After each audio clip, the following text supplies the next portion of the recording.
Hello and welcome to a special edition of Power and Politics. I'm David Cochran, live in Montreal for the English Language Leaders Debate. We are outside the Radio Canada headquarters where 4 of the main party leaders will face off in a final high-stakes debate. The goal tonight, to win over English-speaking Canadians and make gains in vote-rich regions from coast to coast to coast. We're just 2 hours away from the English language debate tonight, but much of the conversation today is focused on the commission responsible for the debates rather than the debate itself. In recent days, the Leaders Debate Commission has made some choices that have faced criticism from candidates and from viewers. It started with the choice to move the time of the French language debate up by 2 hours, from 8 p.m. Eastern to 6 p.m. to accommodate the Montreal Canadiens hockey game, where the team was fighting to earn a spot in the NHL playoffs. Now, they won that game, thankfully. The decision to change the time was made just 1 day before the debate was set to take place. Then, on the morning of the French debate yesterday, the Commission announced its decision to uninvite the Green Party from participating, due to the party failing to meet the requirements to qualify for the debate. And last night, the post-debate question period was dominated by right-wing media, leaving little room for other outlets to ask leaders about their platforms. And today, the Green Party co-leader Jonathan Pedneau says all of this demonstrates why the Commission should resign. Well, yesterday, Rabble News was allowed by the Commission and the instances that are to go and do its own show after the debates.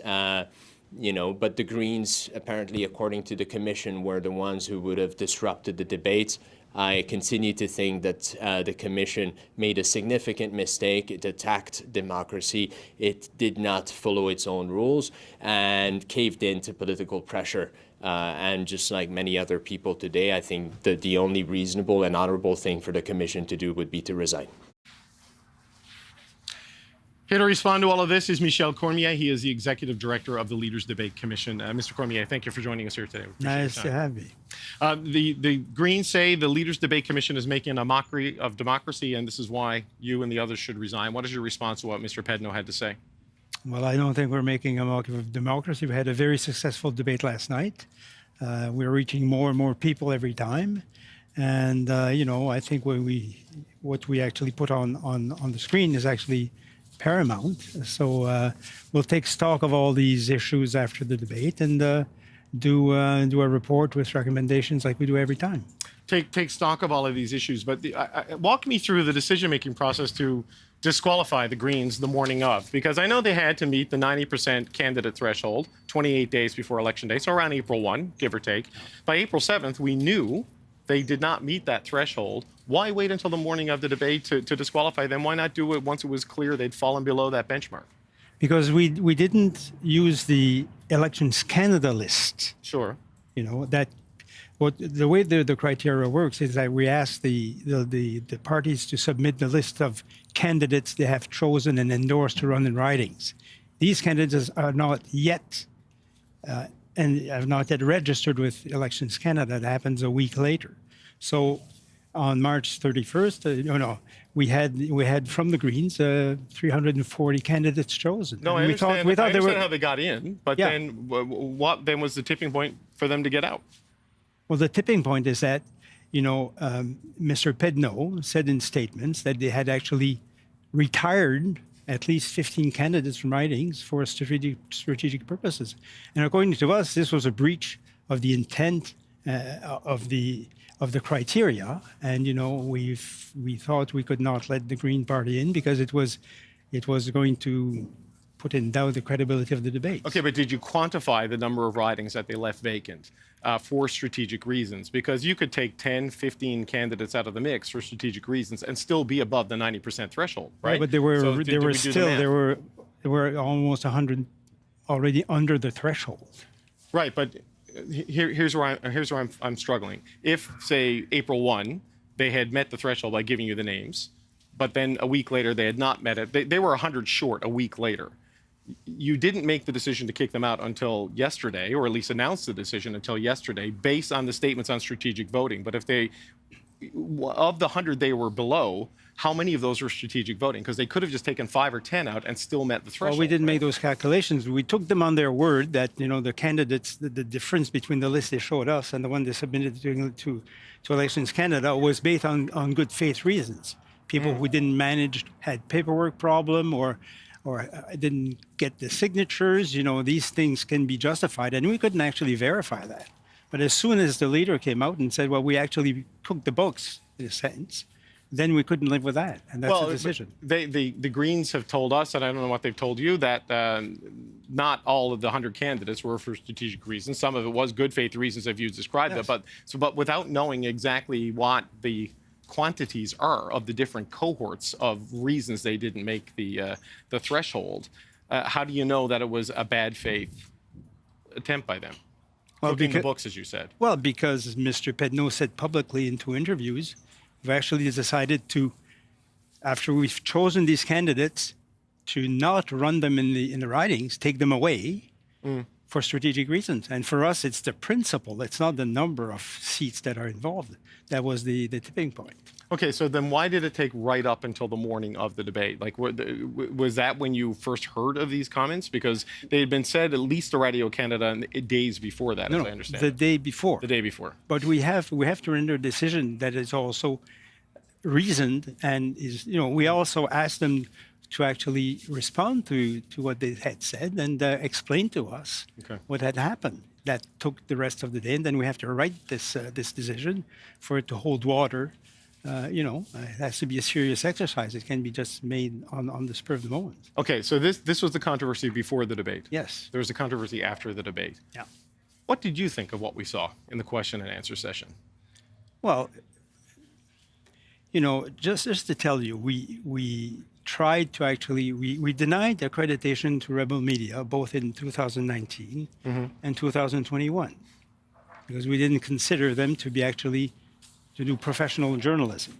Right. But they went to court and we lost the 2 injunctions and we had to let them in. So this time we decided we could not risk another defeat in court with the precedents that were out there.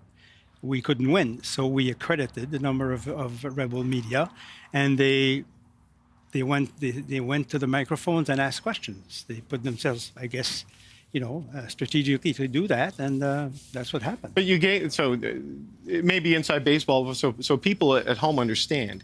Each media organization that was accredited was told they were going to get 1 pass to ask a question. Yeah. Rebel was given 5 because through whatever reasoning, they've convinced you that they have a bunch of divisions that qualify for admission, and they were given 5 passes. And then after the fact, other media organizations were told they could have up to 5 questions. Yeah. Correct? Yeah. How is it you've let Rebel set the standard there on the number of questions? Like, you can let them all in.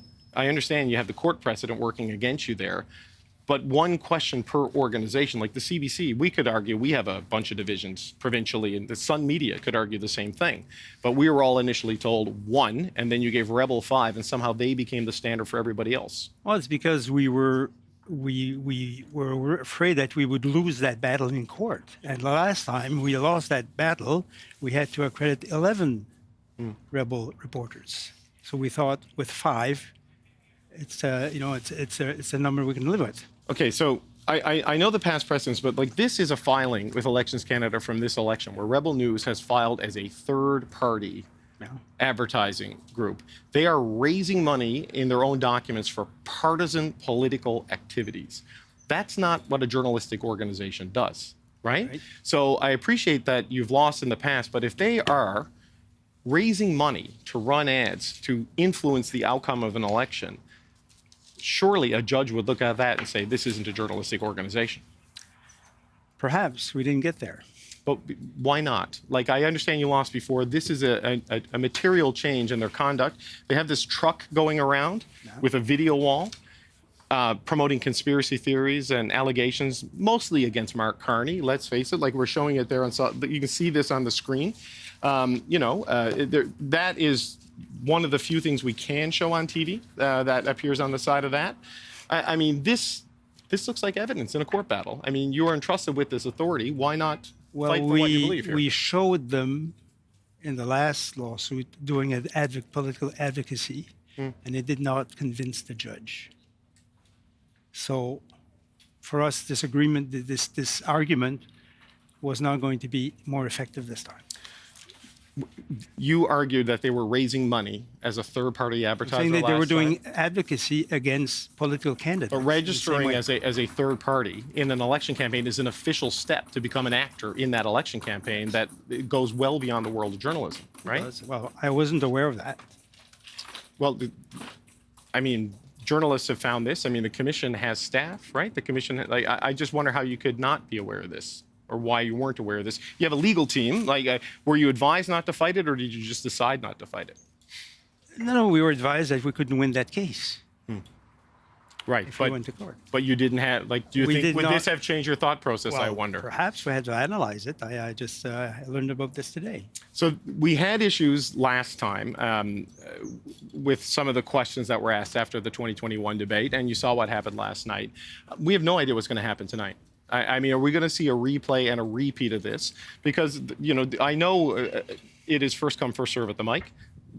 The rest of us are on the air or, you know, working, filing stories, and can't just line up in the microphones to get at the front of the line, which is what has happened. I mean, the minute the doors open here, a lot of these media organizations went in, set up, they are right there ready to go. What are we going to see tonight? Will there be more control on this? And there will be measures taken to try to be more fair for all the media organizations. We have like 60 different organizations, not just political journalists who actually cover usually the campaigns.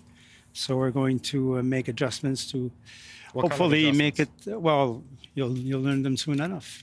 Well, I mean, I think people, what do you mean learn them soon enough? I mean, in the we're- moment, we're- after the we're- fact, like, we're working on this.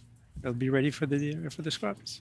will they be able to do what they did? Like, you know, Rebel News got as many questions as I think CBC Radio Canada, Press Canadian, and CTV or Global combined last night. There were almost 50% of the questions, and some of them ventured into territory that really are not issues in this election campaign, were not issues in that debate. And I'm not saying reporters should be restricted in terms of what they ask, but, you know, if the debate commission is going to organize these things, it didn't seem to have control on it last night, sir. Well, we were learning from what happened last night, and you'll see, hopefully, a fair representation tonight. But didn't the same thing happen in 2021? Like, I remember vividly at the museum in Gatineau that the same sort of thing happened with people stacking the microphones and the questions is going in a totally different direction. Well, there's only so much we can do to control free speech, you know. I understand that. You gotta I understand that. But, you know, lifeguards got to look after the pool, right? And you know, the debate commission was set up for this, and people are now calling for it to be completely scrapped because of what we saw last night. I just wonder if you think there's a loss of public trust in the function of this organization. I think the public will judge us on the debates themselves. Which I will say was very good last night. It was you. very well done. The actual 2-hour event was. I think we'll be judged on that. That's the main criteria for us, to present debates that actually reach a lot of people. We have unprecedented reach. Broadcast partners. We're reaching people in communities that are often disenfranchised. I think that's a very important exercise. This is peripheral to the main event, and, you know, like I say, we'll work on it and try to make it. Well, make is it better. peripheral or is it part of the main event? I mean, you do the accreditation, you let the people in, you set the ground rules. I mean, it is all part and parcel of what's happened here. It is, but for most people, the press availabilities, excuse me, after is not the most important thing. Fair. So we bank on that. Okay. Michelle Cormier, I appreciate you. I do appreciate you showing up and taking the questions. I very much do, sir, and thank you very much. Least I can As do a it. former This is, journalist, I know you appreciate the importance of doing that. Totally. All right, thank you, sir. So Michelle Cormier with the Debates Commission. All right, well, tonight's debate, it has the potential to change the course of this election campaign. And just like last night, Liberal leader Mark Carney will likely be the main target. The CBC's Karina Roman has more on what's at stake for the Liberal leader. Karina. David, the stakes are big for Mark Carney in tonight's English debate because the expectations are so much higher. No way to blame a gaffe on it being his second language, no way to excuse a non-answer on language issues either. Carney was the center of most attacks last night. Tonight could be a much bigger pile-on. The stakes are also high because tonight's debate is aimed at English Canada. And while Quebec is key to Liberal fortunes in every election, Ontario is the biggest battleground. And BC is important too because the Liberals are very hopeful to make gains there. Carney has hunkered down this week to focus on preparing for the debates. One short photo op each day, today at a legendary deli in Montreal. In addition to getting sandwiches in front of the cameras, Carney's debate prep has involved a lot of reading, we are told. And it's notable that 2 of the themes for tonight's debate lend themselves to Carney's favored ballot box questions, leading in a crisis and tariffs and threats to Canada. But the debate will also focus on affordability, energy, and crime. No one will be surprised if the other leaders go after him hard on those issues. David? Thank you, Karina. That was the CBC's Karina Roman in Montreal. Well, there is a lot riding on this debate for the Conservatives who need to make gains in vote-rich English Canada. The CBC's Catherine Tunney has more on what's at stake for Conservative leader Pierre Poilievre tonight. Kat. David, this is a big night for Conservative leader Pierre Poilievre in his attempt to persuade Canadians that Mark Carney is not the leader for them. Expect to see the same version of Poilievre as we saw on last night's stage. More calm and thoughtful as he tries to project a prime ministerial tone, far from the attack dog that has been a staple of question period and media scrums. Like in last night's French debate, Poilievre will go after Carney's ties to the former Liberal government. The Conservative leader is keen to draw a line between his main rival and the last decade of Liberal policies, as he tries to knock the frontrunner in the race down a few pegs and convince Canadians that it's Conservatives, not Carney, who represents change. So what's at stake? This is the biggest arena for Poilievre to make his pitch to voters, especially those who don't see him in a good light. But with polls suggesting a Liberal win on election day and with early voting starting this weekend, there's limited time for him to connect with those voters. David? All right, Catherine, thank you very much. That was the CBC's Catherine Tunney here in Montreal. All right, let's bring in the power panel to talk about all of the things. Shachi Kurl is the president of the Angus Reid Institute, and here with me in person in Montreal, Amanda Alvaro is a former Liberal Party communication strategist and co-host of the Beyond the Ballot podcast. Tim Powers is a former strategist for Conservative parties, and Brad Levine is a national campaign director for the NDP. Okay, gang, something to just give you an update. Michel Cormier said they were working on new measures tonight. I have been sent by a source some of the new measures. This is from the Debate Commission. We would like to inform you a change to the management of the press conferences following the debates this evening in an effort to provide an opportunity for more of the 59 media organizations accredited to the debates to ask questions. We will be limiting the time allocated for each question to 20 seconds. There will be 1 question each, no follow-up questions. In addition, we will ask individual media organizations to limit the number of their reporters in line to 1. This should allow for more questions to be asked of each leader and the inclusion of an increased number of media organizations. So that is the remedy that they're doing here. Amanda, well, look, let's just kind of start there. The explanation for sort of the Greens not being allowed in and the way things went afterwards. And I do want to say, I thought Patrice Roy and the team did a really good job in the debate last night. Yep. I have full confidence in Steve Bacon and the team tonight. The before and after, though, it needs a bit of work, it seems. It does. And it was sad that came out of that debate, which was a good debate. It was a healthy dialogue and it was a good discussion. But what were a lot of the headlines about today was about the aftermath. It was about the fact that these illegitimate organizations that frame themselves as news organizations took up all of this time and energy and posing questions and lining up and really preventing media from having the opportunity to ask those questions. And it's so important because people are still trying to make up their minds. They're tuning into these debates because they're looking for information. They want legitimate questions answered. They want them answered by the leaders. Instead, a number of the leaders had to say, actually, I'm not going to take your question. Yeah. I refuse to answer your question. That's what Jagmeet Singh said, for instance. So I think it's a shame, and I think that the commission did a pretty terrible job of explaining itself and must do better. Tim, what are your thoughts on how it all went down and where things stand? Oh, David, I'm all for free speech, but it has to be sensible and it has to have a purpose and not be about the people who are trying to elicit it. I mean, that was a hustle last night by those organizations to have the 4 of us and everybody else who's critiqued it have them get that attention, and the critique will get them money, no doubt. I don't know what service it provided to the viewing public last night. I was watching you and Rosie and Adrian, and the point you made I thought was a great one. There were no questions asked by Rebel in particular about anything that happened during the debate. It was about their own agenda and the things they drive. In another place, another form, maybe that's fine. but not in a national debate. And they could show some grace and decency. I think Canadians want debates to be about what Mr. Cormier said. Talk about the issues. So let the reporters who are covering the debate ask follow-ups on those issues. Yeah, they're coming for you, Tim. I think You're right here. You're right here, Tim. I think that's for you, actually. Yeah, but Brad, on that, look, it is common for questions after debates to deal with issues that either weren't touched on or broaden it out, but they are broadly, in the mainstream of what the election is actually about. And I know what is a journalist, what is media. I know that has all changed in the year of our Lord 2025. But I just wonder, the response we got from viewers and voters to sort of the spectacle was pretty strong. I've never really seen anything like it. Yeah, it was. There's no question. This was a hijacking. From the minute the first question was asked to Mr. Carney, this was a hijacking. And I'll weigh in. These are not journalists. They hijacked the post-debate scrums in an effort for their fundraising. These will be clips for fundraising. And I don't think that the public airwaves and the consortium of media outlets that put on the event and the Canadians that tuned in, and I'm only going to imagine great numbers, because it wasn't up against the Habs game entirely. Same thing happened in 2011. Same thing happened in 2015. If the Habs would just make the playoffs earlier, the consortium I didn't even get into the scheduling conflict because it seems like whatever, right? It all worked out for everybody. It's difficult to pile on, and this is, I think, putting at risk the viability of going forward. But let me just, you mentioned the remedy on tonight.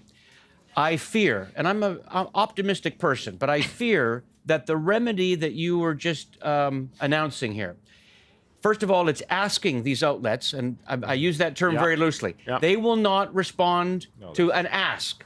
They must be compelled as to what to do. Now, if you have one 20-second question to ask with no follow-up, this will mean, and I fear this, I'm hoping that this prediction does not come true, but these will be 20-second speeches live on all of our consortium outlets going into millions of households across this country. And I fear that that will only embolden them for more fundraising. And this has to end, and it hopefully will end. And then last point I'll make, David, we have to ask ourselves, what is the point of the post-debate scrum? All of the good content is there on the debate floor. What is the value? I've helped a number of leadership candidates in that the last thing we have time for is the leadership, is the post-leaders debate scrum. It adds no value whatsoever, in my opinion, to the debate night, and I think we should just look at scrapping the whole thing altogether. Well, I mean, you wonder, just as a campaign tactic and strategy, if you're going to be asked conspiracy-laden questions, why would you expose yourself to it, right? In this sort of a time in the campaign. Shachi, what are your thoughts? I don't know how much you watched last night. Just what do you think of where things are today? Well, I think we all watched last night, David. I watched. Did you watch? It's like we all watched. I was shivering. I was shivering through most of it, so I tried to absorb as much as I could. It was very cold here yesterday. But anyway, what are your thoughts?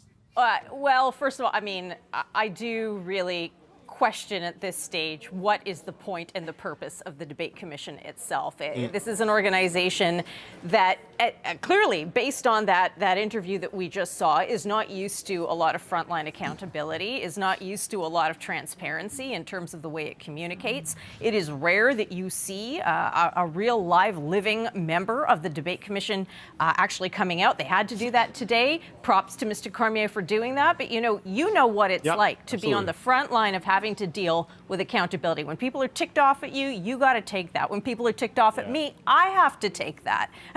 And so, you've got this organization that calls itself independent and arm's length for government, that is supported by the Privy Council office. You had a former Governor General who was appointed to then look at foreign interference as the last debate commissioner. And who's making these decisions? Who are the commissioners? I know because I've gone on the website and looked at them. You've got some academics, you've got some retired politicians, but not people who are experienced in television production, not people who are experienced in doing live television. And I just find myself so utterly flummoxed. I know we've spent a lot of time talking about Rebel Media and what happened after the fact. Let's go back, and I know you would have talked about this yesterday, to what happened before the fact. On the morning of the debate, you kick the Green Party out. So the Greens can't participate in the name of whatever independent, democratic best practice, but that is allowed to happen. You know, the whole genesis of the debate commission was a function of the Trudeau government. It was born out of what happened in 2015 in that election, with some leaders tapping in and other leaders tapping out and saying, I will participate in this, I won't participate in that. But that campaign actually brought forward some really interesting, creative debates that some leaders chose to show up to and others didn't, and they either took the political benefit of that or paid the political price for it. What are we doing as taxpayers?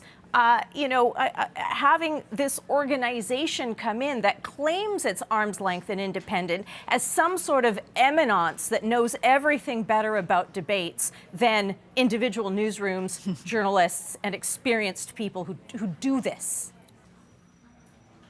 Yeah, the 2015 campaign did have some very good debates. It was also like 1,000 days long, which I think is something people don't want to be precedent. But just quick thoughts from you three here on the green issue, because I was struck in that interview with Mr. Cormier that, okay, you had a list of names and gave assurances you were going to do the 90% threshold of candidates. There's three criteria you got to hit. You got to have an MP, you got to be polling at 4%, you have to hit 2 of the 3, or you have to be running candidates in 90% of the riding.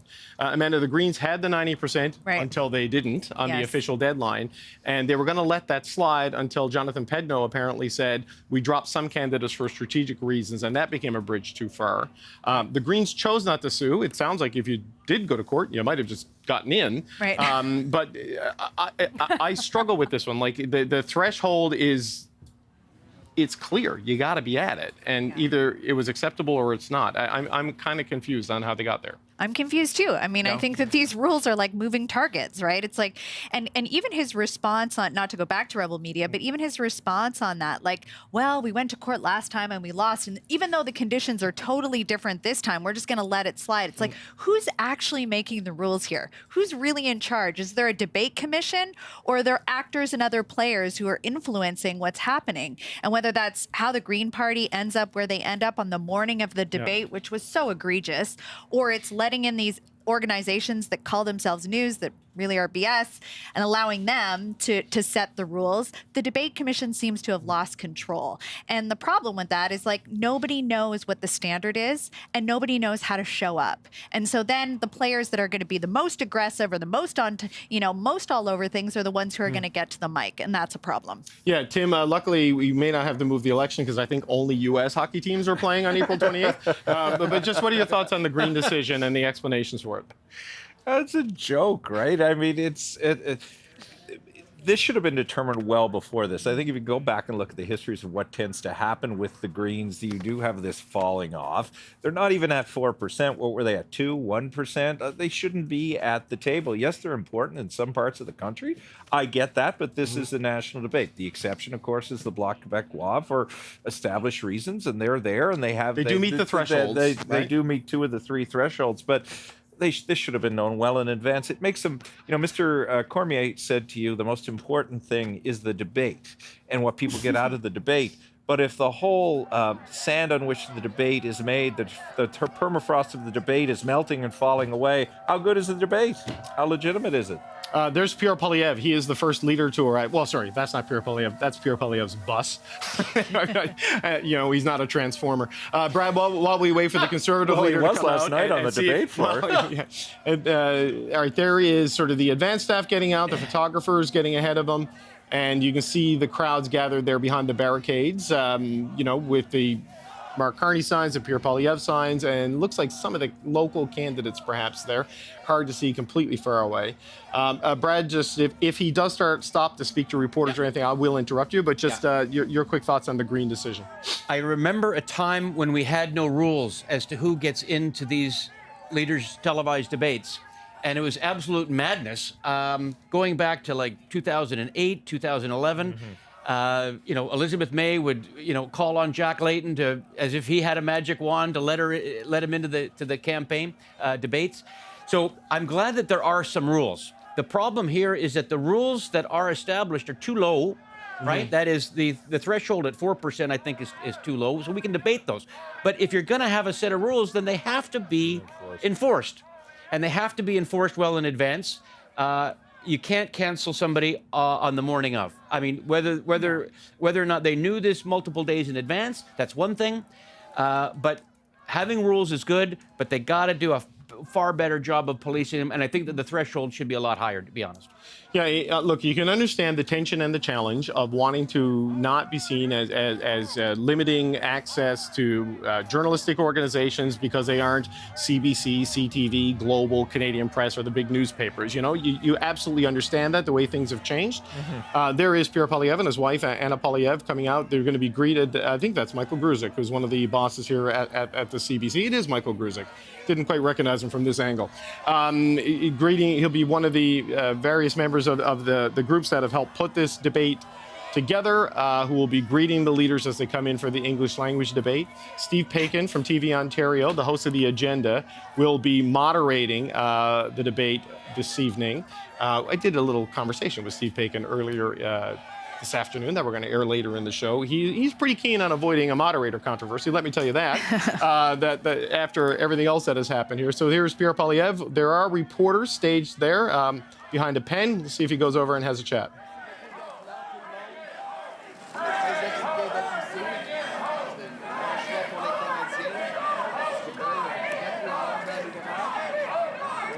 All right, can't hear that very well, if he is taking questions or if he is talking to people there.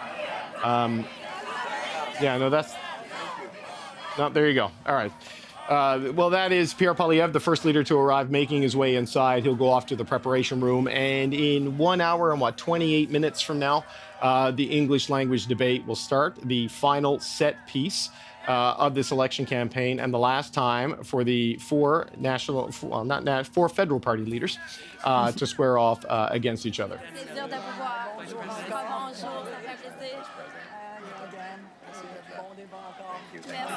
Great to be with you. All right. You know where you're going after a few minutes. Okay, as we count down to the English debate, let's take a look at the actual debate last night that happened in French. It was well moderated, well executed, well run. The 2-hour actual debate, by all standards, was seen as a success. Let's take a look at some of the highlights. Obviously, no one will be able to control the decisions of Donald Trump, but we can control our economy, our domestic economy, by overturning liberal economic policies that have weakened our country and made us more dependent on the Americans. The issue is, Mr. Poilievre, well, you would make Canada more like the United States. You're just like Justin Trudeau. You have exactly the same policies, the same approach. We need change. And you, Mr. Carney, you do not embody change. You represent the ultra-rich. Mr. Poilievre is not Justin Trudeau. I'm not Justin Trudeau either, okay? In this election, the question is, who is going to succeed? Who is going to face Mr. Trump? These are Harry Potter financial frameworks. You need a lot of magic to make it work. There needs to be more money, but we're going to do cuts. They want to be more conservative than the Conservatives. Doesn't it embarrass you to ask Canadians for a fourth term of office after the worst Liberal record? I've just become leader. Okay, some highlights of the debate last night. We're going to show you where things stand. It's kind of too early to tell the impact this poll will have, the debate last night may have had, as it takes a couple of days to show up in the polls, and same thing with the English debate. But you can see there the top line number from the poll tracker is still pretty much consistent. A 5-point spread for the Liberals with Mark Carney there as the front runner to win a majority government based on those numbers over the Conservatives. The NDP well back at 8.5%. That's the top line number. The regional numbers are really going to tell the story. We talked a lot about Quebec last night. Let's start in my favorite part of Canada, in Atlantic Canada, where you can see the Liberals were in real trouble there 100 days ago, and now they are at just under 56 percentage points in support in Atlantic Canada. They hold 24 of the 32 seats in that region right now. The other key battleground, truly the key battleground, the one that everyone tries to make an impact in tonight is, there's Quebec. You can see this is, we talked a lot about this last night. The Liberals well ahead there, on track to maybe win more than 40 of the 78 seats in this province. Ontario, though, is the ball game for the Liberals in terms of winning the most seats and for the Conservatives in terms of their ability to finish first. And you can see the Conservatives are quite high at 39%, but the Liberals are at this astronomical 48% that in a first past the post election means 80 plus seats probably in Ontario. The NDP, again, struggling there in a place where they have multiple ridings at 8.1%. And really, the prairies are going to go heavily blue, but British Columbia is going to maybe be this part that decides whether the Liberals can get a majority, going to be the province that decides whether the Liberals can get a majority, and the vote splits there will be very interesting because even with the NDP back at 13 percentage points in the lower mainland especially, that can all lead to some wonky results. But the Liberals ahead in the Atlantic, in Quebec, in Ontario, and in British Columbia, the 4 areas, Shachi, where they have built their government, starting with the big majority in 2015, the minorities in 19 and 21, and on track for a pretty good night unless tonight and last night and the days left really change voters' intentions between now and April 28th. Yeah, caveat. First of all, about 40% of that Liberal vote is not yet locked in. Now, I expect a good chunk of both uncommitted Conservative and uncommitted Liberal voters. They actually tell us when we ask them, what are you waiting for, you last-minute Liberals? What's going on with you? A good chunk of them are saying, we're keeping our minds open. We want to see if there's any developments between now and Election Day. About a quarter of each base, that Liberal base and that Conservative base, actually say that they're waiting for the debates to be over. So things could start to move fairly quickly. And I do think the polling that comes out Sunday, Monday is really going to give us an indication of what's going on. Because it's going to tell us, first of all, who's already voted, like who didn't wait, who just start, because advanced voting starts tomorrow. So that becomes a really important part of it. But when you look at what's going on with second choices, so we haven't spent a lot of this campaign talking about Jagmeet Singh, but this is where there's a significant opportunity for him. By many means, people say that he was strong yesterday. Mark Carney's got to watch his flank on this issue. A lot of folks are going to be watching for that Poilievre-Carney matchup, but there is an opportunity for Jagmeet Singh to actually pull a bit of a robbery here, given that when you ask Liberal voters, especially those who are uncommitted, who's your second choice? It's the NDP. Now, it's the same challenge for Pierre Poilievre, in that his uncommitted voters, and he has fewer of them, but his uncommitted voters likely to vote Liberal. So the amount of shifting that is happening underneath the surface, when we look at top lines, the top lines tell you one story. When you look underneath the surface at all of the undercurrents going this way and that way, this thing, as much as it might feel like it's over, is not over for those reasons. I will have a better sense of where this campaign is going to land after the weekend. Yeah, I think that's the timeline that definitely makes a lot of sense, Amanda, that a couple of days bakes in and people have conversations about it. But, the top line numbers, 5 percentage points. The Liberals lost the popular vote the last 2 elections and won the most seats because of vote efficiency. They're right now on track to win the popular vote. And with that vote efficiency, that's like 180, 190 when you need 172 seats to win a majority government. So in terms of the stakes tonight, Pierre Poilievre needs to break through in a big way if he's going to get to number one, and Jagmeet Singh needs to find a way to hold on to party status. Yeah, and there were a few things that were just said that I thought were interesting. Like when you look at second choice, not a lot of people are saying that the second choice is Conservative. So I actually do think that there's some work to do for Poilievre to convince people that they may need to go there. Looks like it's not going to happen. His numbers have been durable. It's been the Bloc and the NDP going Liberal, right?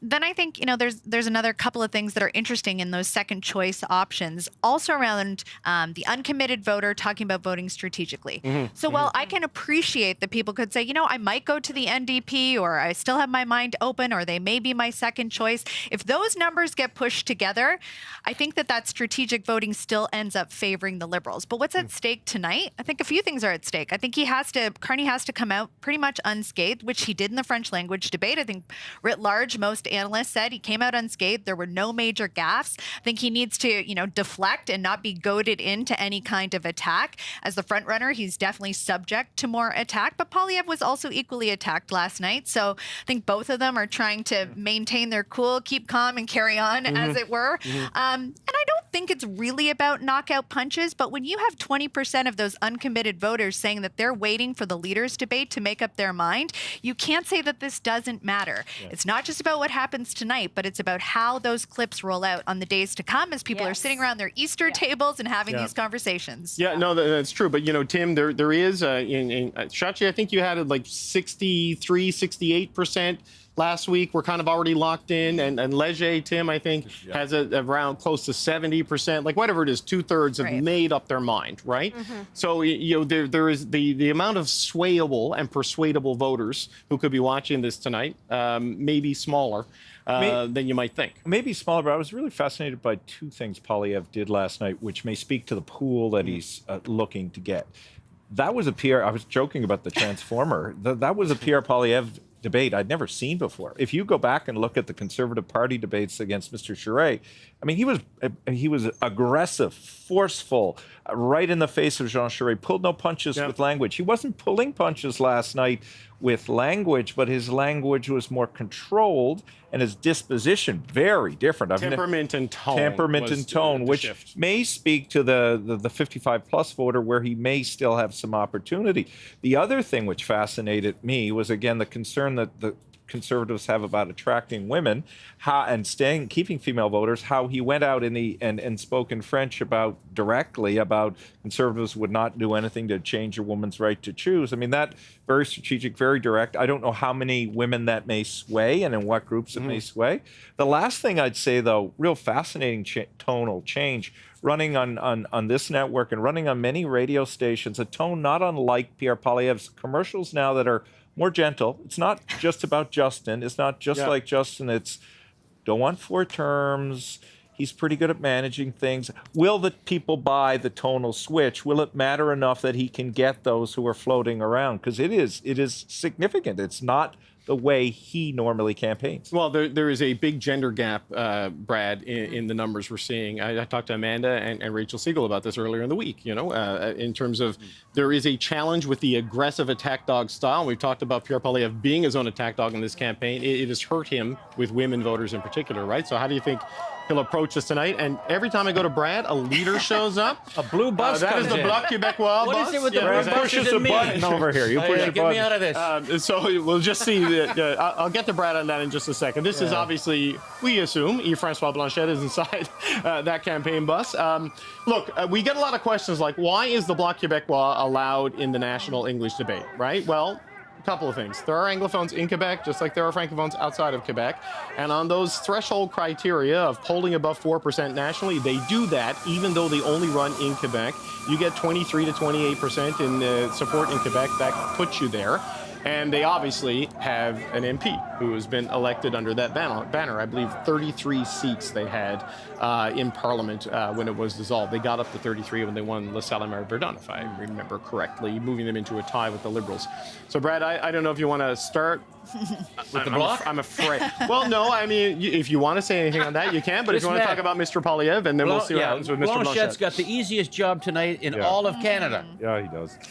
This is what I find fascinating is you go back when Gilles Duceppe was leader, and they would do polling right after the English language debate. Yep. And Duceppe would win the English language debate among millions of Anglophones outside of Quebec. This is playing with house money in some way. Yeah. You know, I would love to have the freedom of a bloc leader in the English debate just once in my life. I would love to see those that have who are truly viable in the English language debate. But alas, we can only fix so much at once.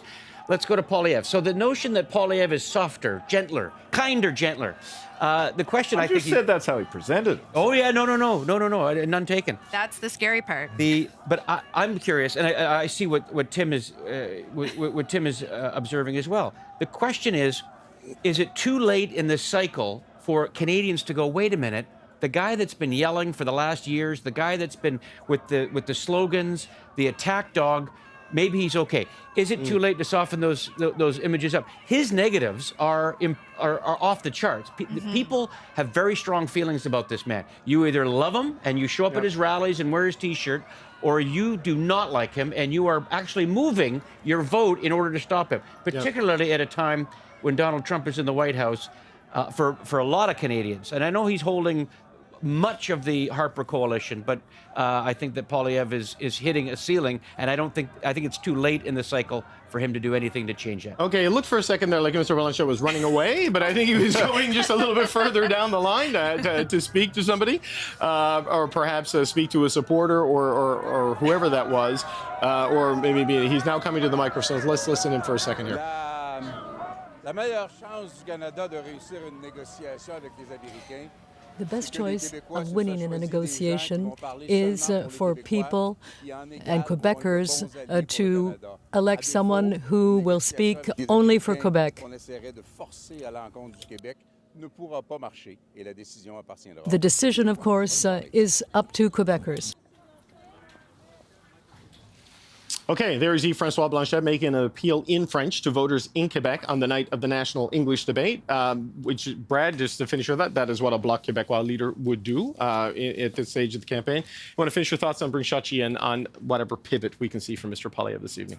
Yeah, I think what you're going to see, like I found him to be, he was different last night, but he was also lifeless and very forgettable. And yes, the new conservative ads, I think if you go back even to the Harper era, those ads that the Conservatives would do, whether it was against Stéphane Dion, they were memorable. They were punchy. Yeah. This soft stuff just kind of, between chip reverse mortgages and margarine ads, it just kind of washes out. I couldn't remember any. You know we have a constitutional right for margarine in this land, Labrador? Yes, you do. And you're not allowed to color it, I hear. That's right, we're not. Yeah. But I find them unmemorable. And that's going to be his problem, because people will not see what they need to see out of him. And I found last night to be incredibly live. The only guy that brought any juice to the debate last night, and I submit again tonight, will be Jagmeet Singh. Okay, well, we'll talk about that in a second. But Shachi, talk a little bit about. It's not a pivot from Pierre Poilievre, but there was a softer approach than he has shown in any of the past debates. Certainly, I'm told that during the debate prep. Yeah, well, okay, but during the debate prep, apparently from Mark Carney, I'm told he was made to watch like an 8-minute or 9-minute clip of Pierre Poilievre just going at Jean Charest in the leadership to say, this is what you're going to be facing. Now, you didn't see that last night. What do you suspect tonight, or do you think this shift is the data would suggest he needs to reach out to people with a different approach here? Well, it is a little bit Hobson's choice for Pierre Poilievre. At this stage, with this little time left, with this little runway left, and yes, 10 days is an eternity. Is it 10 days? I don't even know what day it is. Like, can we get this over with? But we'll say it's 10 days, yeah. Okay, let's call it 10 days. 10 days and change. So there's time left for a gaffe or for a catastrophic error to take hold and shift opinions very quickly. But if you're trying to make a positive change, there's not a lot of time. Pierre Poilievre, depending on when you want to start the clock, has either spent the last, 11 years or the last 2 years or the last 6 months being Pierre Poilievre, where we should have started to see a softening, where we should have started to see a shift in tone and a politician coming out saying, look, let me be your leader in waiting. Let me be your prime minister in waiting. I know you're sick of the other guy. There will be an election. And when there is an election, I will be the person who's here for all of you and shave off that was the time for the edges to be filed off. At this stage, it's worth being a little bit softer or a little bit more civil, however you want to frame it, because he needs to pick up those votes. But there isn't so much time that he can, number one, really convincingly look to voters who have already, especially women, who've already decided against him because his brand has been so strong and so consistent for so long. And all of a sudden, well, I guess, that was pretty good, so maybe I'll think twice about this. It's tough to see how it's going to happen, but it is the path that he has to walk right now, absolutely. Yeah, I mean, it's interesting because Pierre Poilievre's approach, his strategy, his political instincts, his communication skills, and his style is the reason they're in the high 30s and why they had a 25-point lead at one point. But it may be the reason they are stuck in the high 30s as well when the Liberals have moved into the 40s, right? This is the challenge that we're in right now. For sure. And when you look at, it's very clear why Poilievre is doing what he's doing. 3 in 5 women view him unfavorably. The Liberals have a 15-point lead on that gender gap. He knows that's where the votes are that he needs to get. But there's another side to that equation, and that's what women look for. So they look for authenticity over scripted, over polished, over dodging questions. And I think him losing that authenticity chip, is a big problem as well. They're looking for empathy. They're looking for emotional intelligence. He's trying to bring that, but that would require them to to actually shut off their brains of what has happened for the past 2 years or 11, as Sachi said. It would require them to have to tune out everything that's come to this point. And I think that that's totally impossible with just over a week left. His authenticity, though, is the aggressiveness, right? Exactly. Like that is who he is. And Totally. I don't say this as a criticism because, that has worked for him. Yeah. So, if authenticity is what people want, do you just lean into it more? Because I think that he really runs the risk of being a chameleon. I think he really runs the risk of people looking at him and saying, which guy's going to show up?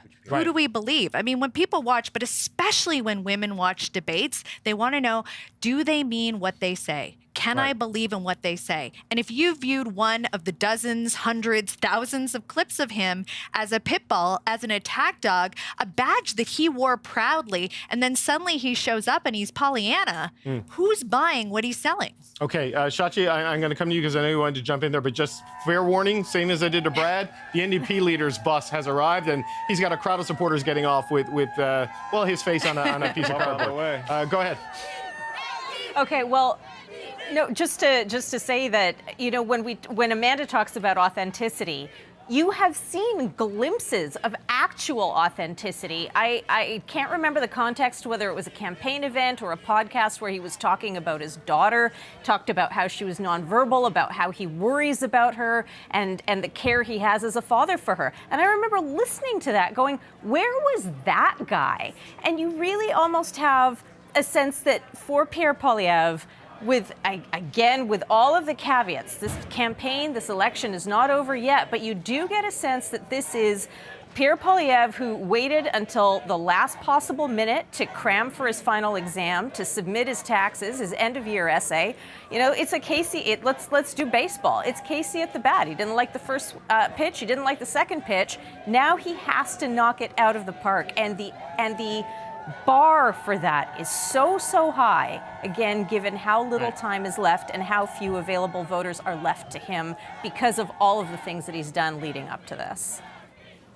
Okay, Jagmeet Singh and his wife have gotten off the campaign bus. He is going to say hello to some supporters there as he's greeted by Michael Gruzik with the CBC. We'll wait and see if he comes over and speaks to reporters as Mr. Blanchette did and see what he has to say tonight.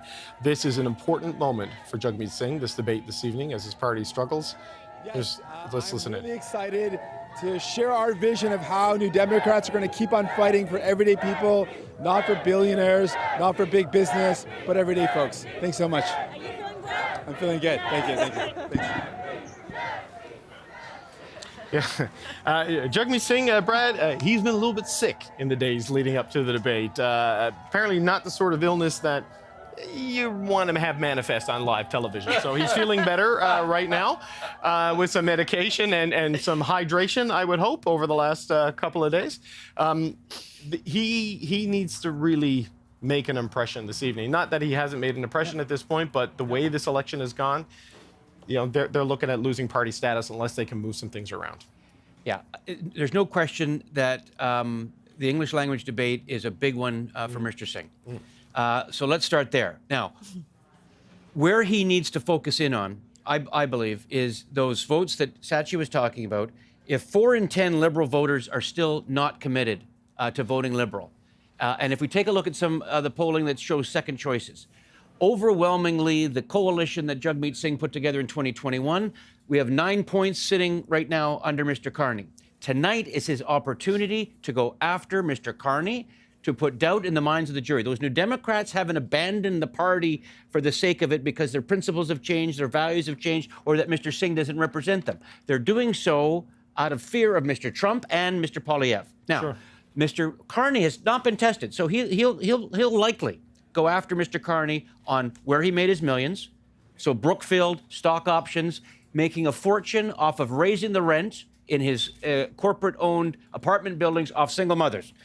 We're going to ask him, so if you are a negotiator, if you're this great negotiator and you're going to go up against Mr. Trump, what have you negotiated? You were a central banker, you were at Brookfield, what have you negotiated? And what's on the table? We haven't had enough time to truly assess where Mr. Carney stands. He says certain things will be on the table, maybe not on the table, but we don't know this man. He's brand new to a whole bunch of Canadians. His CV is what's got him to where he is now. So he will prosecute, Singh will prosecute and start inviting Canadians to ask the questions. Where does this guy stand? Right. And do you want to give him a blank check? Because when he's up with Trump, is there health care, supply management? Are things like water? Like what's on the table? Because we don't know him. So So putting that doubt in the minds of those New Democrats that are currently sitting with the Liberals, get some momentum to make sure that Carney does not have a blank check after the 28th. Although, can I just pick up on that, David? I mean, it kind of creates this interesting circumstance, though, for Mr. Carney, an opportunity for Mr. Carney and a challenge for Mr. Poilievre. The opportunity for Mr. Carney is somebody on the debate stage who's saying, oh, you're new. What was he saying last night to Pierre Poilievre and everybody else? I'm new, I'm new, I'm new. If Mr. Singh reinforces that for Mr. Carney, that probably helps Mr. Carney. So it's a fine line. For Mr. Sorry, go ahead. I was going to say, for Mr. Poilievre, I think Robin Urbach in the Globe wrote this today. He probably regrets all of those ads he ran comparing Jagmeet Singh to Justin Trudeau and saying, you're just like Justin, because those ads clearly had an impact, I think, on the way Mr. Singh is viewed. Mr. Singh is in a real difficult place. Brad is right. He's got to prosecute the case of his life, but it may just be too late for him to do that. Mr. Poilievre needs Mr. Singh to rise if he's going to succeed, but he's pretty guilty in bringing Mr. Singh down. Yeah, Amanda, the Conservatives used a lot of napalm last fall in a lot of directions. Oh, you right? think? Yeah, well, I mean, every day in question period, it wasn't just the Liberals, it was the Bloc, it was Jagmeet Singh. And then, throughout last fall, it was the Ontario Conservatives, it was the Nova Scotia Progressive Conservatives, where there were fights picked for questionable gains, as we're seeing a play out in this election campaign. But, can Singh do that to Carney as Brad laid out, going after the Brookfield connections? Because it has been the through line of the attacks against him throughout this campaign. And here we are, he's up 5 points going into the English leaders debate. Yeah, and you can detonate a bomb, but you can't control where the shrapnel goes. And that was the problem with that strategy, right? Is that it was so vast and hit so many areas. And then what came bubbling up were things that ended up hurting the party. Do I think that Singh can turn his numbers around with just over a week to go? No, I don't.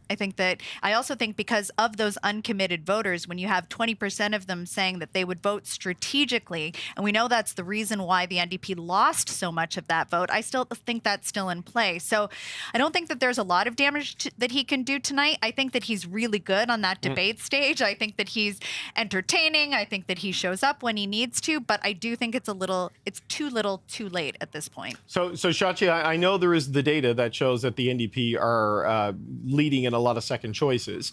But also, I think there's some data that says of the supporters that remain with them, they have the softest level of commitment. And there is a risk of even further supporter flight. I mean, what's the dynamic there? Yeah, and it's firmed up a teeny tiny bit, but it is a very, very soft vote. And you start to think now about, it's less about changing of minds and even about can New Democrats pull the existing vote they have, or do those people just stay home because they do not feel motivated, they do not see a point in it?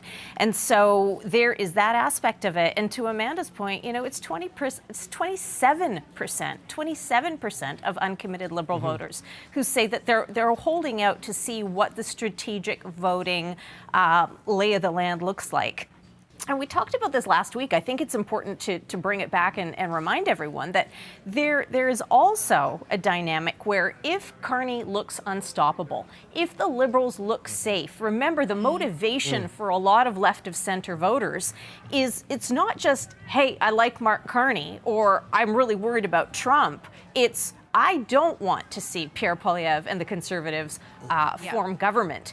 And if the Liberals start to look like they've got this, it frees a lot of voters up to vote their conscience, to go back to the choice where they started and feel less obligated to do the strategic voting thing. Last point I'll make is that, the Greens' loss is the NDP's gain.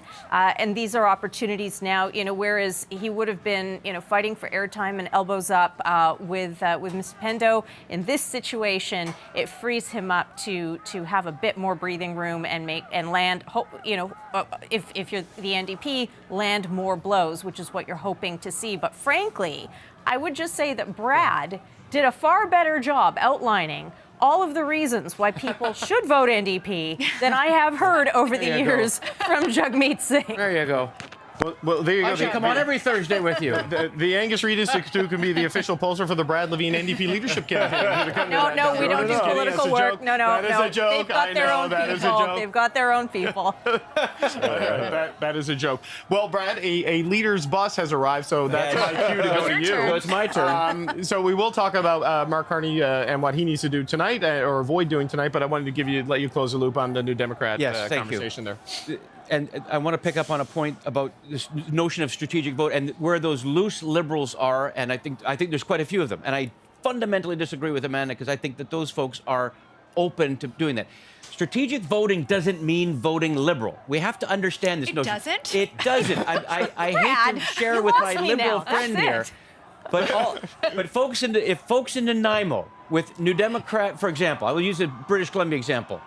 If they don't want Poilievre coming and they move from the New Democrats to the Liberals, they're going to elect more Tories. In dozens of ridings across this country, only the NDP can stop, even in this election. Okay, Mark Carney is now signing autographs, which is the first time I've seen him do that. What happens when you go to Newfoundland? Well, but Tim, that's only you asking me to sign a body part. We did see Doug Ford doing this in Washington, which was an unusual thing, but this is an unusual political dynamic right now that we're in.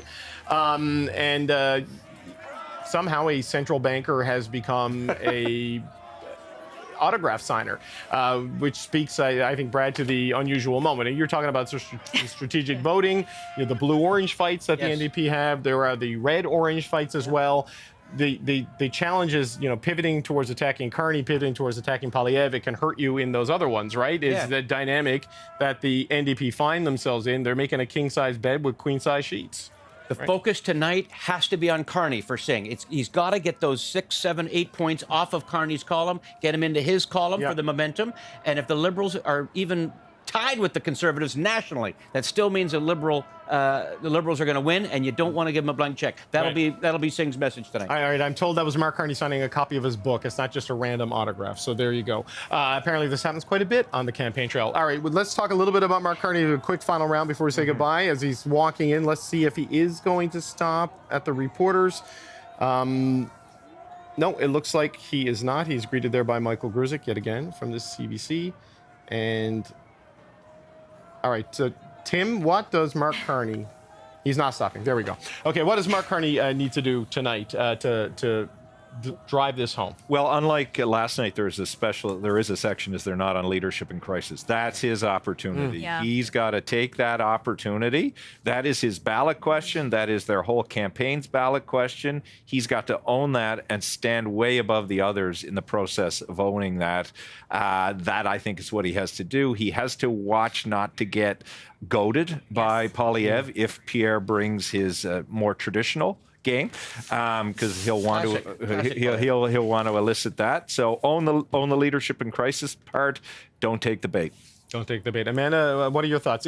On Brad's point about strategic voting, not obviously being about voting Liberal, for much of 2024, the strategic voting was voting Conservative to get rid of Justin Trudeau. And the dynamic has changed on that in this election, right? So it just shows you how much things have evolved in the last 6 months. Really but, tonight with Mark Carney, what do you think he needs to do?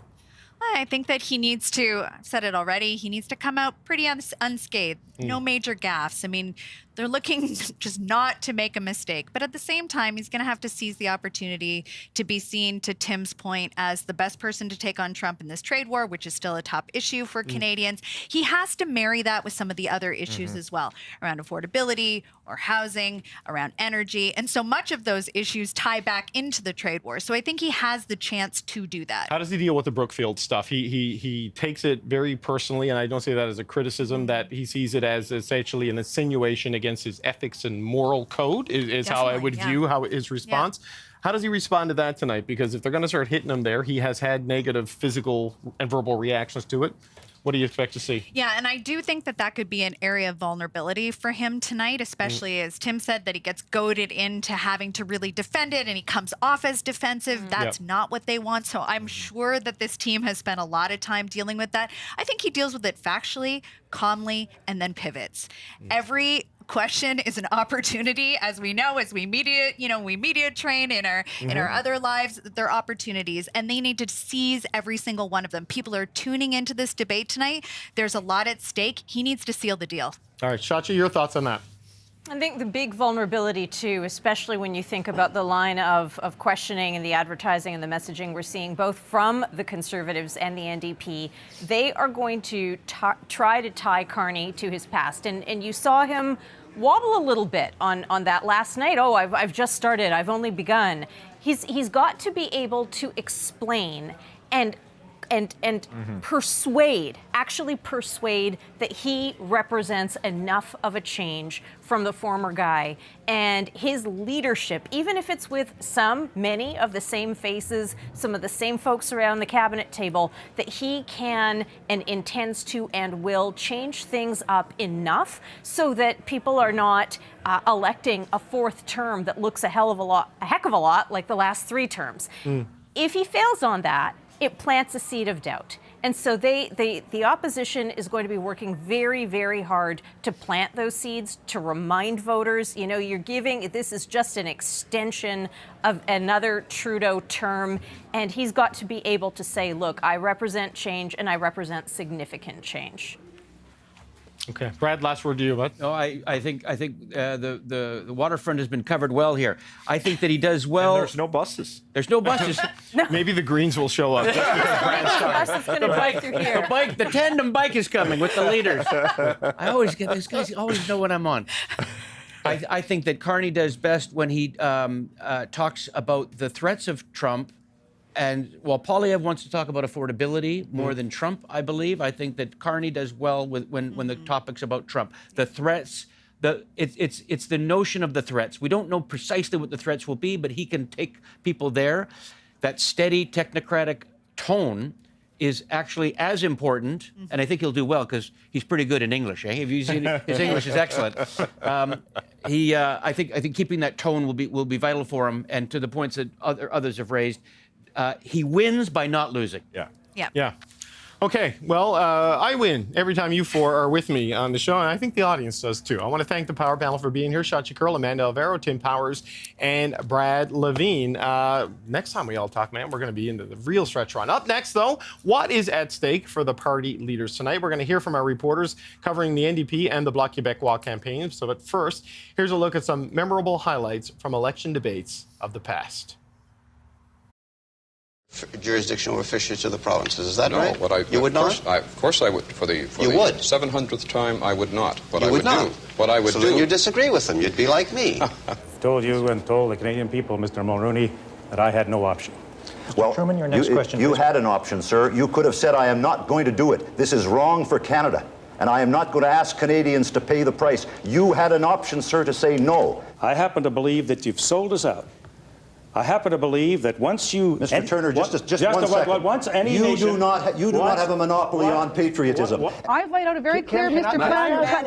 President, you don't have a plan. You don't even recognize that there's a problem. Mr. Manning, you have... Can I ask you a question? You know, you made this promise last time, jobs, jobs, jobs. You, the Conservative Party, the Reform Party, are trying to buy votes in promising tax cuts that are premature. I don't think the Prime Minister, Mr. Chrétien, realizes that there are a lot of Canadians suffering out there in Atlantic Canada and the West who don't have jobs. It's still time for a change. We had to take over the mess that you left us. You're the guy who gutted the Canadian health system.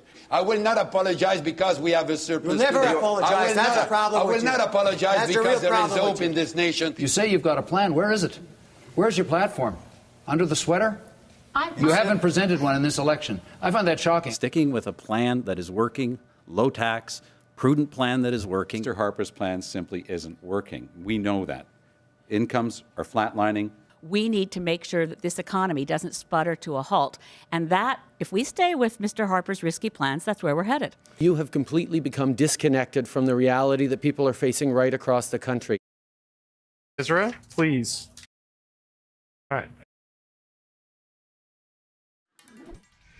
David, NDP staffers are happy with leader Jagmeet Singh's performance at the French language debate last night, and they're hoping he'll bring similar energy in English tonight, his last major opportunity to try to close the gap in the polls before Election Day.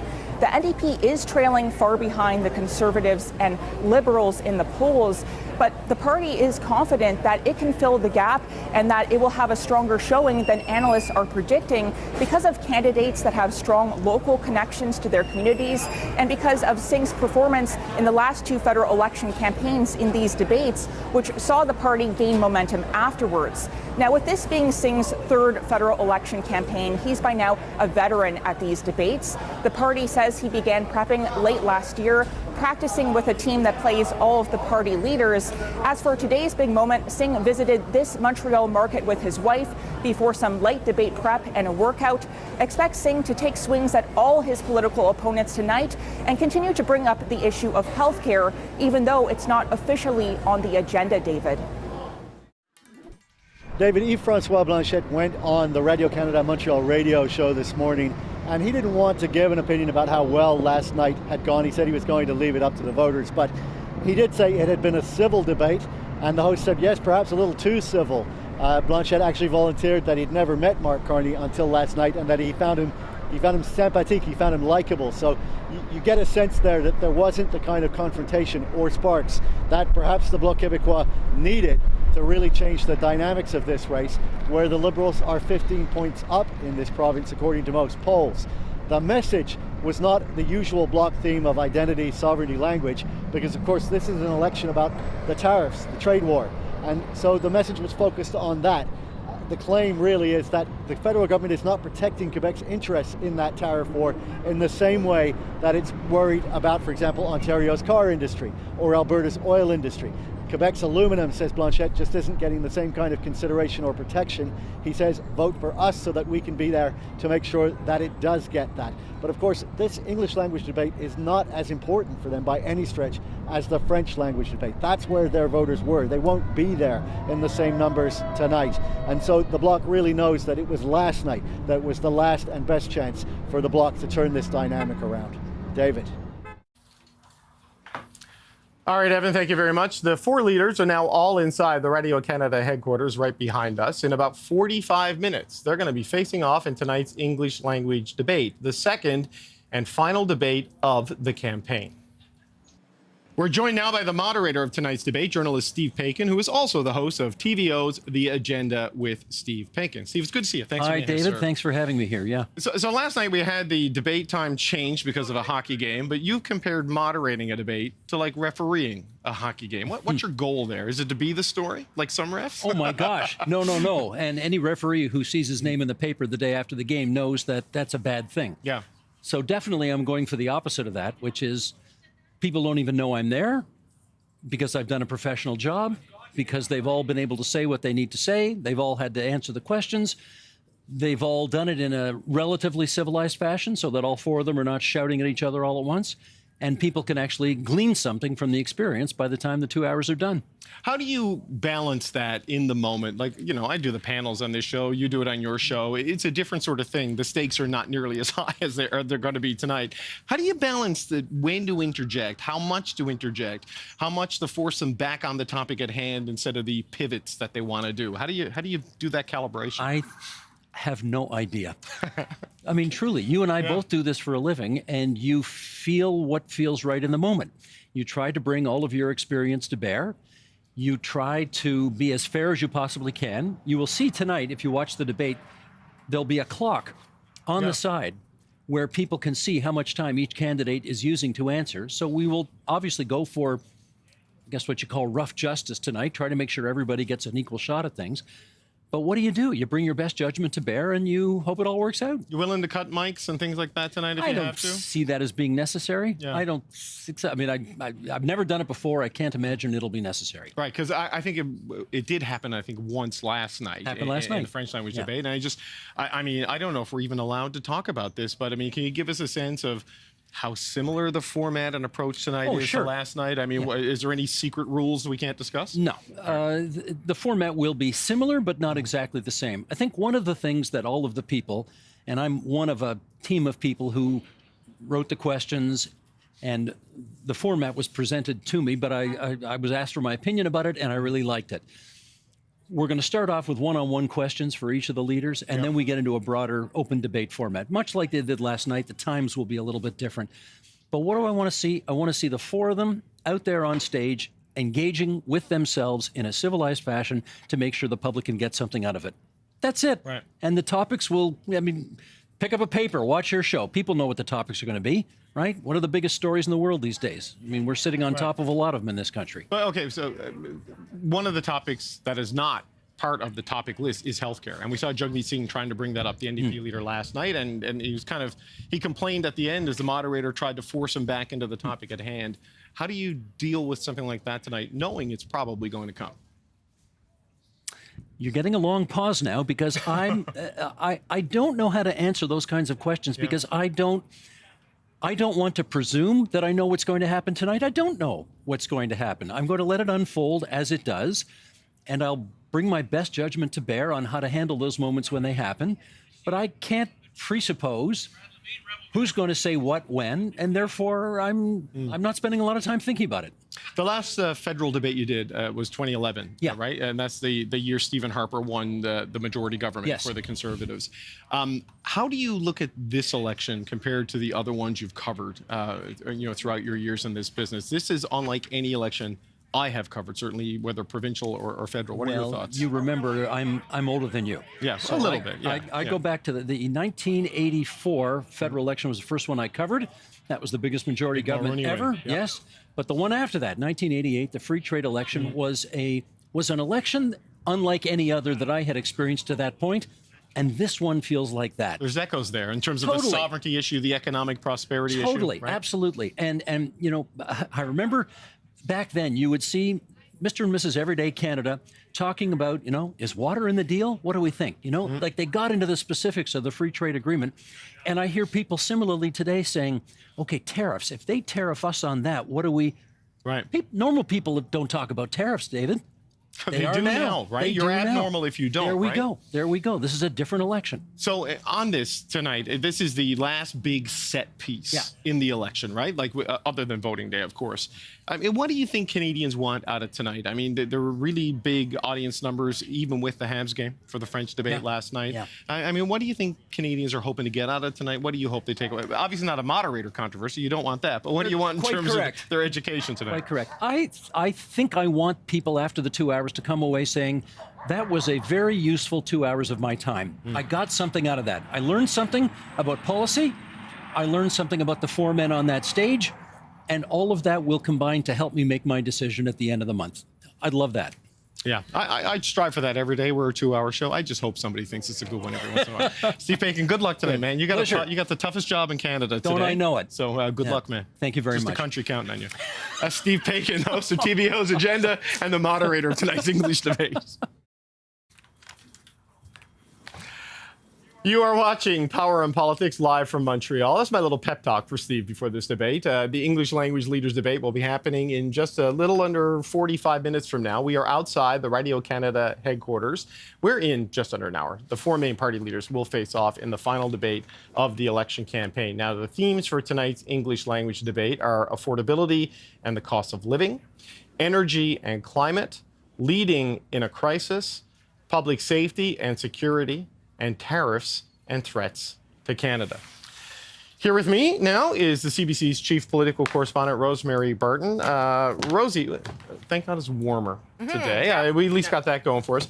Looking ahead to tonight, I mean, there's been controversies about what happened before the debate, what happened after the debate, but the debate itself last night was a well-run, well-functioning thing. The consensus, at least in the initial reaction in Quebec, is that it didn't dramatically change things.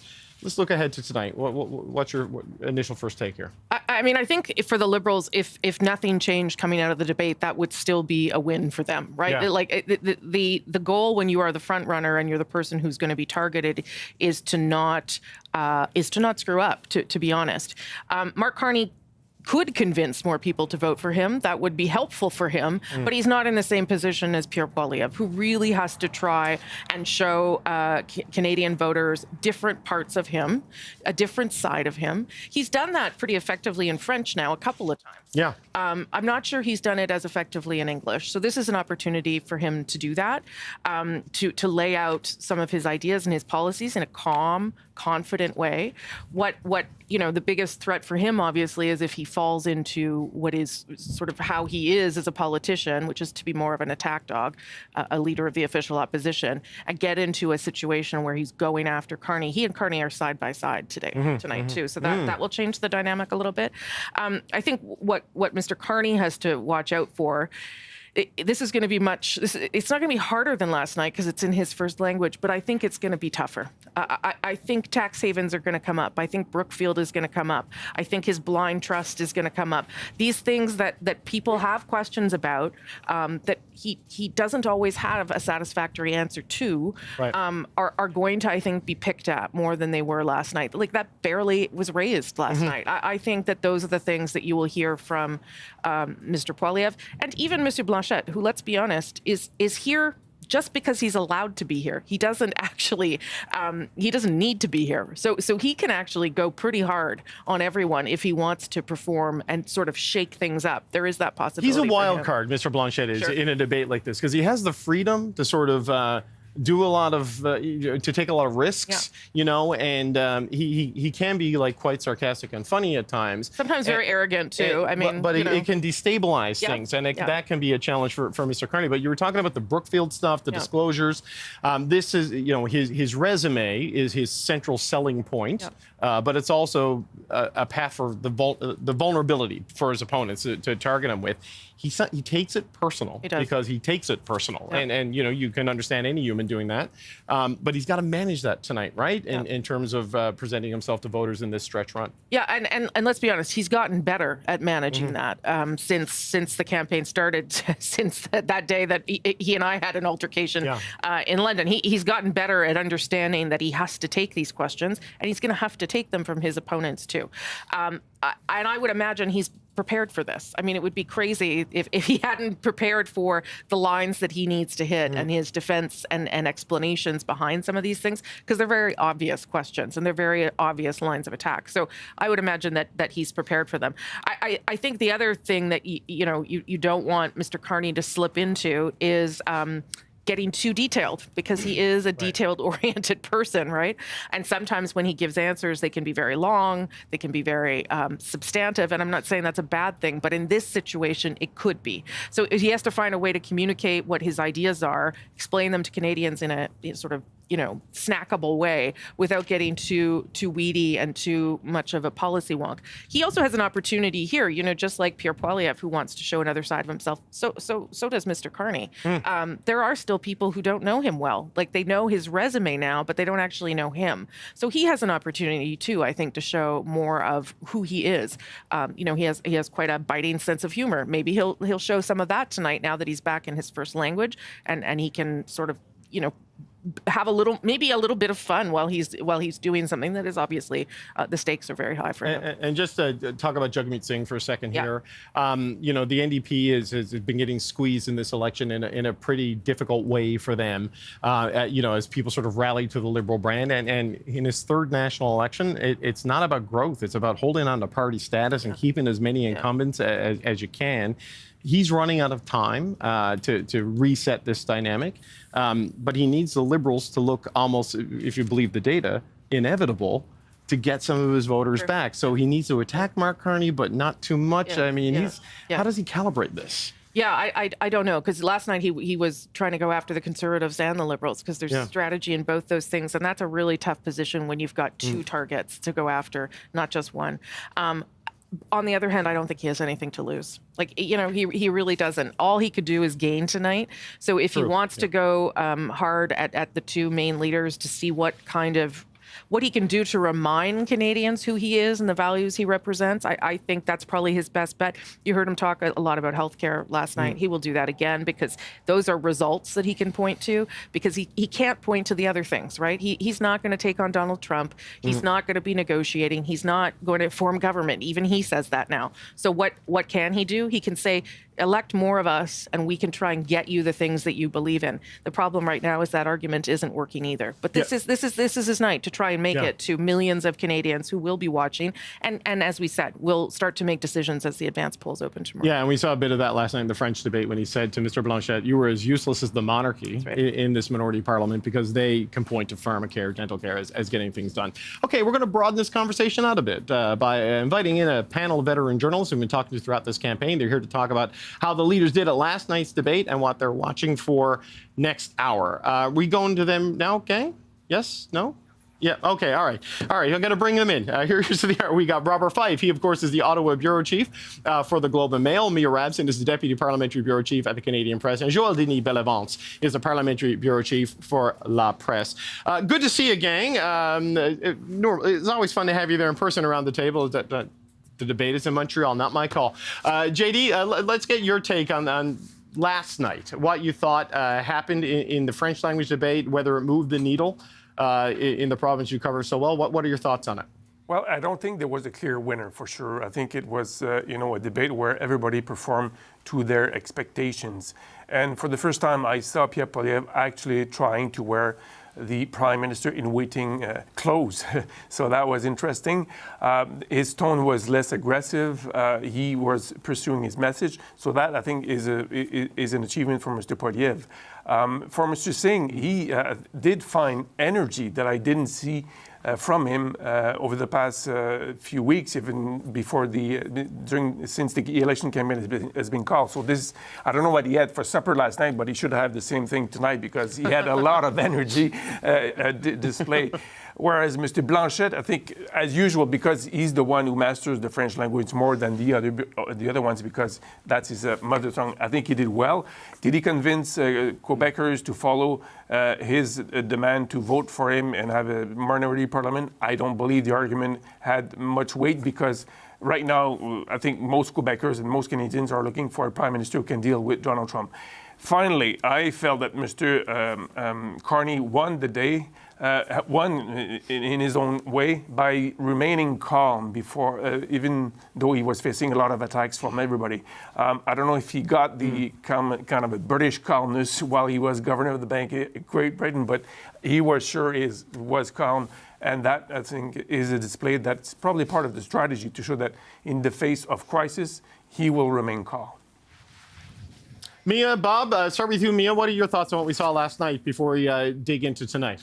I mean, it doesn't seem like what happened last night will change much of the discussion or the debate that's going on. I think I agree with JD. They all sort of did what they needed to, but nobody did more than they needed to. Nobody necessarily stood out. Mr. Singh definitely had more energy than I have seen from him at almost any event. He seemed to be quite comfortable in the role. He's done this before. It's notable that for Mr. Poilievre and Mr. Carney, this was their first national leaders debate. They've debated at other levels, but this was their first of that. And I think Mr. Carney was a little bit hesitant off the top of the debate. He seemed to find his footing a little bit more as the night went along. I am certainly no judge of French, but that did not come up in much of what I heard following the debate. He seemed to hold his own when it came to that. And to be honest, the expectations for his French had been lowered so substantially by many of his opponents that as long as he didn't speak another language, he probably would have sounded okay, and he did okay on that front. So overall, it doesn't seem like it moved the needle much. They did what they had to do. It'll be more interesting, I think, tonight to see Poilievre and Carney go after each other in English, when it'll be a little harder to see that hesitancy. Right. So, Bob, I wonder, there are two big, French language set pieces this week for Mr. Carney, the Tout le monde en parle interview and the debate last night.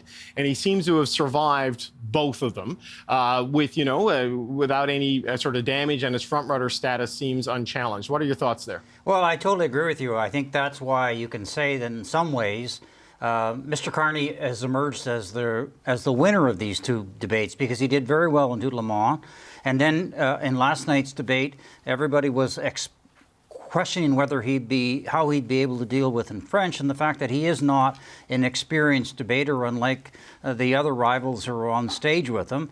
And he came out of that, and I think as JD said, he came out of that as calm and cool, and exactly what you would want in a leader who's going to be having to deal with an economic crisis caused by Donald Trump's economic war against Canada. So, but tonight is going to be a different situation because Quebecers have now been introduced to Mr. Carney, and we'll have to see whether there's any change in the polls. But tonight is the one where English Canadians are finally, for the first time, are going to be able to see.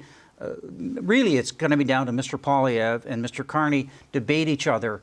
The Liberals do have a 5% lead over the Conservatives, but the Conservatives are holding pretty well at around 38%.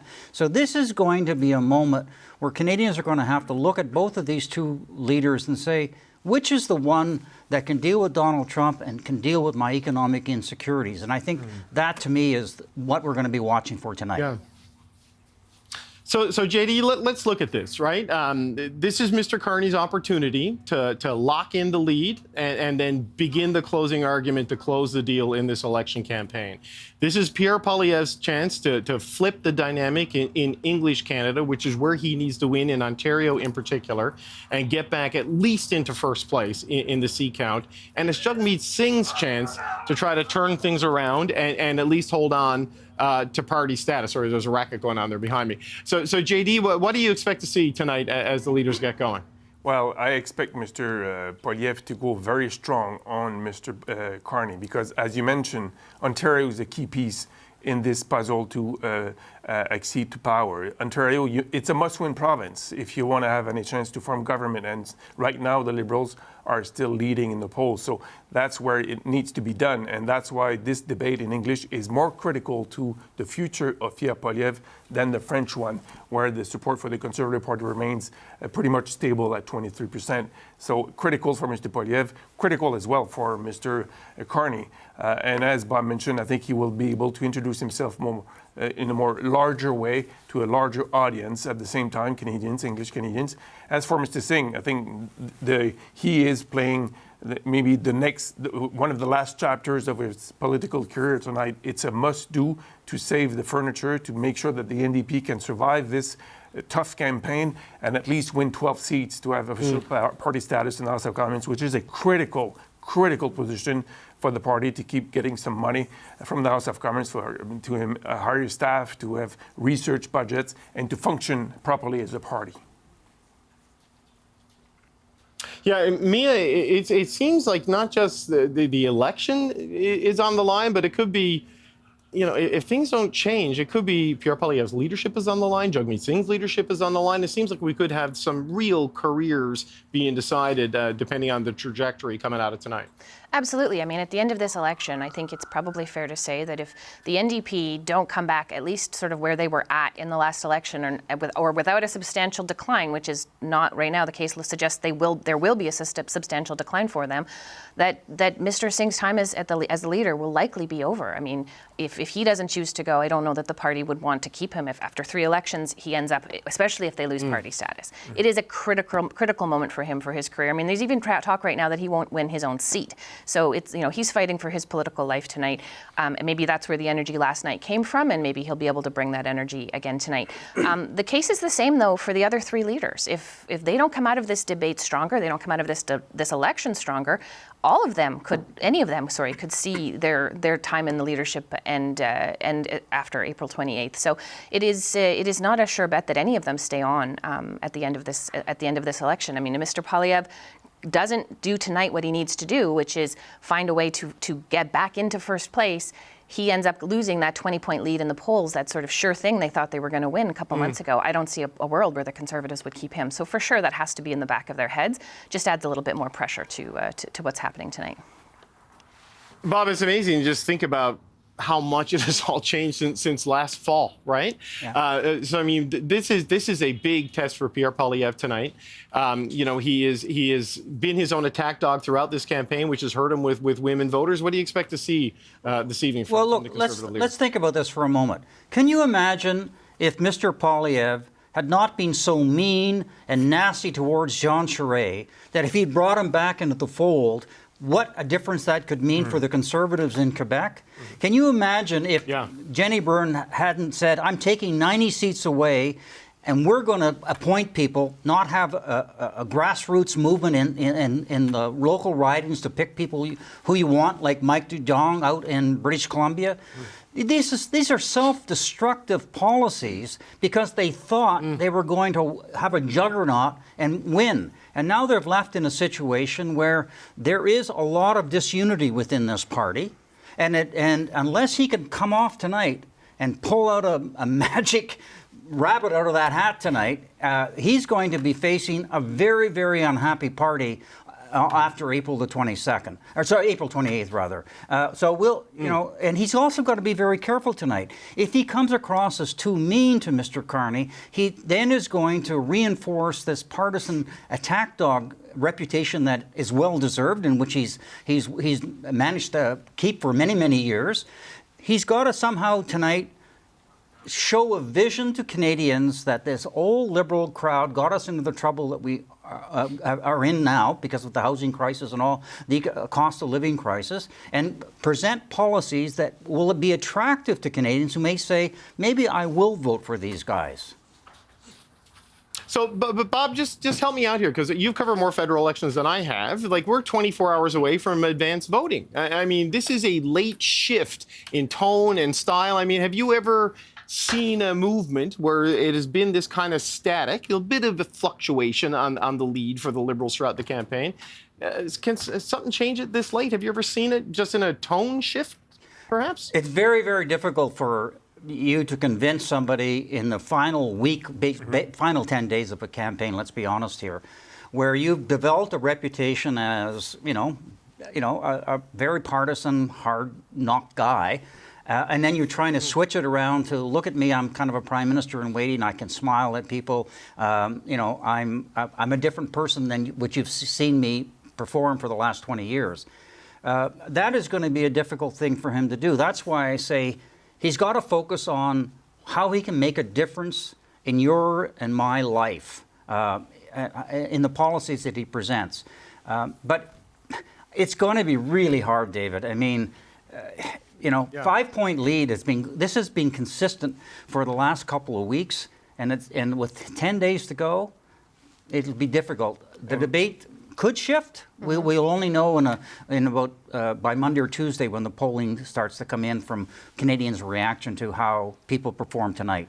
Well, and we often talk about the knockout. Go ahead, Mia. We often talk about the knockout punch in debates, but that is a rarity. That is not the norm. It really doesn't happen that often.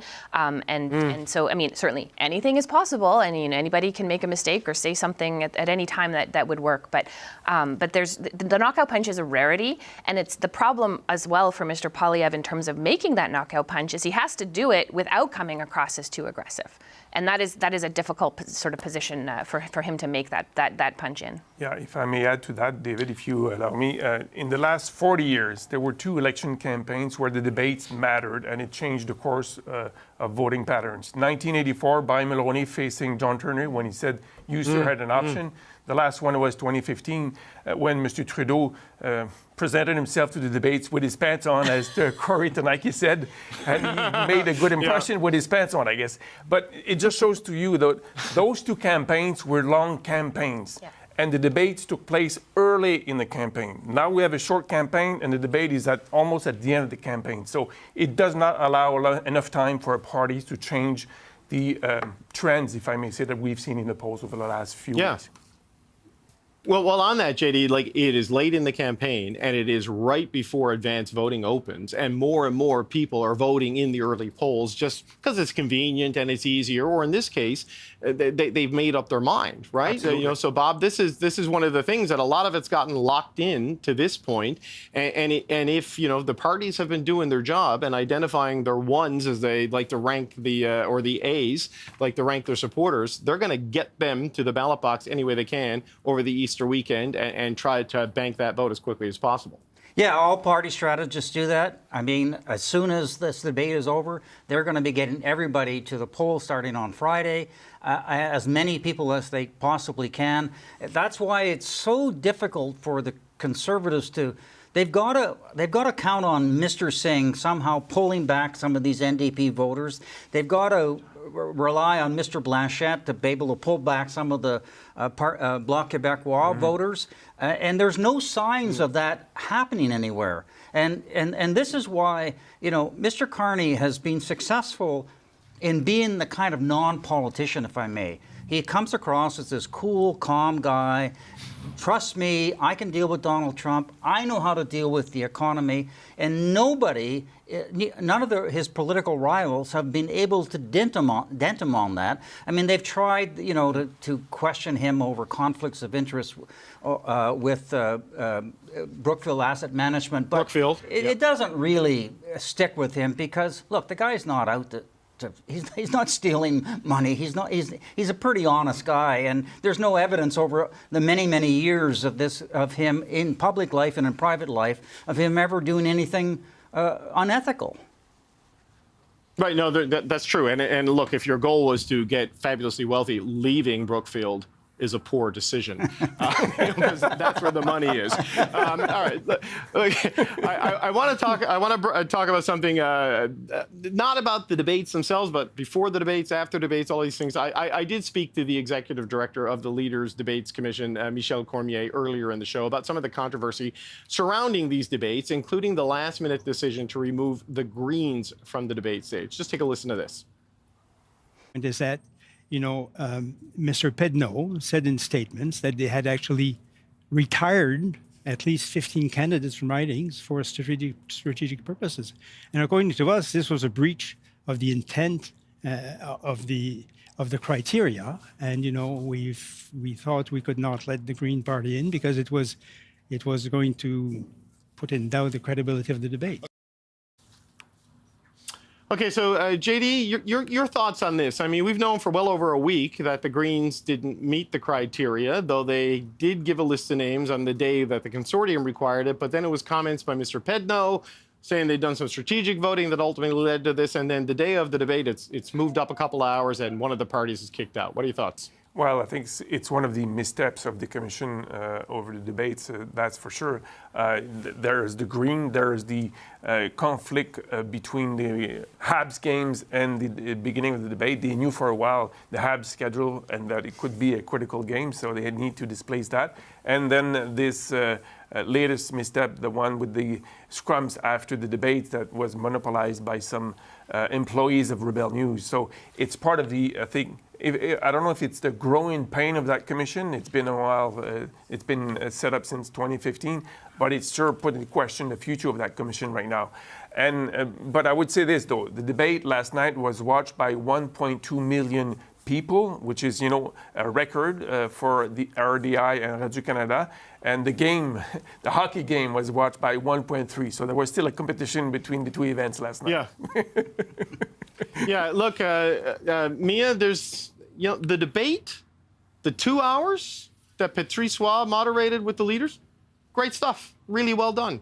Beforehand, afterwards, there's stuff going on here now. Let me just get some clarity, but there's been some developments. But Mia, just your thoughts on the Greens and what we saw after the debate last night.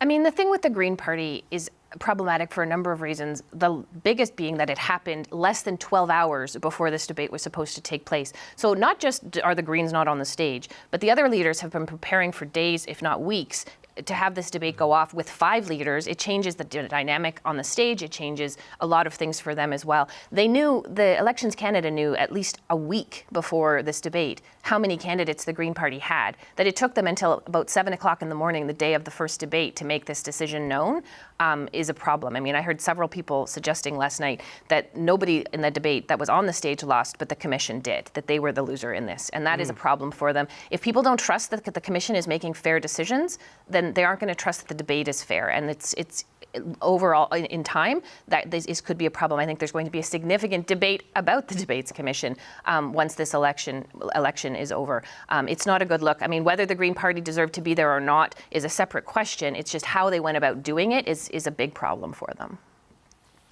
Okay, I do want to play another clip of Michel Cormier from our conversation earlier today, because a lot of people reached out with the way the press conference happened, the leader scrums afterwards, where Rebel Media in particular was able to just dominate the question line. I want to play some of my conversation with Mr. Cormier on that earlier today, and I'll bring you up to speed on some things that are happening here. Here's that clip. We were afraid that we would lose that battle in court. And the last time we lost that battle, we had to accredit 11 Rebel reporters. So we thought with 5, it's a number we can live with. Okay, Bob, I'm going to come to you on this. Here's what's going on here. To my left, there's the room there where the media is gathered. It's where they can watch the debates. This is where the scrums are happening with the leaders. There was some sort of an altercation inside there in the last little while involving Ezra Levant, who is the head of Rebel News, and other journalists. Michel Cormier has escorted Ezra Levant out. His credentials, we believe, has been revoked. Earlier in this program, you might have seen sort of some glitchy video playing, because we had to go to tape because Mr. Levant and his people came over with cameras rolling and tried to interrupt this broadcast, which is something journalists do to other journalists, I guess. But Bob, this is kind of what's been going on here.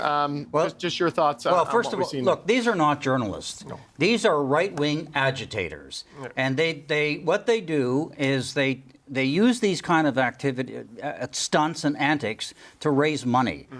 We've seen these people chase down Liberal politicians or NDP politicians, screaming in their faces, and then they try to raise money off of it. But when they go to deal with Mr. Poilievre, they're like little puppy dogs. Hello, Mr. Poilievre, very nicely.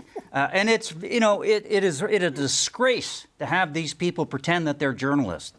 We all work for different organizations. Some of ours may have editorials maybe lean to the right or to the left or in the middle.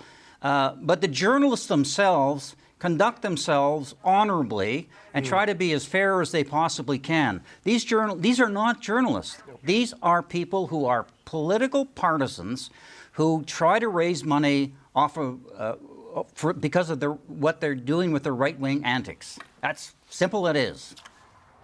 Yeah, JD, it's been a difficult broadcast today to sort of stay on the air and stay focused when that's been going on around us, and even just now we've had people coming over while we're live on the air, as we try to deal with things. We're inside a secure perimeter, so you wouldn't think you would need security to be able to do a live broadcast inside a fully accredited media environment. I don't know what happened in that media room, though I'm sure there's going to be video of that and what happened on this set on the internet, if it's not there already, because this will be something used to try to discredit us, discredit the CBC, discredit professional mainstream media, and raise money off it. But, last night, Canadians got to see, JD, what we all kind of see sometimes in these things. We're told not to make too big a deal out of it, not make it about us, but this is an election and it's a leaders debate, man, and this is just nonsense that this is able to happen to people. Yeah, sorry. Go ahead, JD. Guess what, David? Yesterday, Quebecers got to see those people in action, and they were not impressed at all. The comments that I heard from Quebecers watching those people, I don't call them reporters, I call them employees of Rebel News, they were shocked to see those people monopolizing the scrums with in fact, they said it was a disgrace. So I guess the Commission has to step up and do something to prevent this from happening tonight, because this would be a second disgrace in 2 days, unacceptable. And I'm totally with Bob. Those people are not reporters. And by the way, I did get into a shouting match with one of them. He was trying to yell over my own questions, trying to prevent me from doing my work. And I still remember this to this day. So imagine the anger that I still have, and it's been a year. Okay, I want to clarify something here, because earlier in the show I referred to Rebel News filing as a third-party advertising group. In fact, what's happened here is Rebel News founder Ezra Levant has registered another organization called For Canada as a third party with Elections Canada. But I just want to put that out there. He's promoted this organization on Rebel News, so there's a feedback loop there, Mia.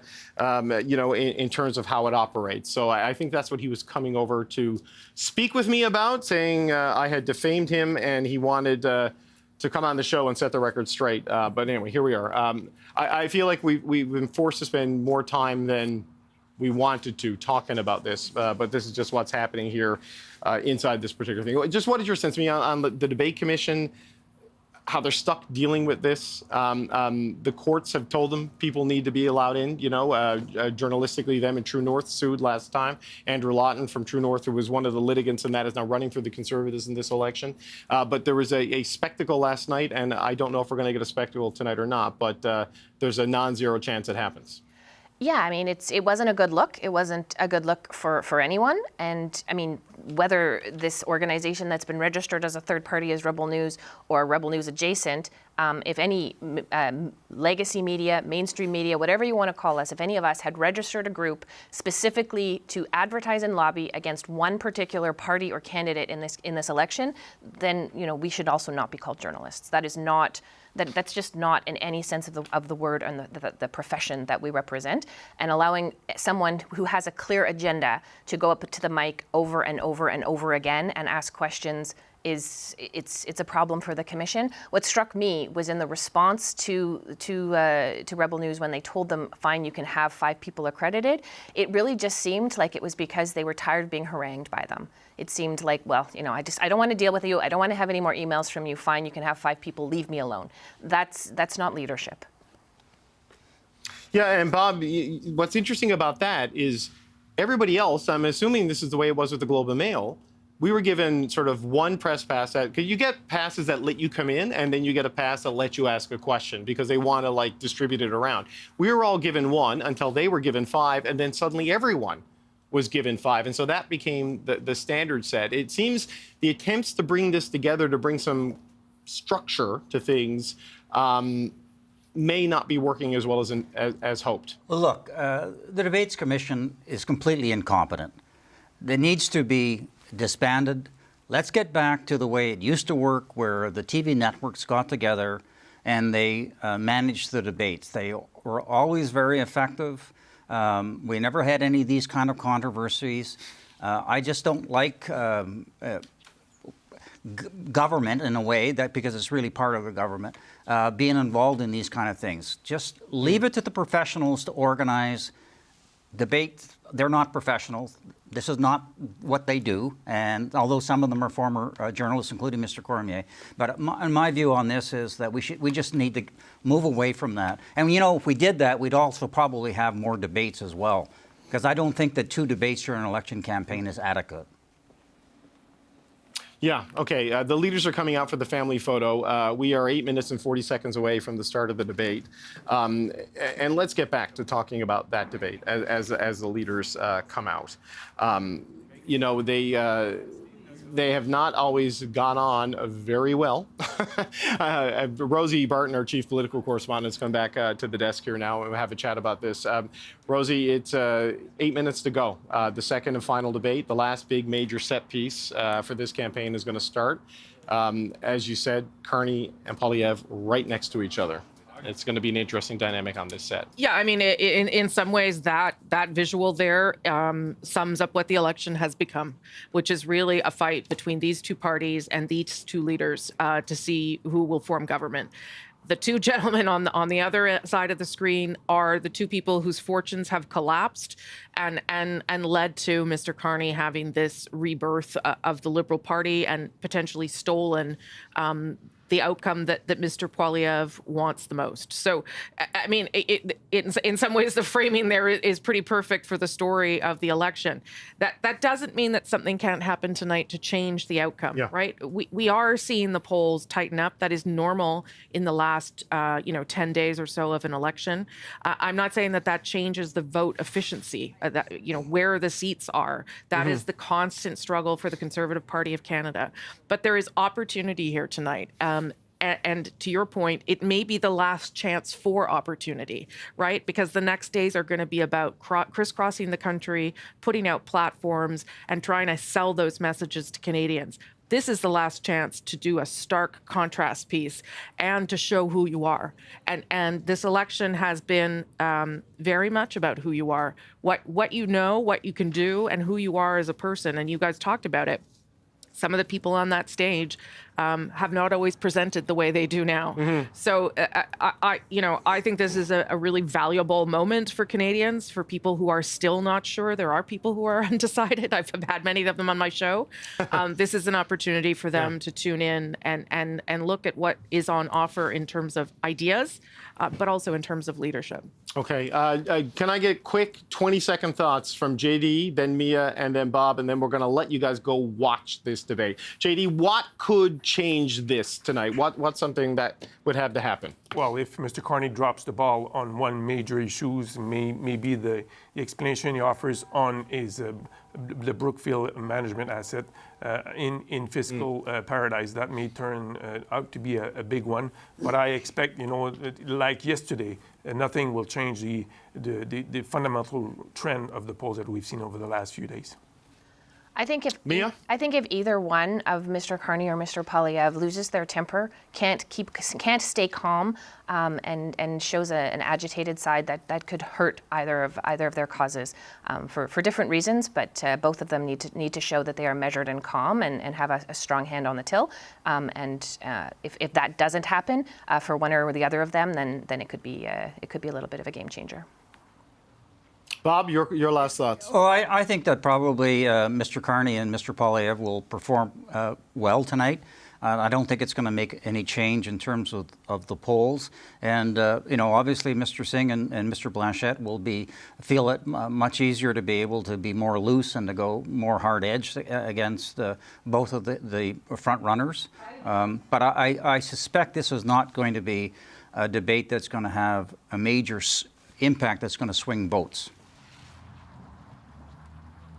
Okay, JD Bellavance, Mia Rabson, Bob Fife, I always appreciate the time. Just add to that, in addition to that other organization Ezra Levant created, Rebel News has been registered as a third-party actor in this election campaign. Go watch the debate, gang. We'll talk again in a week. We are 4 minutes and 30 seconds away from the start of the English language debate. You can see the leaders there at their podiums. Lecterns. People always correct me on that. Interestingly, you do have Mr. Carney between Jagmeet Singh and Pierre Poilievre, which that's not where they are in the polls, but in the political dynamic and spectrum and the way the voter coalitions are shifting around in this campaign, that physical manifestation is appropriate for this election. Can I also just explain something that I got lots of questions about? Last night, if you were watching, you would hear occasionally someone ripping a page after. Well, that was Mr. Carney. So you can see they've got like a very few notes, and then they've got notepads to write down key messages. He was taking a lot of notes, and every time he would finish an answer, he would rip the page off, and the mic beside him would pick it up. It was just kind of a funny moment, and lots of people didn't understand what it was. So that's what you're going to hear, I'm sure, again tonight, because he's a heavy note taker, and he went through that notepad pretty quickly. Listen, this is a very high stakes moment for Mr. Carney and Mr. Poilievre. Mr. Poilievre, because his whole career has been about trying to get to this place. So the stakes are very high, and he is in a place where he didn't think he would be just 3 months ago, which is trailing in the polls and trying to fight to get the outcome that he wants. Mr. Carney, these are very high stakes for him too. He's a successful person in other spheres. He has only been a politician for a matter of months, and Canadians still don't know him probably as well as they should know a candidate at this stage, but he hasn't been around very long. He gave up things to come and do this job. So, he needs to make that work for him and what he's put on the line as well. I think we've talked about the stakes for the other two, much more sort of do or die, frankly. Not that I think either of those parties will disappear, but the strength of those parties will be weakened if things continue the way they are, and that is a troubling outcome for them. So, listen, they've all been on this stage now, though. They've all done this once before with each other. All of them, three of them in their second language, one in their first. So this is perhaps more comfortable than it was last night. I think you will see people be more confident, and we will see whether the confidence sort of becomes more aggressive. And that's the piece I think that Canadians just writ large don't have a lot of time for now. That's the difficult calibration for them all to do, right? Sure. Is that you can make gains with a certain segment of the electorate by going really hard at your opponent, but then you can lose with another segment of the electorate by being seen as being too eager and too aggressive and too nasty. Yeah, and in this moment, right, for the country, there is a desire, I think we've seen, both in public opinion polls and in people talking to us, that they want seriousness, they want competence, they want someone to show their ability to meet the moment.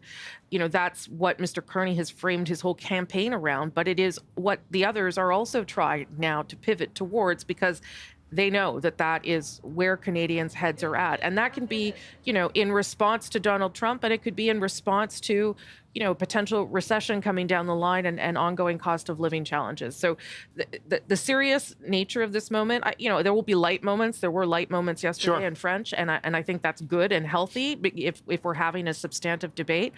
But there is a lot at stake here tonight. And if nothing changes, or if something changes, we are running into the end here, and as you've been saying, this is the final time to make a case. Really, this is the last big inflection moment, potentially at least on the schedule in this campaign. That's our chief political correspondent, Rosemary Barton. Rosie, always great to be riding shotgun with you on these big days. I'm David Cochran. Thank you all for watching Power and Politics live from Montreal. This is day 26 of the federal election campaign. The English language leaders debate starts in 20 seconds. After that is over, we'll be back with Adrian Arsenault, me and Rosie, with analysis and reaction, and we'll watch the leaders' scrums. But that's it for now on an unusual and big day here in Montreal. We're 5 seconds away from the final leaders' debate of the... Live from the atrium of Maison Radio Canada in Montreal, 4 federal leaders will debate for your vote. The leaders are here and ready to go. Mark Carney, Pierre Poilievre, Yves-François Blanchet, and Jagmeet Singh. They will debate the major challenges facing our country, from tariffs to the cost of living, public safety, energy, and leading in a crisis. Good evening, everybody. I'm Steve Paikin, your moderator for tonight's debate. Each leader has agreed to the following: no notes, answer the questions, stay on theme, stay on time. How much each leader speaks will be counted on these clocks, visible to the leaders and to you at home.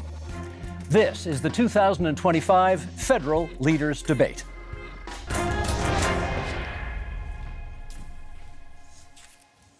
Well, welcome, leaders. Good to be with you here tonight in Montreal for what I'm sure will be a memorable evening. Our first theme is tariffs and threats to Canada, and we will begin with a round of questions.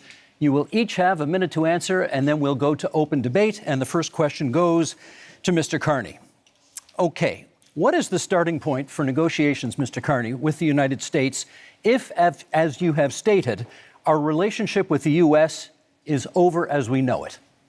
Well, first, Steve, may I thank you and also thank fellow leaders for their service to Canada, people at home for taking the time to watch.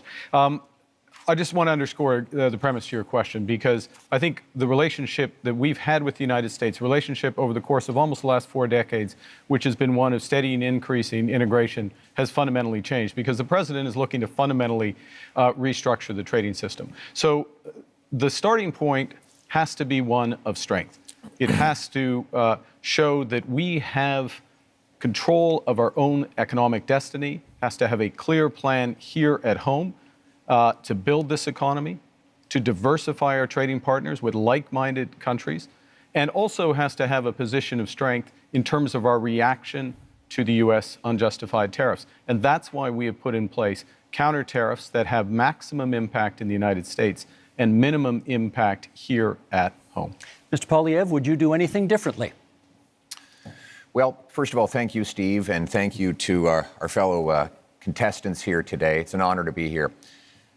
What would I do different? Well, I'll start by what I would do the same. I think we do need to counter the American tariffs with our own to deter this economic aggression. We must make clear that we will always be sovereign and independent. What would I be doing differently?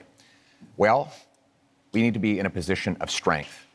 The Liberal government has weakened our economy with anti-energy laws, red tape, and high taxes that have driven $500 billion out of our country into the United States and made us incapable of shipping our resources overseas. That weakness threatens our ability to stand up for ourselves. So what would I do? I would cut taxes, red tape, and approve our resource projects so that we can get our goods to market and bring home the jobs so we stand up to President Trump from a position of strength. Mr. Singh, you get the next question. Can we trust the United States to work with us on matters such as Arctic sovereignty and defense policy? I think we've seen, first of all, good evening, everyone, and thank you for tuning in, and thanks for the question, Steve. We've seen what, for a lot of people, feels like a betrayal when we look at the United States. I grew up in a border town. I grew up in Windsor. And we saw how connected we were as a city and as a community. People lived on one side of the border, worked on the other. People traveled back and forth all the time. We're in the automotive capital of Canada, and we knew how important it was to be able to build cars in Canada. But we saw that those cars went back and forth across the border. Seeing what Donald Trump did to attack Canada in this unprovoked way without any justification really felt like a betrayal.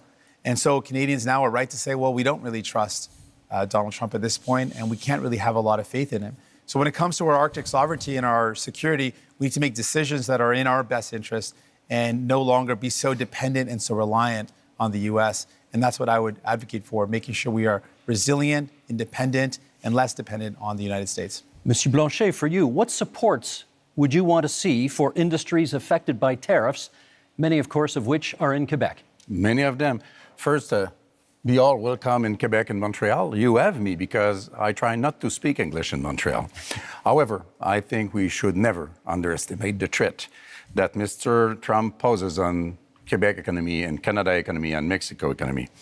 But we must acknowledge the fact that the economy of Quebec is built differently. The challenges are not the same. The necessity for Quebec to have at least partly its own voice in the negotiation is important. The difference between Quebec and Canada is very important in terms of economy, but also in terms of identity and language and values and who we are and the way we want to handle immigration. So we have the right to be different. And if this difference is being respected by whoever becomes Prime Minister of Canada, we will be reliable partners in order to achieve the best possible negotiation and protect ourselves and our economies as partners. Merci, Monsieur Blanchet. Okay, we now move into open debate, and I'll start it off, Mr. Carney, with you, and then we go from there. Do you still support dollar-for-dollar tariffs, even if they ultimately threaten Canadian jobs and businesses? No, and in fact, we've already moved off from dollar-for-dollar tariffs. We have to recognize, and I think we all do, the United States economy is more than 10 times the size of the Canadian economy. And the principle in terms of our counter tariffs is to have maximum impact in the United States, as I said a moment ago, minimum impact here. So we have to think about the impact on Canadian businesses. I'll give you one example, if I may. In the auto sector, the way we've designed those auto tariffs is that Canadian automakers, if they maintain production here, if they maintain their investments here, when I say Canadian automakers, I mean automakers that have jobs and plants and production in Canada, then they can have lower tariffs on what they ship to the United States. We create a huge incentive for them in order to do that. We also have carved out the Canadian auto parts sector. Last point, I know you're pressed for time, the Canadian auto parts sector, so that it can remain competitive with the United States. We're focused on maximizing Canadian jobs, maximizing the harm in the U.S., so that we get them where we need them. Mr. Poilievre, you want in, then Mr. Singh. Well, Mr. Carney, you claim that you want our country to respond with strength, but after the last decade, half of which time you've been Justin Trudeau's economic advisor, our economy is weaker than ever before. It's been the worst growth in the G7. We've lost $500 billion of investment south of the border. You supported blocking pipelines in Canada that gave Donald Trump and the U.S. a near monopoly over our energy. And now you want to keep in place Bill C-69, the liberal no new development law that blocks us from shipping our resources overseas. How could you possibly think it's a good idea to give the Americans a continued monopoly on our energy projects when you have seen how much these liberal policies have weakened our country over the last decade? Let Mr. Carney respond, and then Mr. Singh. Sure. If I may, yes. So let's go to my record. My record is a month long as Prime Minister. And this goes to the heart of coming to the Americans with strength, but doing the right thing for Canada. Within the first week as Prime Minister, I sat down with all the premiers of the provinces and territories, as well as the leaders of the Indigenous peoples. Got an agreement with all the provinces and territories, doesn't happen very often, got an agreement for them to have one Canadian economy instead of 13, first point. Secondly, to commit the federal government to do its part by Canada Day, so free trade in Canada by Canada Day. Thirdly, the federal government to commit with respect to project reviews. The question was about pipelines. I'm getting to it. Thirdly, one project, one review, and relying That's on not provincial. Yes, it is possible under. It is possible on our system. No, it is not. The It's impact banned assessment. under C-69. It is agreed on under the impact assessment framework, and we have a cooperation agreement with British Columbia already. We're looking forward to them with the other provinces. We will move forward. Mr. Singh's turn, please. Of course, we agree around having a strategic response to the United States. But what I'm concerned about is what we're doing here in Canada. We are already seeing threats to our country in that just the threats alone of the tariffs have meant Canadians have lost their jobs. The threats of the tariffs that are in place right now, the impact of those tariffs is that we've lost jobs in steel, aluminum, and the auto sector. People are already losing their jobs. And while, Mr. Carney, you had time, as you mentioned, not very long time, but as Prime Minister, you showed us your priorities. The first thing you did is you had traveled, you made a tax cut for millionaires, which was reversing on the capital gains. So you gave a tax cut to millionaires, but you didn't have time to increase the amount that workers get on EI. Right now, workers who are struggling and wondering, what am I going to do if I lose my job? Workers who've lost their job are saying, how do I pay my bills when EI only covers half of a worker's salary? Maybe 40 years ago that would have worked, but right now most workers are spending their entire salary just to pay the bills, to pay their mortgage and their rent, and to put food on the table. So EI is not good enough, and it shows Canadians that you didn't make it a priority to protect those that are impacted by these tariffs, that are threatened because their jobs are lost. We have not heard from Monsieur Blanchet yet in this segment, so please. Yeah, Mr. Carney, you are becoming a real Canadian leader, saying one thing in French and another one in English. You said in British Columbia in February that you would force oil and gas through pipelines through Quebec, either we wanted it or not. You would use emergency powers in order to do so. And 2 days later in Montreal, you said that you would never do that without the approval of Quebec. What's the point of using emergency powers if you do have the agreement of Quebec? However, I do agree with you. It's important to be very strong in front of Mr. Trump. However, I would keep the dollar for dollar policy. Don't be weak in front of Mr. Trump. And those counter tariffs have to be targeted. You have put out already $2 billion for Ontario auto industry, car industry, and the lumberwood industry in Quebec has already paid to United States $2 billion, and you have not raised one finger in order to help us. Let's get from Mr. Poilievre and then a response from Mr. Carney. Well, Mr. Carney refused to answer the question about pipelines. Just the other day, he said that he doesn't necessarily think we need to build pipelines. Let me tell you what that means. Right now, the Americans get 97% of our oil, 100% of our natural gas exports at big discounts. We have to send Canadian oil from Western Canada through the States just to get it back to Quebec because we don't have a pipeline. And now there's this law, liberal law C-69, which effectively bans pipelines. The 14 biggest energy and resource companies say it has to go if we're ever going to build another project. And I asked Mr. Carney why he would keep in place this anti-pipeline law that effectively empowers Donald Trump to have a total monopoly on our single biggest export. Why would you not repeal this Liberal law? Isn't it because you are exactly the same in the same line as Justin Trudeau and the rest of the Liberal team that is now making up your cabinet? Let's get a response. Well, let me pick up a couple of points that have been made. The first thing I did as Prime Minister was to cut the carbon tax. That's the first thing. Second thing is made a commitment that all proceeds from our tariffs will go to workers and those companies most affected. There were several points raised. Nothing so far. If I may, Mr. Steve, if I may address, I'm trying to do it quickly because several points raised. All proceeds go to workers and the firms most effective, and those proceeds are considerable. Third thing, I'm interested in solutions. I'm interested in getting energy infrastructure built. That means pipelines, that means carbon capture storage, that means electricity grids. And here's how you do it. And we've already moved in the first month. Cooperation agreements with the provinces. Guess what? We are a federation. You need to cooperate with Quebec. You need to cooperate with the provinces. You need to get First Nations and Indigenous people buy-in. You can do that through the one project, one review window that we put in place at that first ministers' meeting, as well as, if necessary, using emergency powers to fulfill the federal responsibility, but not the unique. Mr. Poilievre, you want to come back on that? What you're saying, Mr. Carney, with respect, is a total contradiction.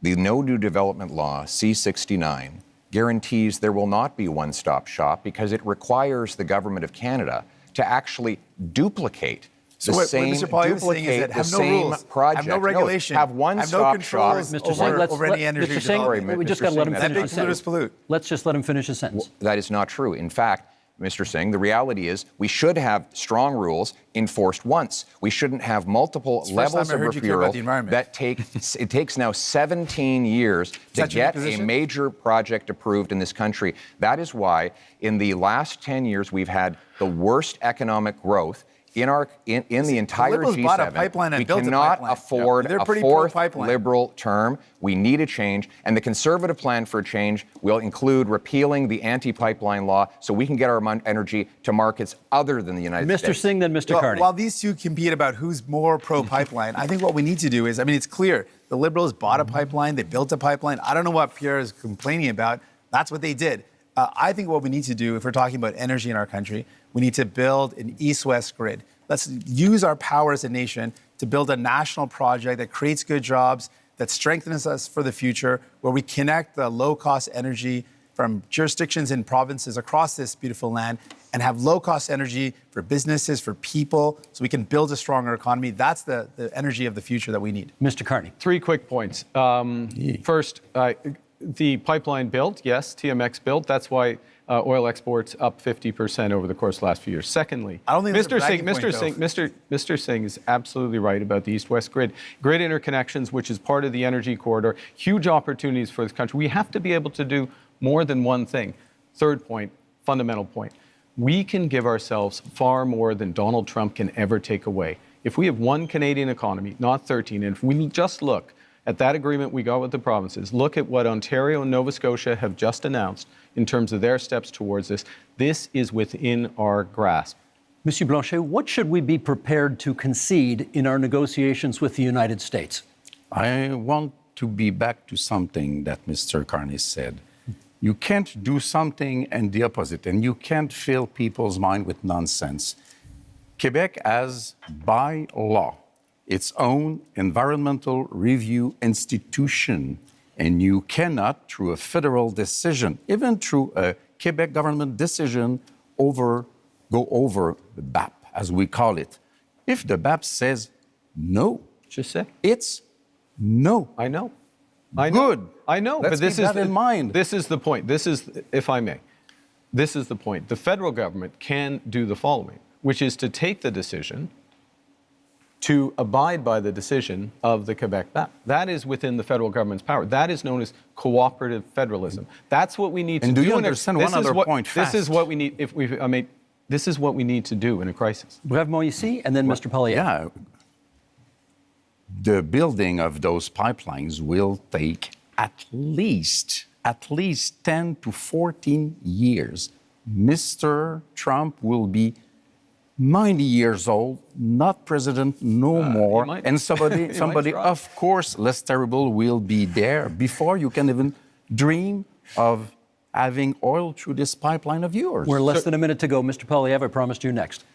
Listen, after the last 10 years of Liberals blocking pipelines and killing jobs. Sounds wild when you say that. We actually need to get things done. We need a change, and our Conservative plan for change will repeal the No New Pipelines law.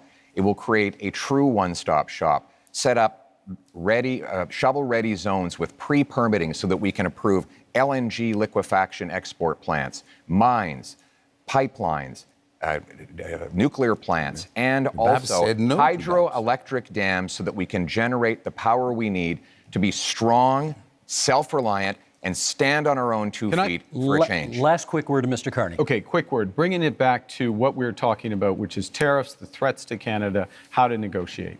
We need these options. We need these options to build domestically, to build one Canadian economy. We need to act. We need to diversify our trade partners. And that will give us strength in this segment. That is our time. Okay, you know my job tonight. I got to be the heavy guy here every now and then, making sure everybody comes to time. And I'm keeping an eye as well on making sure that everybody gets rough justice over here. That concludes our first section and our first debate. Up next, affordability and the cost of living.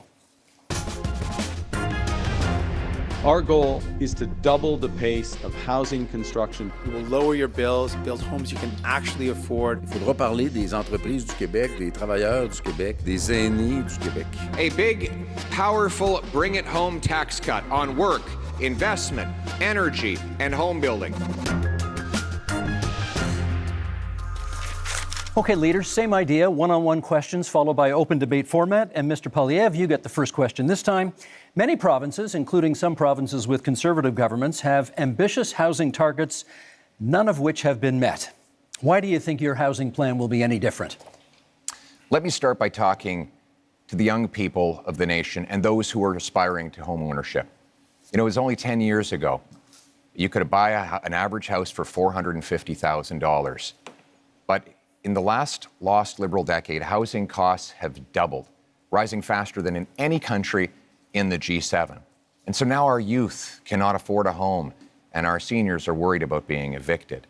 We can't afford a fourth Liberal term of rising housing costs. We need a change. And our Conservative plan for change will, 1, axe the federal sales tax on new homes. 2, incentivize municipalities to cut their construction taxes to bring houses down in cost by $100,000. 3, sell off federal land for homes. And 4, train up 350,000 young trades workers who can help build those homes. Because you deserve a home, and we're going to make it happen for a change. Also on the issue of affordability, Mr. Singh, you get the next question. How do you bring down grocery prices in the midst of a trade war? I appreciate the question. This is a big concern. When I talk to Canadians, they tell me they're really feeling squeezed from the cost of living. That's one of the top things that people tell me about. People are saying, I can't afford to buy groceries. Every time I go to the grocery store, it's just ongoing worry and this feeling of anxiety that can I actually afford the things that my family needs? On top of that, people are worried about the cost of homes. I think those are the two biggest things I hear. So we can do things about this. Other countries have taken concrete steps. We can put in a price cap on food essentials. France has done it. Greece has done it to great success. It's brought down the cost of food significantly in both those jurisdictions. We can also ban corporate landlords from buying up the affordable homes to keep homes that are affordable. We can make things better for Canadians, but it requires having the courage to take on the powerful corporations that are ripping you off, that are price gouging you. And we know that price gouging is one of the major reasons why food prices are going up. You're never going to hear Pierre Poilievre or Mr. Carney talk about the fact that these are the corporations ripping you off. Thank you, Mr. Singh. That's time. Mr. Blanchet, I want to ask you about old age security, which will soon cost this country $100 billion annually. We understand you would like to expand it. How would you pay for that? We would want it to be just for everybody because the Liberals have created a discrimination against elders which are 65 to 75 years old, having 10% less income from federal government than those who are over 75. But the best way to do it is to have everybody pay its fair share in terms of tax, which means that one should not be entitled to hide money in fiscal paradise in order not to pay him or his clients or friends not to pay billions of dollars in taxes that could be used to help the situation of elders. Those are things which are supposed to be applied to everybody. There are a lot of questions to be answered about that. Other ways to do it is to reduce the pressure on housing price, to make sure that the whole budget of elders and families and workers can afford houses which have increased dramatically in price. Merci, M. Blanchet. That's time for this one. Mr. Carney, I want to ask you about housing, which over the past decade has gone from a problem to a crisis while the Liberals were in power. Is your policy on getting homes built any different from your predecessors, and how? This is one of the reasons why I entered this contest, because of the housing crisis, the cost of living crisis, the housing crisis, and the Trump crisis, to help fix it. And I would say, look, the housing approach is fundamentally different because we need a fundamentally different approach. We need to build housing at a rate that we haven't seen since the end of the Second World War. We do need a fundamentally different approach. And with the fundamentally different approach, we can build an entirely new industry. So the question is how? Now, Mr. Poilievre and I agree on some things. Okay? I agree as well on reducing the tax on first-time home purchases as a way to buy. But I am focused on increasing the supply of homes and doing that in a way that uses Canadian technology and modular, prefabricated housing, that uses Canadian lumber, including in reinforced timber, and uses Canadian workers. And in all respects, we're scaling up to double the rate of home building. Thank you, Mr. Carney. That's time. We now move to open forum here. And Mr. Singh, you get the first comment. Many of you have pledged to cut the GST on many aspects of buying a home. And Mr. Singh, I want to ask you, would you cut the GST on anything else in order to make life more affordable? Absolutely. In fact, I'm the only one on this stage that fought to give people a GST holiday. Interestingly, while the GST holiday helps working class folks, middle class folks, by taking off the GST off essentials, the Conservatives under Pierre Poilievre voted against that. They opposed the idea of giving people, actual folks that need help, a tax break, and would rather give millionaires a tax break, which shows you whose side he's on, which is not surprising.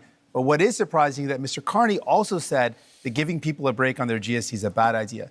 Mr. Carney, why do you think giving a tax break to capital gains folks that earn more than $1 million is a good idea, but helping a family afford their groceries, helping people afford their bills for their internet, their cell phone, their home heating, giving them relief to take the GST off those is a bad idea, but giving a tax break to people who really only earn over more than $1.4 million, that's somehow a good idea. Okay, you went after that's Mr. your numbers. You went after Mr. Poilievre first, so I'm going to give him the first shot to respond.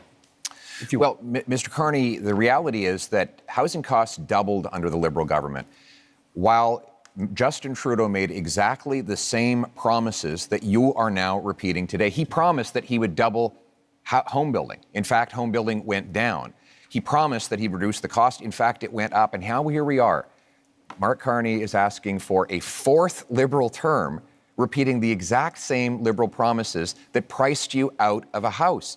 Just a few weeks ago, before the election, the Liberals voted against taking the GST off new homes, and they have continued to build up bureaucracies that block construction. We need a change so that you can afford a home, and our change will be, again, to axe the sales tax on new homes, incentivize municipalities to speed up permits, free up land, and cut development costs, train up 350,000 young people who can be in the trades to build those homes, and sell off the land that is going to be needed in order to build homes. That is a real plan for you to own a home and afford your life for a change. Mr. Carney, they're coming at you from both sides. What do you say? Okay. I know it may be difficult, Mr. Poilievre. You spent years running against Justin Trudeau on the carbon tax, and they're both gone. Okay, they're both gone.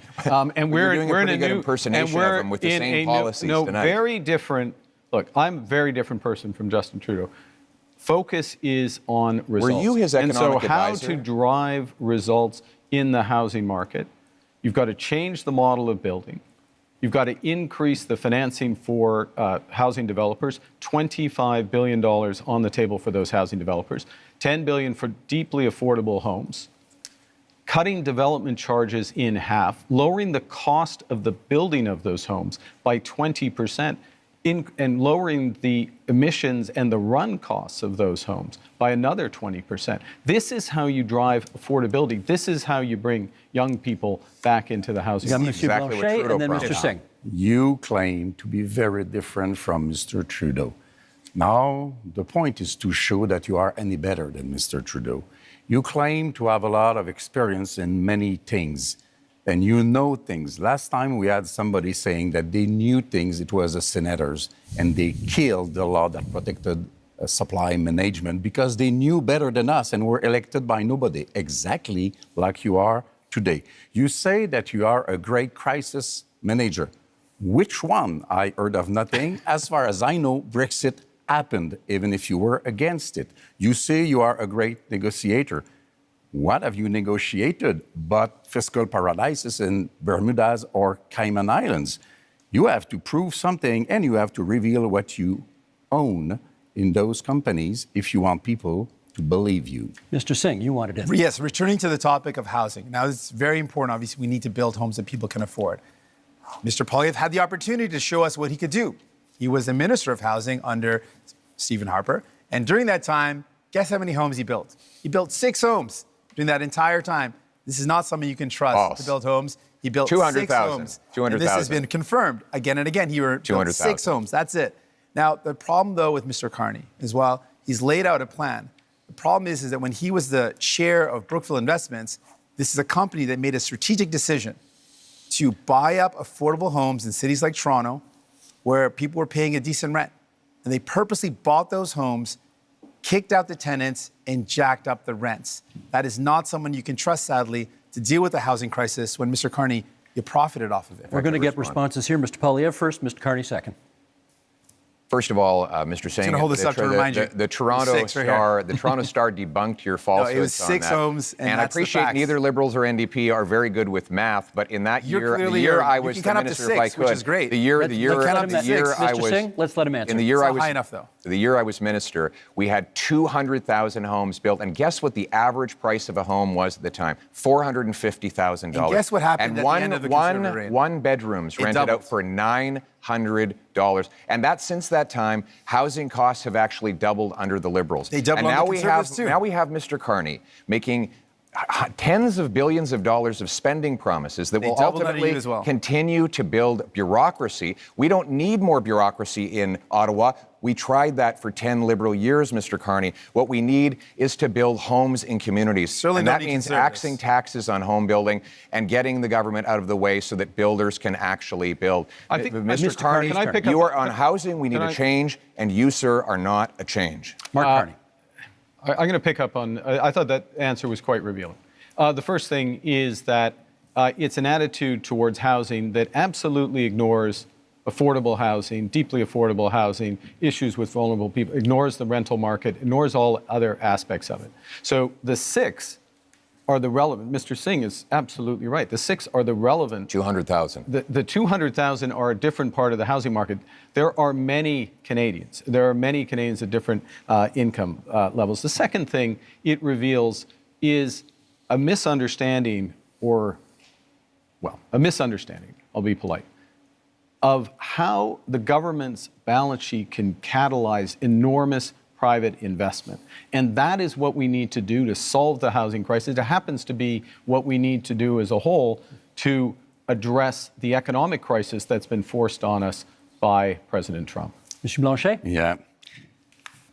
You have spoken much more than I have, so I won't ask a question. I will make a statement instead.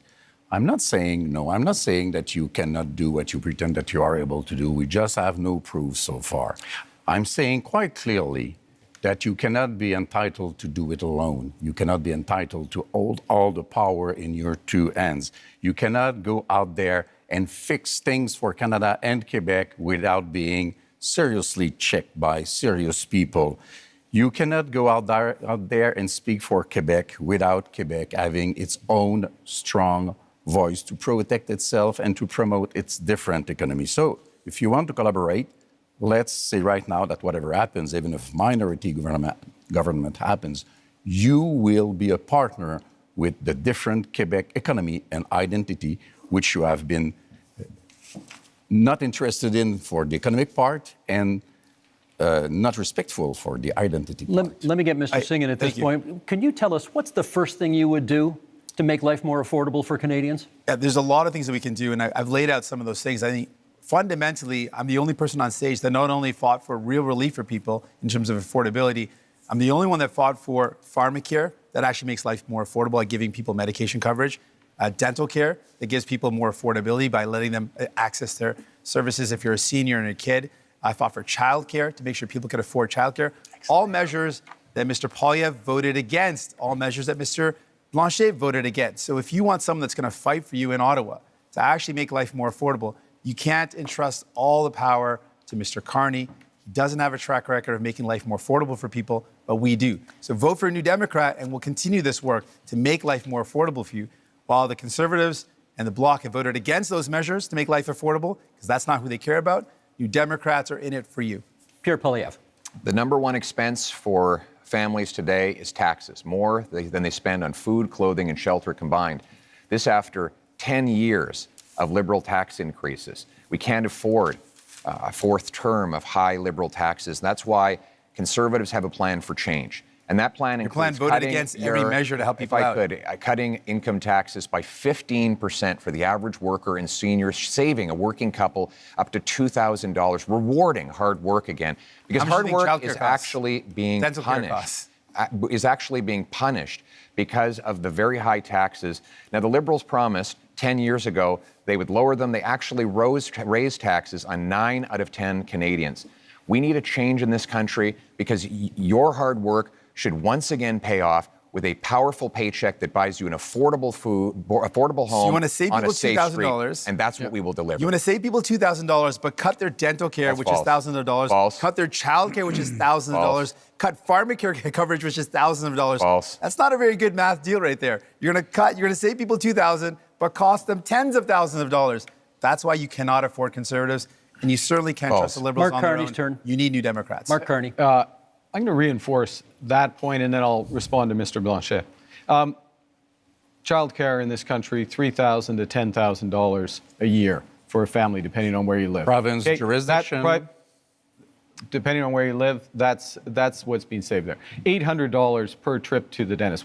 We've expanded dental Province, care to 8 million Canadians. Because we 8 million Canadians. Because New Democrats are there. Pharmacare. These are fundamental issues for affordability. We're talking about affordability and taking them off in order. That's why you need New Democrats. That's Quebec, not what I've said. And in terms of income taxes working with Quebec, for Canadians. yes, absolutely. Throughout the short time I've been Prime Minister, working directly with the Premier of Quebec, our Minister of Foreign Affairs, our Minister of Finance are from Quebec. Quebec and Quebec issues, whether it's Why supply haven't you answered Mr. Legault's letter? He asked 5 things in the letter. He reduced his expectations. We're talking about... And you did not even answer him. And tonight, you are so much in love with Quebec. Steve, the question that Canadians have to ask. Why vote for Conservatives? He's got the... Mr. Singh, sorry, he has the floor. Come on. The question you have to ask is, after a decade of Liberal promises, can you afford food? Is your housing more affordable than it used to be? What is your cost of living like compared to what it was a decade ago?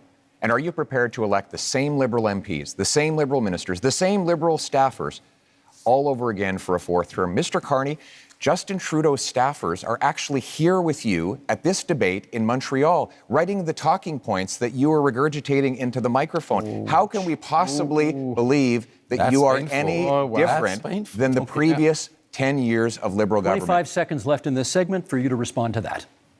Look, I do my own talking points. Thank you very much. The biggest risk we have to affordability, the biggest risk we have to this economy is Donald Trump. So first and foremost, we've got to get that right. Secondly, we need to do it in a way that brings everyone along together. That means preserving pharmacare, dental care, child care, reinforcing health care, spending our intrusion in Quebec jurisdiction over and again. I like if we're any better than we are. The clock is there on zero. one thing Canadians can do that Quebecers cannot do? You are doing intrusions in our jurisdiction with our money, pretending you are better, and most of the time you try to copy what we did with our own money against us. What's that as a policy? Don't you have your own things to care about? That really is time for this segment. I wanted to be polite and let everybody finish their points, but I'm far behind, we got to move so on. I took the liberty. Thank you. Okay, that ends section 2. Up next, public safety and security. Fight crime, to protect Canadians, and to build communities that are safe, secure, and strong. Keep crime, drugs, stolen cars, and other illegal substances out of our country. We're going to invest in our borders, and that means hiring more border officers. Resources are in short supply, not enough staff. This is not the nice way to treat people who come to our border. Okay, same format, one-on-one questions and then open debate. Monsieur Blanchet, you get to go first in this one. Public safety and security. For a lot of people, that means the fentanyl crisis. I'd like to know what you could contribute to ending that crisis in this country. The fentanyl crisis is a very serious issue, which is a bit less important in Quebec than it is in British Columbia. I think the whole border thing is the real issue. Immigration is a very important issue for Quebecers. Immigration has to be dealt with in an orderly fashion. Our borders are not dealt with in an orderly fashion. The rules are not respected. The rules are unclear. Some rules even invite people to hide for 2 weeks illegally before coming out. Some things has to be done. The situation of one person asking for asylum may take as much as 4 years without us reducing the number in order to deal with them in a human way. The services for every citizen in Quebec are being reduced because we cannot afford the fact that we are receiving much, much more people in Quebec from this specific type of immigration than we can afford, and we cannot teach them French. That's time, Monsieur Blanchet. We can, of course, return to the immigration issue during open debate, should you choose to. Mr. Carney, question for you. The Liberal gun buyback policy, not considered a success by many people. Reviving it is in your platform. Yeah. Why would it work this time? Yeah, I think, well, what we've seen with that policy is some success at the commercial level, but not at the individual level, because it hasn't been, in my opinion, it hasn't been organized properly, and it needs to be organized properly. And I've instructed the Minister of National Security and Public Safety in order to do that. So part of this is a different focus of government, a focus on results, a focus on clear milestones in the short term. Let me make a broader point, though, on gun, which is that we have a problem with guns coming over borders, which is why we've tightened our borders. We have an issue, though, with a gun industry that is continually coming up with new forms of assault rifles, mass killing machines. We banned over 2,000 of these. Every single time there has been a vote in the House of Commons on gun control, Mr. Poilievre has voted against it. You can't be tough on crime unless you're tough on guns. Mr. Poilievre, you can come back on that in the open debate if you want to, but my question for you in this segment is, Indigenous people are statistically overrepresented in our correction system. Are you concerned that your tough on crime platform will make that worse? I'm concerned that Indigenous people are disproportionately the victims of crime. I give you the example of a wonderful group of Indigenous people who came under attack in Saskatchewan, and many of them were murdered. Killer was out of jail after 60 prior convictions. This is the result of 10 years of liberal laws that allow the same offenders to be released dozens and dozens of times, even when it's known they are a danger. We can't risk a fourth liberal term of soft on crime policies. We need a change. And the Conservative plan for change will bring in a 3 strikes you're out law. 3 convictions for serious crimes, you go to jail for at least 10 years, maybe for life, no chance of parole or bail. We will bring in life sentences for traffickers of fentanyl, human beings, and guns. And we will secure our borders to keep the illegal guns Thank you, Mr. Poilievre. That's time. Mr. Singh, your question is about the RCMP, because you've got RCMP reform in your platform. What, in your view, is the problem with the RCMP? Well, some of the basis for this is the concern that's been raised in more rural communities and northern communities that there have been some serious concerns about violence or inappropriate use of force when it comes to the execution of their duties. We want to make sure that we've got a top-tier police force that provides security and safety to those communities in a way that's sensitive and understanding of the communities they're serving. I also think what's very important is for Indigenous communities, Indigenous policing. This is an area of deep concern. I think everyone in our country should be safe. You should be able to be safe at home, safe when you go to work, safe if you take public transit, safe for your kids to be able to play in the local playground. And that's something I'm committed to.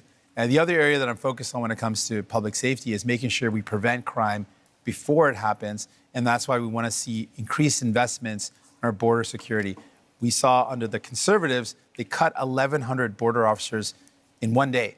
So that prevented our ability to keep our borders safe. That stops those materials from Mr. coming Singh, into the that's country. time. Not sure it was about the RCMP, but maybe we can get back to that during the open debate segment, which we go to right now. And Mr. Poilievre, you get the first word on this one. And it sort of dovetails on the last answer you gave, which is you have pledged to be the first prime minister in this country to use the notwithstanding clause, setting aside charter rights of, as you call them, multiple murderers. Why do you think that's necessary? To be clear, I want to uphold the charter rights of Canadians under Section 7 to life, liberty, and security of the person. Right now, that right is violated by multiple murderers who are given discounts. The case in question was a gentleman who went into a mosque and shot dead 6 innocent worshipers. He got, according to this ruling, only one 25-year sentence, meaning he can be out in his 50s. He only serves 4 years for every murder that he carried out. That is outrageous. And I will use the constitutional powers that are created for this purpose to ensure that mass murderers stay in maximum security penitentiary for life. They will only come out in a box. We will also pass tough new laws that prevent repeat offenders from getting out. If you commit 3 offenses under the 3 strikes law I propose, you will not be allowed out of jail until you prove that you are drug-free, that you are behaved perfectly, and that you've learned an employable skill, and you've served a 10-year sentence. We cannot allow liberal crime and chaos to go on terrorizing our communities. What we need is a real plan for change so that we can bring back the safety and the security that Canadians used to take for granted. Let me get Mr. Carney to respond to that. Do you think that's an appropriate use of the notwithstanding clause of the Charter? I think that one of the core responsibilities of the federal government, Prime Minister, is to defend the fundamental rights and liberties of Canadians. And those fundamental rights and liberties of Canadians are outlined in our Charter of Rights and Freedoms, which is 43 years old literally today. I think it's a very dangerous slope to override judgments of the Supreme Court of Canada.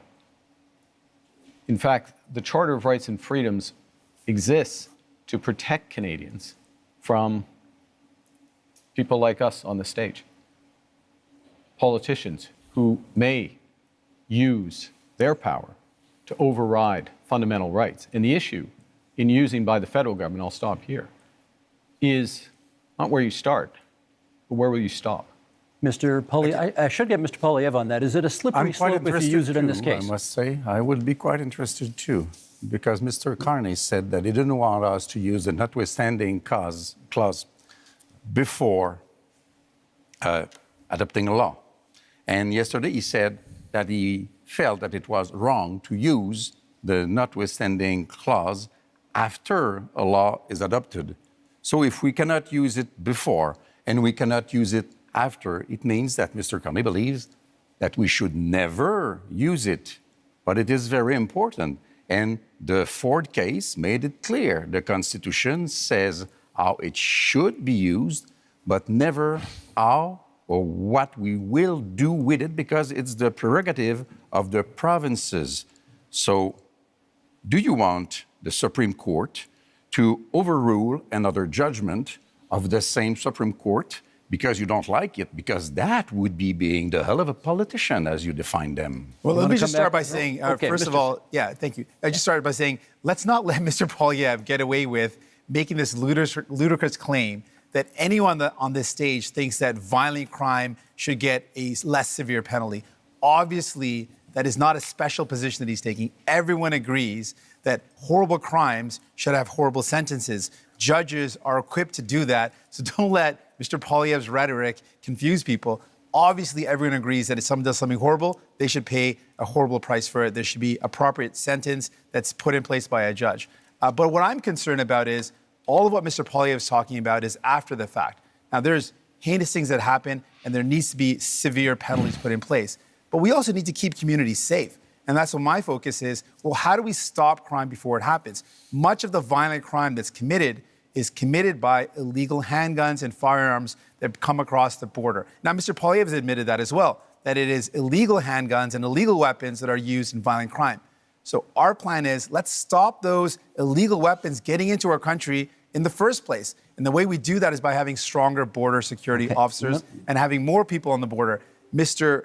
Pierre Poilievre, when he was in power in the Conservatives, they cut the number of border officers. They reduced the number, weakening our borders. Keeping an eye on time can't here. trust them Let's to get do back these to type of Mr. things. Poilievre on the issue of whether, in using the notwithstanding clause under these circumstances, would be a kind of a slippery slope and encourage politicians to use it more. No, we will use it to protect the charter rights of law-abiding Canadians. I'm interested in the rights of victims. Mr. Carney seems to be very interested in the rights of criminals. He says that it's dangerous for me to ensure that mass murderers stay behind bars for life. You know what's dangerous? Turning them loose on our streets.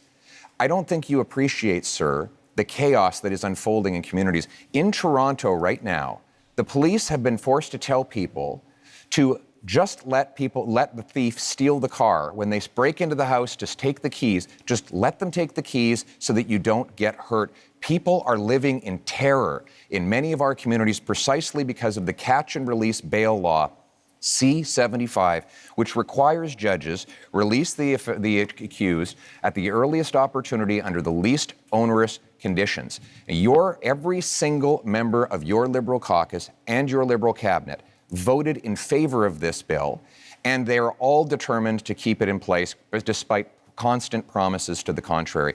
Mr. Carney, Canadians deserve to live in peace and security. That is the right that I'm fighting for a change. I'm fighting for that as well. And let me be specific about two things that have been raised. The first is with respect to these issues of car theft, home invasion, and I'll use the GTA area where there has been a sharp increase. How do you attack that? You attack it several ways. One, you increase the criminal penalties for that happening, particularly if you're part of a gang, particularly if you use a firearm. And you will do that? And we're doing so. We've committed to doing so. You put in place a reverse onus in terms of bail so that it has to be proven that there's not a risk, which we've also committed to. And then you go to what Mr. Singh was talking about, which is we have to reinforce our frontiers. That's why we're committing to an extra 1,000 Canada Border Service agents, an extra 1,000 RCMPs. That's why, as part of the broader fentanyl initiative, where we've added to the RCMP there, we've added drones, we're adding helicopters, we're adding surveillance, and we're going to the other end of the chain with respect to car theft, which is tightening security at the ports. This is what we need. In order to get results, you need to focus at both ends of the chains in federal government. Singh. Thank you very much. I want to talk about one of the issues that has come up is the idea of the public safety concerns around the overdose crisis and how this is devastating our communities. We're seeing so many lives being lost. In that, we know that one of the ways to address that is by investing in some of the solutions like mental health services and rehabilitation services. Services keep our communities safe, having access to those good services. Both Mr. Carney and Mr. Poilievre are proposing cutting government spending and cutting those services. That's not going to make our communities safer. We need to see better investments in rehabilitation services, more investments in mental health. We need to respond to this serious crisis in our country with care and compassion. I've met with Moms Stop the Harm, an organization of moms that have lost their children to this opioid overdose crisis. They've literally had their children have died because of this. And they're saying we need to do everything possible to save lives, to stop this death from happening. And I think we need to listen to those moms, and that's my commitment. Mr. Blanchet. Two things as rapidly as possible. First, we believe that we should act on crime gangs and organizations, defining them as we do for terrorist organizations. We have to protect our kids from the violence of those gangs, from the drugs being sold by those gangs, from the guns and whatever else being stolen, sale, being by those gangs. Sold? And sold. Not stolen, being, you purchase a thing and selling, sold, Okay. yeah, sold by those gangs. And we mostly have to protect our kids from being recruited by those gangs, becoming violent at 13 and 14 and 16 years old, because this is the real fear of parents like I am. This is a very dangerous situation. I want to come back to immigration because we said that we would come back to immigration. Do you remember the Century Initiative, a sad memory? Officially, they said that they had not considered Quebec difference. They had not considered Quebec language. They wanted Canada to be a 100 million people country by the end of the century. Mr. Barton told me himself, that he had not even thought about the Quebec difference in that analysis. And one of his closest collaborators is now a close counselor to Mr. Carney, which seems to be part also of that kind of project or ideology. So it is impossible for Canada to have all those people come into Canada. It is impossible for Quebec to receive all those people. And in Quebec, we have the language and values and secularity of the state issue, which is very important. So I say, pause. Let's do things properly. Let's receive migrants in an orderly fashion and successfully as a measure of respect for them also. Mr. Poilievre, you wanted a word. I speak to families all the time who are terrified by the scourge of drugs and illegal guns. And we know those guns are not Grandpa Joe's hunting rifle. So when the Liberals try to ban hunting rifles, they're really going after the wrong people. 90% of guns that come in that are used in crime are smuggled illegally over the porous, Liberal-run borders. The border, and that's why cut the police. The border officers. It's not true, and that's you why literally the police. cut the border officers. The police in the actually, facts. if I could, the police actually endorsed do it me. again, The police in Barrie, in Peel, in Sault Ste. Marie have all endorsed me because they know that I will go after the gun smugglers and criminals with 2,000 extra frontline border guards that will stop the guns After you from cut coming them, in. now you want to hire But unlike the Liberals and NDP, I will not ban hunting rifles. The Liberals want to protect. Never wanted to ban I want to them. protect Canadians from criminals. The Liberals want to protect turkeys from hunters. I think we know which one makes the most Mr. Carney, sense. quick intervention, Mr. Carney, and then I got a question for each of you before this segment's out. Okay. We absolutely fully support hunting and rights of hunters and Indigenous Canadians. But I want to raise an issue, which is a serious issue, talking about safety. There are people, we're in Montreal, in Toronto, across this country, who fear going to their synagogue, fear going to their community center, fear taking their children, leaving their children in school. And this has to stop. This is it's totally unacceptable. So what we're proposing is to make it a criminal offense to threaten or to impede anyone from being near or going to their place of worship, their school, their community center. This, it pains me that when we have to do it, because this is not what we should be doing as Canadians, of course, but we will put that in place. Let me respect. And this is a fundamental issue with respect Let me to get any 10 seconds from each of you before this segment's out on what you perceive to be the biggest security threat to Canada right now. 10 seconds each. Mr. Poilievre. The physical security threat to our country is the rampant crime wave that is running out of control. After the last decade, we had a 116% increase in gun crime. We need to lock up the criminals. I got to hold you to 10 seconds. Mr. Carney? Well, we're in a security section. I think we didn't have a chance to talk about anything internationally. I think the biggest security threat to Canada is China. China, you say? Yeah. Mr. Singh? Biggest security threat, illegal guns and drugs coming across the border, and cuts to services that would make our public safety and security even worse. Last word to Monsieur Blanchet. The fact that neither Quebec or Canada is able to protect itself and that we are still dependent and entirely dependent on American to protect us. Okay, that is the end of that section. Gentlemen, up next, energy and climate. Improving pipelines, getting things built, unleashing production. We are unlocking major infrastructure projects, including in conventional energy, oil and gas. We're speaking thousands of dollars a year for each family to pay for the damages of climate change. We can absolutely build important projects like an east-west energy grid. Energy and climate change. I know how much all of you love talking about pipelines, so here we go. Mr. Singh, to you first. Should Canada build new pipelines to get our oil and gas to market? Well, it's not an approach I favor with public money. There's not any projects that are on the table, so it's not a specific project to look at. I favor, when it comes to the environment, building an east-west energy grid that connects low-cost energy and allows for families to reduce their electricity costs. But let's put this all in context. We're talking about what our energy solutions are in the context of a climate crisis. And we're not just talking about a climate crisis in the far future. We're living it right now. I remember I met a mom a couple of years ago before I had kids who told me she was worried about taking her kids out on some days because of the forest fires in BC. It meant that it was unsafe for kids to go outdoors. Fast forward to when I became a parent just a couple of years after that, and I literally worry about the same thing. The forest fires we saw a couple of years ago meant that many places that didn't see this before saw days where there was such smoke in the air that it was dangerous for kids.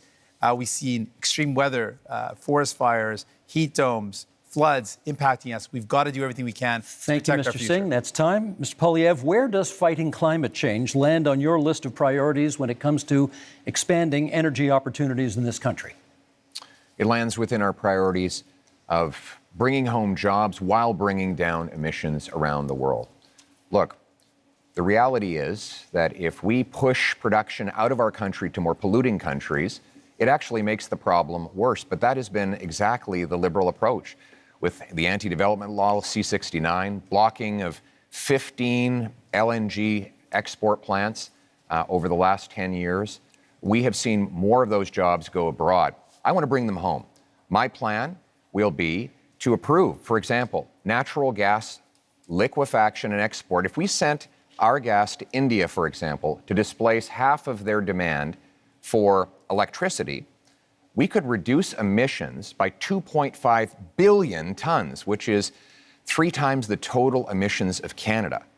That's the way we bring emissions down and jobs up. It's common sense, and now it's time to bring it home. Thank you, Mr. Poilievre. The next question is for Mr. Carney. How would your government fast-track pipelines and mining projects while also following the Supreme Court decision that requires consent of Indigenous communities? Well, I think the first thing, and this goes back a bit to where we started, which is recognizing that we are in a crisis. We need to act with maximum force, and having a process and a consultation, but a consultation with a purpose, which is to identify those projects, those investments of national interest that are really going to move the dial in terms of growth, jobs, energy security, while being consistent with long-term competitiveness, which necessarily means lower carbon. And so part of that process is ensuring that First Nations, Indigenous peoples, are there from the start. It also includes their ability to participate fully in those projects, and that's why, and I know I can tell, like, you've got to tell on when I've gone on too long, so I'll finish up, which is, that's why we're doubling, our proposal is to double the Indigenous Loan Guarantee Program to $10 billion.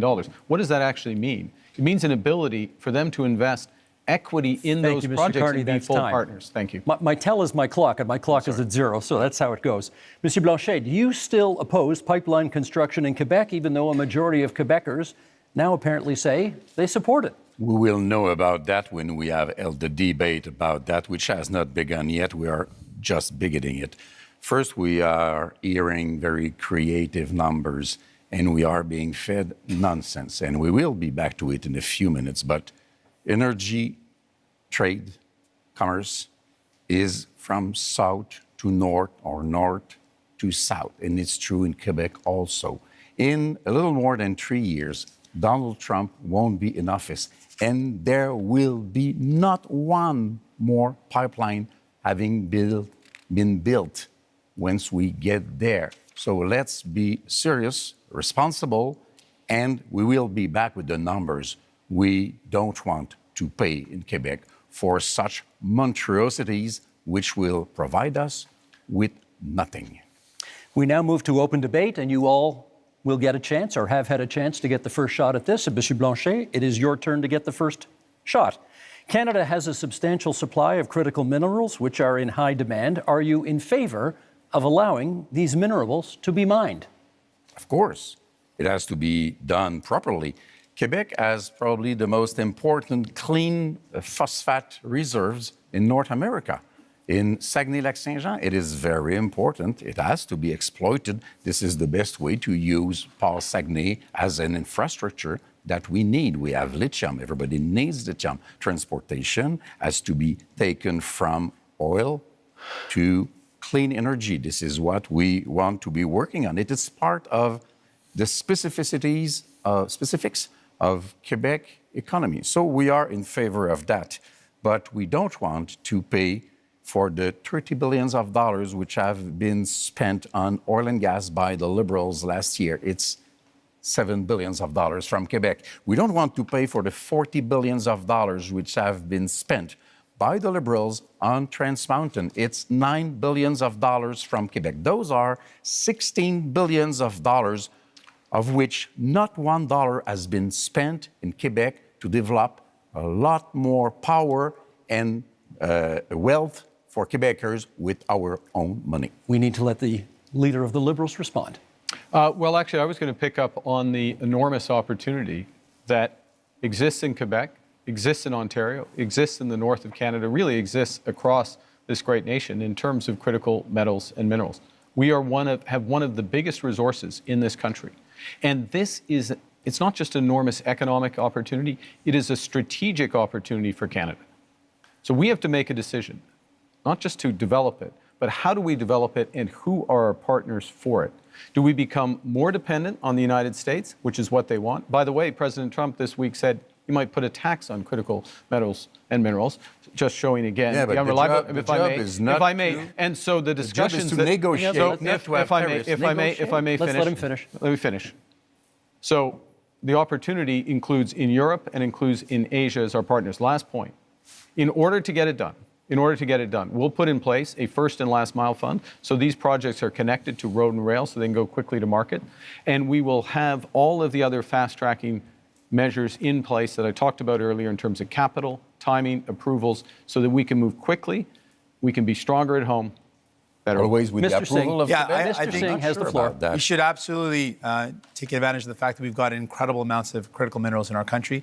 And the way we do that is with any energy project or any project of this nature, make sure it's got the local community buy-in. It creates good jobs in communities, make sure we are meeting all our environmental needs, and we work with Indigenous partnership. And so I absolutely agree with that. I want to build on something Mr. Blanchet mentioned about the investments that this country has made.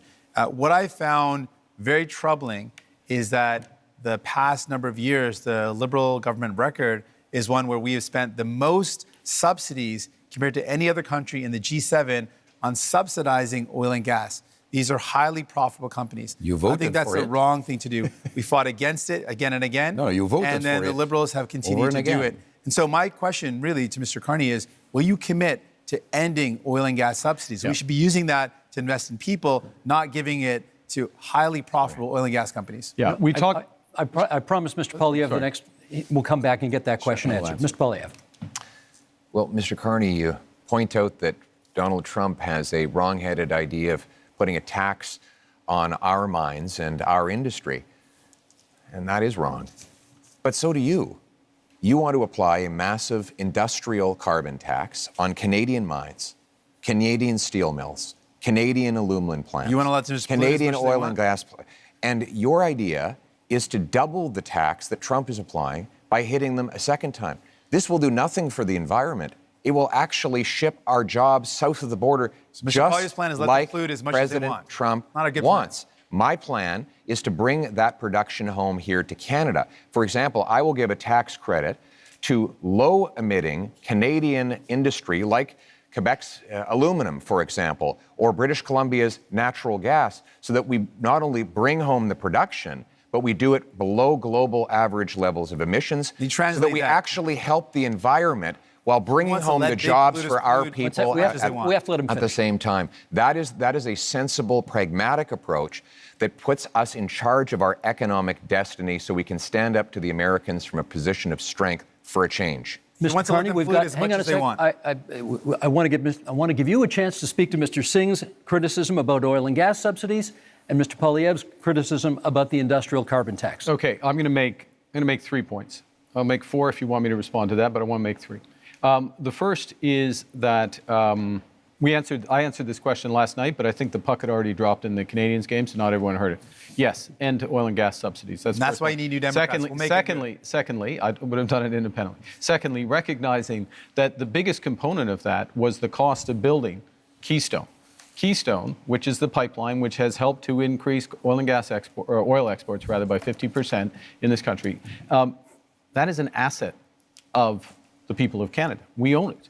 And the question of what to do it. So it's not a subsidy that has disappeared, it's actually an asset of Canada. Let me make a third point, though, in terms of where the oil and gas industry, particularly the oil industry, wants to and needs to go, which is to become low carbon in the production and transportation of oil. One of the big projects we need to move forward with is carbon capture and storage, the Pathways project, so that we have oil and gas that is competitive, not just today, 10 years from now and 20 years from now, as the world uses less. We want to have more market share. We need to do that. My government will move that. But by definition, a subsidy isn't when we buy a pipeline. I'm talking about subsidies that go to oil and gas companies. Independent, separate from the country, oil and gas companies. That's what I'm talking about. The figure you quoted last night included the cost of the pipeline. Do you want to address his point? Billions of dollars we're spending. We got to stop spending. Sorry, can we get you to address his point about the industrial carbon tax? How much will the industrial carbon tax add to the price of a car? So the first thing I want to say is I'm going to address the broader point. The broader point is the entire absence of a climate plan from Mr. Poilievre, which, by the way, is going to put our industry and our country at a disadvantage as we're looking for new trading partners. Guess what? Most people want to deepen our partnership in Europe, in Asia. Those countries care about whether or not you've made progress. Second thing is, we're designing a program so that the big polluters pay Canadians at home for making responsible climate choices, for retrofitting their home, getting their emissions down, or improving otherwise. And that is smart climate policy. It's better for the big polluters, and it's better for Canadians. Pierre Poilievre. Mr. Carney didn't answer my question. I asked how much would an industrial carbon tax on Canadian steel add to the price of a car. And he won't answer because he knows that it will be very expensive because there's lots of steel in cars. Now, Mr. Carney has temporarily But do you know the answer? hidden the you don't know carbon the answer tax. either. You're just throwing out random questions. Thousands of Just dollars. making it up, though. You don't extra know. costs. I do know the answer to that question. He's wrong. When you add taxes to steel, you raise the price of everything that uses steel. When you add taxes to the price, when you add the carbon tax onto the price of, for example, fertilizer, you increase the price of food. So while Mr. Carney has temporarily hidden the Liberal carbon tax at the pumps while keeping the tax fully in law and planning to raise it after the election, he's also going after a tax on our industry that will ultimately be passed on to you. After a lost Liberal decade of rising costs, we cannot afford a fourth Liberal term. We need a new government that will fully axe the carbon tax, increase the jobs that we have here in Canada, and bring down your cost of living. We've got just a little over 3 minutes left in this segment. So, Mr. Singh, I want to ask you, do you think climate change is still a priority from Canadians? You're out there. What are you hearing? Absolutely. You speak to any young person and they think, we're seeing climate crisis in front of us happening right now. You speak to seniors who say, we used to be able to live in our homes without air conditioning, and now we're seeing heat crises in communities that never had worries about extreme weather. We're seeing flooding, we're seeing forest fires like never before. We are living in a climate crisis. So Canadians are absolutely worried about it. As soon as we come into a summer, we start seeing those forest fires again. It's top of mind for Canadians because they're living it, they're seeing it. And I want those Canadians to know, Mr. Carney is not going to end those fossil fuel subsidies unless I'm there to fight back. Mr. Poilievre wants to let big polluters pollute as much as they want, poison our beautiful land, our water, and air. He wants to let them dump into our oceans. I'm going to fight back and defend our environment. Monsieur Blanchet, on the issue of whether or not people still care about climate change. I think people should be kept very informed about climate change because we are in a very strange denial situation about climate change, which still exists and is very expensive. And I'm sorry to crash your party, guys, but you are telling fairy tales. Clean oil and gas is a fairy tale. Large-scale carbon sequestration, sorry, I'm French, is a fairy tale. It does not exist. If Alberta wanted to exploit oil and gas and it were not a matter of pollution, I wouldn't mind at all. That's their business. Our own powerhouse in terms of energy in Quebec is clean energy. We are the best place in the world to achieve that. Our market is the northeastern part, Democrat part of United States. We want to keep our money to create wealth in Quebec for Quebecers.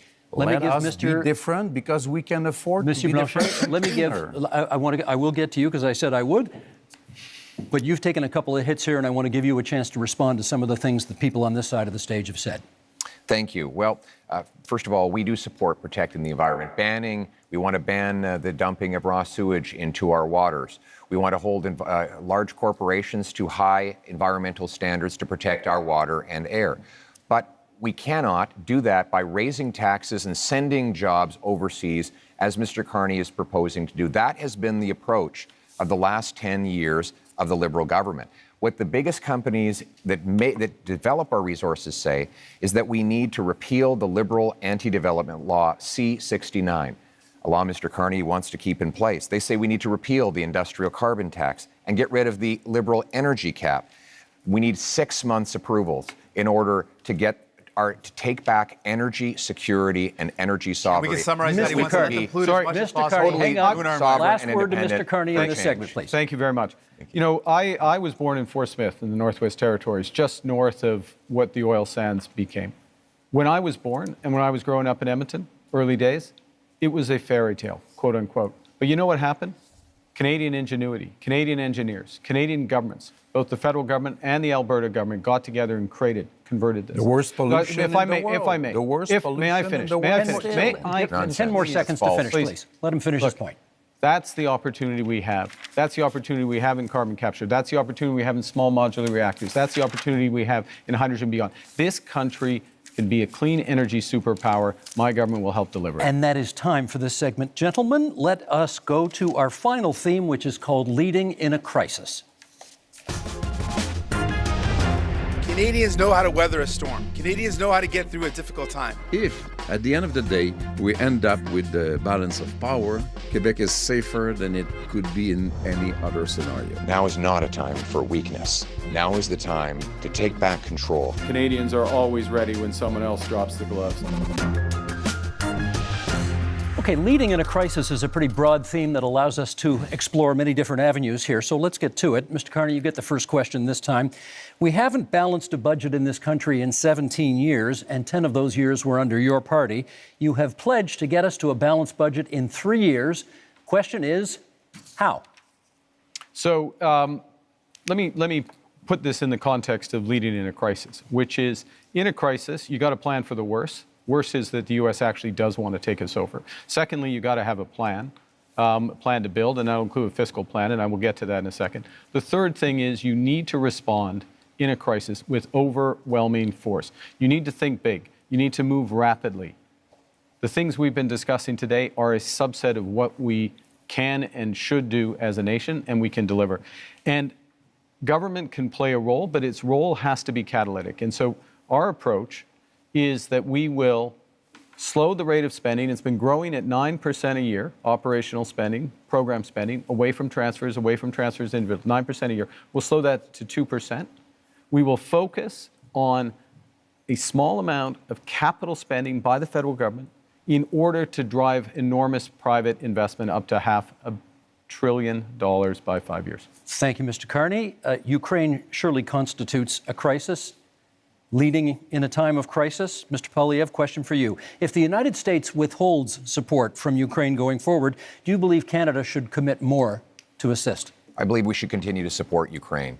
Our party supported donating missiles that the Canadian military was decommissioning. We supported funds and other armaments to back the Ukrainians in the defense of their sovereignty. We also need to rebuild our own Canadian military because the Russians want to make incursions into our waters. We'll be buying 4 massive Arctic icebreakers. I'll be opening the first Arctic base since the Cold War in Canada, CFB Iqaluit. We're going to double the size of the Arctic Rangers and fill the vacancies in our Canadian armed forces. We need a change to rebuild our military, which has been so disintegrated under the cuts and the mismanagement of the last 10 years. But we can have a change because we have the best soldiers, sailors, and airmen in the world, and they will have full backing from my government if you give me the honor of becoming Prime Minister. I may come back to that one in the open forum because I'm not sure we got an answer about Ukraine on that one, but okay. Well, going on. Monsieur Blanchet. The answer was yes. We'll get more details, perhaps, as we go forward. Monsieur Blanchet, given the U.S. trade war, should any talk of a referendum on Quebec independence be put on pause? That one is easy. It will happen only after the negotiation is over, and that's a good thing.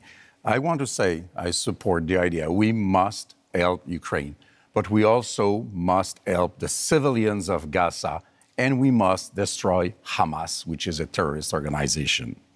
You know what? I don't want to be the leader of Canada. You will understand that. I don't want to be Prime Minister. But I can offer to be a partner, a responsible partner, a collaborative partner. If Quebec is respected in its differences, in its aluminum industry and lumberwood industry and culture and French language and values of secularity of the state, which is the price to be paid in order to have real equality, then if we are respected, we will be a partner, and then even Canada will be stronger in its negotiation against Donald Trump. This is what I am offering. Respect us. Mr. Singh, I watched last night's debate. You seem very eager to talk about healthcare, so let's talk a little more healthcare right now. You have made many promises on healthcare. If a province says to you, we'll take your money for healthcare, but not your conditions on how to spend it, what do? We've got to negotiate. We can't be giving away money without clear conditions.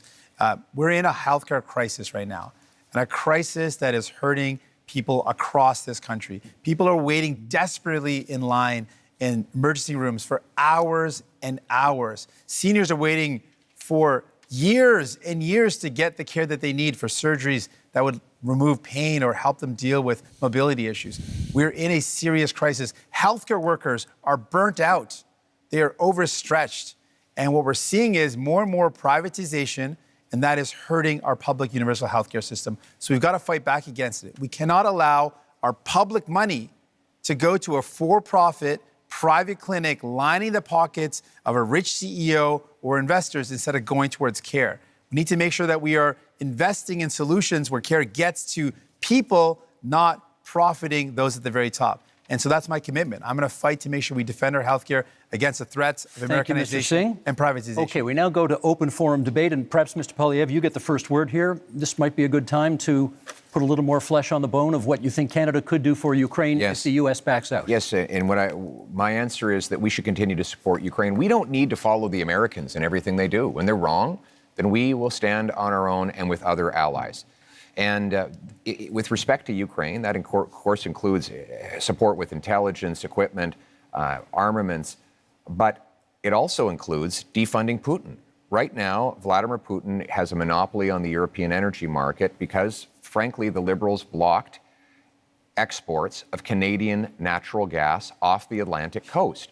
They blocked multiple projects. I would rapidly approve those projects on national security grounds so that we can actually ship Canadian natural gas over to Europe, break European dependence on Putin, defund the war, and turn dollars for dictators back into paychecks for our people. Mr. Carney, you wanted to add? Well, I want to go to the situation in Ukraine because it's very important. We've been a steadfast, Canada has been a steadfast ally, and Canadians have stepped up, welcoming Ukrainians into their homes and supporting them in other ways. In my first month as Prime Minister, we joined the coalition of the willing to support Ukraine as the U.S. stepped back. So led by France, the United Kingdom, with Ukraine, number European nations, Australia, ourselves, New Zealand. That's an example of how the new world is going to be. Canada participating in these areas and helping. It also means open trade. Mr. Poilievre voted against free trade agreement with Ukraine. It means aid for Ukraine. Mr. Poilievre wants to cut foreign aid, including for Ukraine, or not. He didn't mention support for aid for Ukraine. We have to stand by them. We have to be there, and this government has been. Mr. Singh. New Democrats absolutely support standing with Ukraine, and will continue to do that. But I appreciate the opportunity in talking about leadership in crisis, talk about many of the crises that we're up against. And one of the crises we're up against in our country, with the threat of Donald Trump, with the threat of the trade war, and with the privatization and Americanization of our healthcare system, is the healthcare system. And what we have learned today, Mr. Carney mentioned slowing operation spending. That's a cut to services. He said his plan. He has a plan to balance the operating budget within 3 years. That's going to require massive cuts to spending. We calculated that at $43 billion in cuts.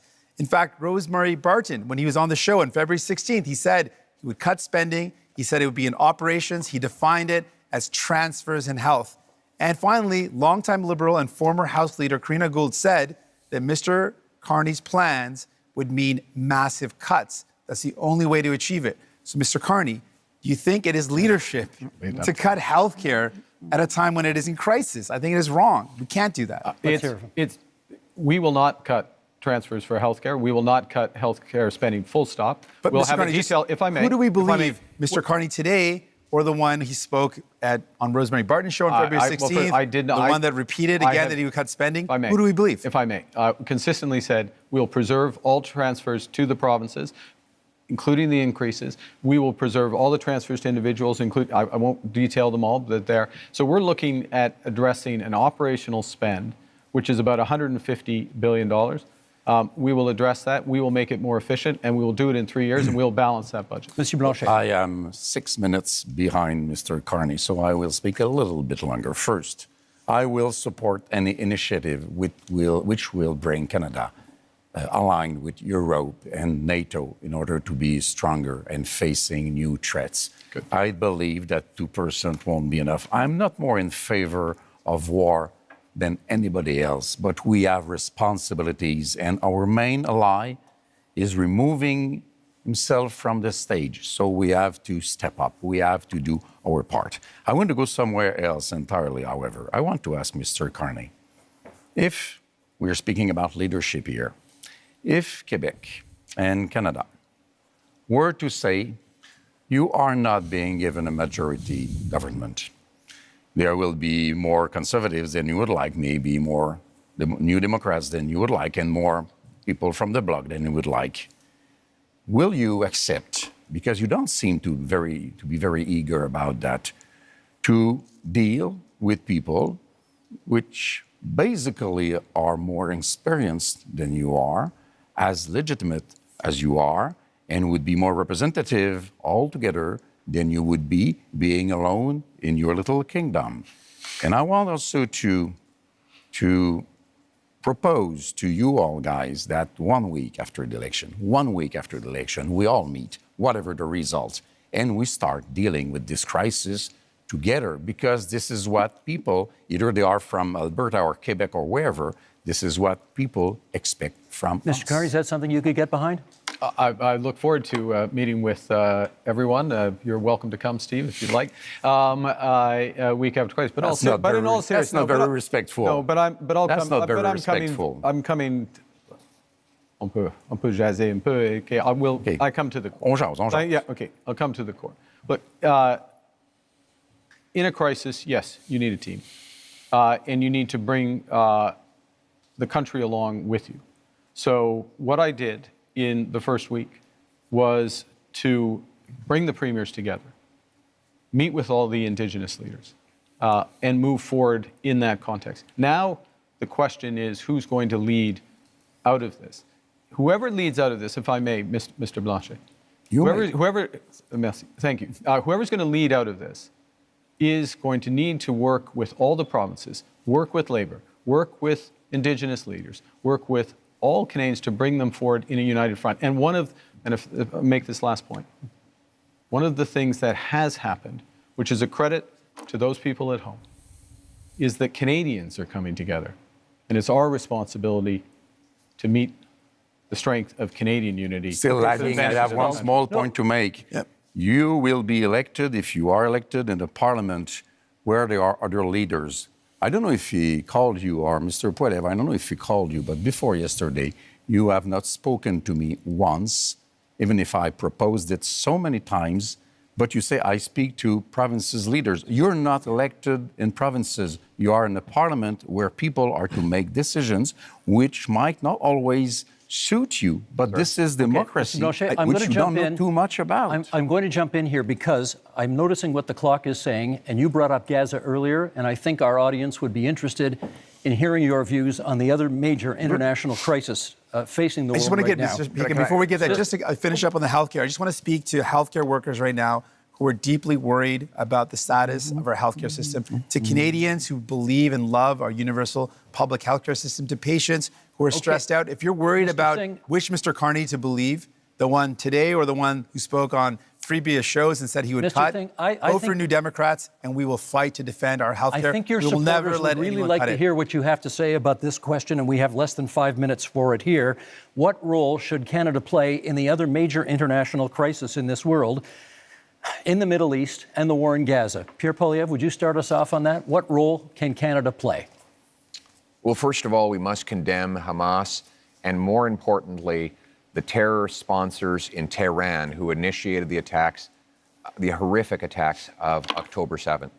We need to defeat the terrorists so that all the peoples of the world can live in peace and defend the right of, yes, Palestinians to have their own lives free from the oppression of Hamas dictators and Iranian intervention, while Israel has the ability to live in freedom and peace. But I also want to say, we need to get back to the Canadian tradition, which is that when people come to this country, they leave foreign conflicts behind.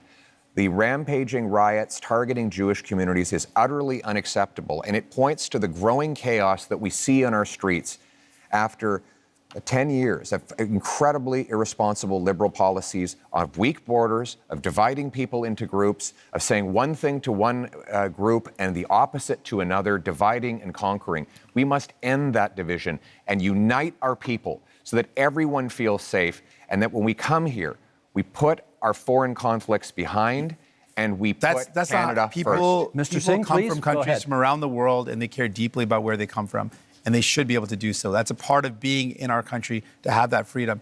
Your treatment of Palestinians has been frankly disgusting. Your treatment of people who provide care and service for people in Gaza has been disgusting.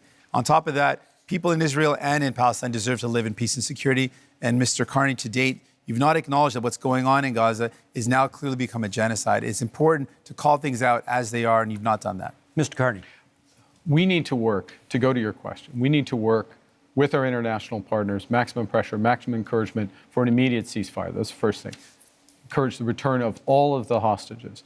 Resumption of humanitarian aid. My government put in place $100 million of humanitarian aid, which is ready to go. With respect to where this ultimately goes, yes, two-state solution, but it has to be a viable and free Palestinian state, living side by side in peace and security with the state of Israel. I will underscore one other thing. Mr. Poilievre rightly mentioned Iran, the Iranian sponsors in this region. We have to be clear-eyed about the fundamental risks of Iran and do everything with our international partners to check it and turn it. Mr. Blanchet. If we are to work together, we will have to be consistent. The Jewish community in Quebec and Canada is harassed by a very little minority of radical Islamists. And we don't do so much. The law in Canada says that somebody may invite people to be violent, to propose genocide against another people if they can be hidden behind a religious motivation. They are in agreement with that, they are in agreement with that, they are in agreement with that. And we say it is a crime to invite people to violence and killing other people, and this is what is being done very often in Canada, in Quebec, with the approval of the Criminal Code of Canada. And we are saying this has to be changed. We have to change what we do before we want people elsewhere to change what they do. Last minute in this segment, Mr. Poilievre. This is about crises and leadership. And one crisis we have is in immigration. Because of this Liberal government's commitment to a radical policy called the Century Initiative, which seeks to bring our population up to 100 million people, they have allowed massive overcrowding in our communities. That has caused housing shortages, job shortages, Don't blame immigration and for the fault of your government. And if I could, the fact that you did sorry, not I didn't invest in interrupt housing, you. I did built not interrupt 6 you, homes. sir. I did not That's wrong. interrupt you. Don't It is- blame I do not people. blame. Your If I failures. could, Let him finish. I do not blame immigrants. I blame the Liberal government, which brought this policy on. And Mr. Carney wants to continue with the Century Initiative. This is crazy. We have to get back to normal levels of immigration, get rid of the fraud in the temporary immigration system, and ensure that the people who come here can arrive in numbers that we can house, employ, and care for. That's how it always was, and that's how we're going to restore Thank you, Mr. Poilievre. That is our time for this segment. Those are our 5 themes, but we are not done yet. We are entering the next section of our debate tonight, what we're calling the leader's choice, something a little bit different. Each of you will get the chance to ask a question, any question, of any other leader. You can then debate the answer, and each one on one will last for 3 minutes. So, Mr. Singh, you have the first option here. Who do you want to ask your question of? Mr. Carney. Go for it. Mr. Carney, as chair of Brookfield Investments, your company is one of the biggest tax dodgers in Canada. As chair, you approved decisions where Brookfield Investments bought up affordable homes, kicked out the tenants, and jacked up the rates. As Prime Minister, one of the first things you did was a tax cut that helped out mostly millionaires. And you have a plan to cut services for people. Now, I expect that of Mr. Pierre Poilievre and the Conservatives. That's very much a Conservative plan. But my concern is that doesn't sound like what people want for a Liberal leader. So my question to you is, Mr. Carney, whose side are you really on? Thank you very much for that question, Mr. Singh. I'm on the side of Canadians. I'm in this for Canadians. I work for Canadians. But your track record doesn't show that, though. No, I have a track record of public service for this country. Go back to something Mr. Blanchet referenced earlier, which is have I resolved any crises? We're in Quebec. If you ask anyone in the finance industry, if you ask anyone in government in Quebec in 2008, they'll know that I resolved the biggest crisis in Quebec. Yeah, you won't have fun. On y va. Good, but 60 million. But I'm This in is for fairness these two only. with Mr. This is Singh. for these two. Mr. Singh. Yes, I have had a long career in the private sector. I'm proud of that career. I've always acted with integrity, and it brings me with experience that I can apply But no one's in this questioning your moment, integrity, in moment sir. of crisis. And you certainly have served the country. But the problem is, who have you served? You've served to benefit those at the very top. You jacked up the price of homes for people living in affordable homes as a strategic decision. You dodged taxes. And then your decisions as Prime Minister show you're not prioritizing people, but you're prioritizing big business and billionaires. So what have we done as a government directly? So we've gone directly to workers using all of our proceeds from the tariffs, committing all of them for workers, the workers most affected in But industries. the employment insurance isn't high enough. Unlike others who But the amount, plan though, to let's talk about use them to cut taxes. We are The amount focused of on. the EI is not high enough, though. You have to accept that. Right now, it's there only will covering- be additional programs. I am fully confident that the next government, whatever government is formed, or certainly if I'm in the next government, we will make additional programs. But you didn't do that for so those far, workers. though. Well, I can't. You could have. Couldn't. Well, you couldn't, given that we're in an election process. You could have increased the amount, though. May I make a core point here, if I may, which is that when you think about workers here today and people watching at home, particularly younger people, there is an enormous opportunity in the trades, in the skilled trades. We are going to build this country in a way that has not been seen before. We are literally talking about hundreds of thousands, not jobs, but careers But I in think the people are trade. worried, Mr. And Carney, that's that- why we're investing in apprenticeships and mid-career. But I think people are worried, Mr. Carney, if New Democrats aren't there to force Liberals to make sure they remember about people they will forget. Gentlemen, that is time. Thank you for that. Monsieur Blanchet, you have the next question. To whom would you like to put it? Mr. Carney, you avoided quite I would say, skillfully the questions of Mr. Singh. But first, let me correct something. In 2008, not so much by your decision, $10 billion were given to car industry in Ontario. while 60 millions, not billions of dollars, were lent to lumberwood throughout the whole of Canada. I don't believe that's the right way to manage a crisis since you did not recoup the money from the car industry. Then, you have been the manager of Brookfield. It's supposed to be a green investment fund. But we now know that 50% of the investments of Brookfield is in fossil fuel. It's not so green. You seem to want to support oil and gas industry. That's interesting. You want to support prefab housing, and it's also in the investments of Brookfield, but not in Canada. You want to support nuclear power, smaller reactors, which are more dangerous, by the way, and Brookfield has investments in Westinghouse. You have hidden the money of Brookfield in Bermuda and Cayman Island, $30 billion. Billions of dollars lost for Canada. You are having your taxes being paid by families, workers, elders in Canada and Quebec instead of paying your own taxes. So I want to know, will you, before the election, reveal all the details of your assets, as Mr. Singh has done, as Mr. Poilievre has done, and as I have done? We have a right to know under those circumstances. Let's let him answer. Well, the first thing is, I want to say a word about, I'll say a word about Brookfield. You know, this is a Canadian success story. It is the largest infrastructure investor and developer in the world. It is one of the largest, if not the largest, developer of renewable power in the world. And who benefits from that? That's Canadian pensioners. That's Quebec pensioners.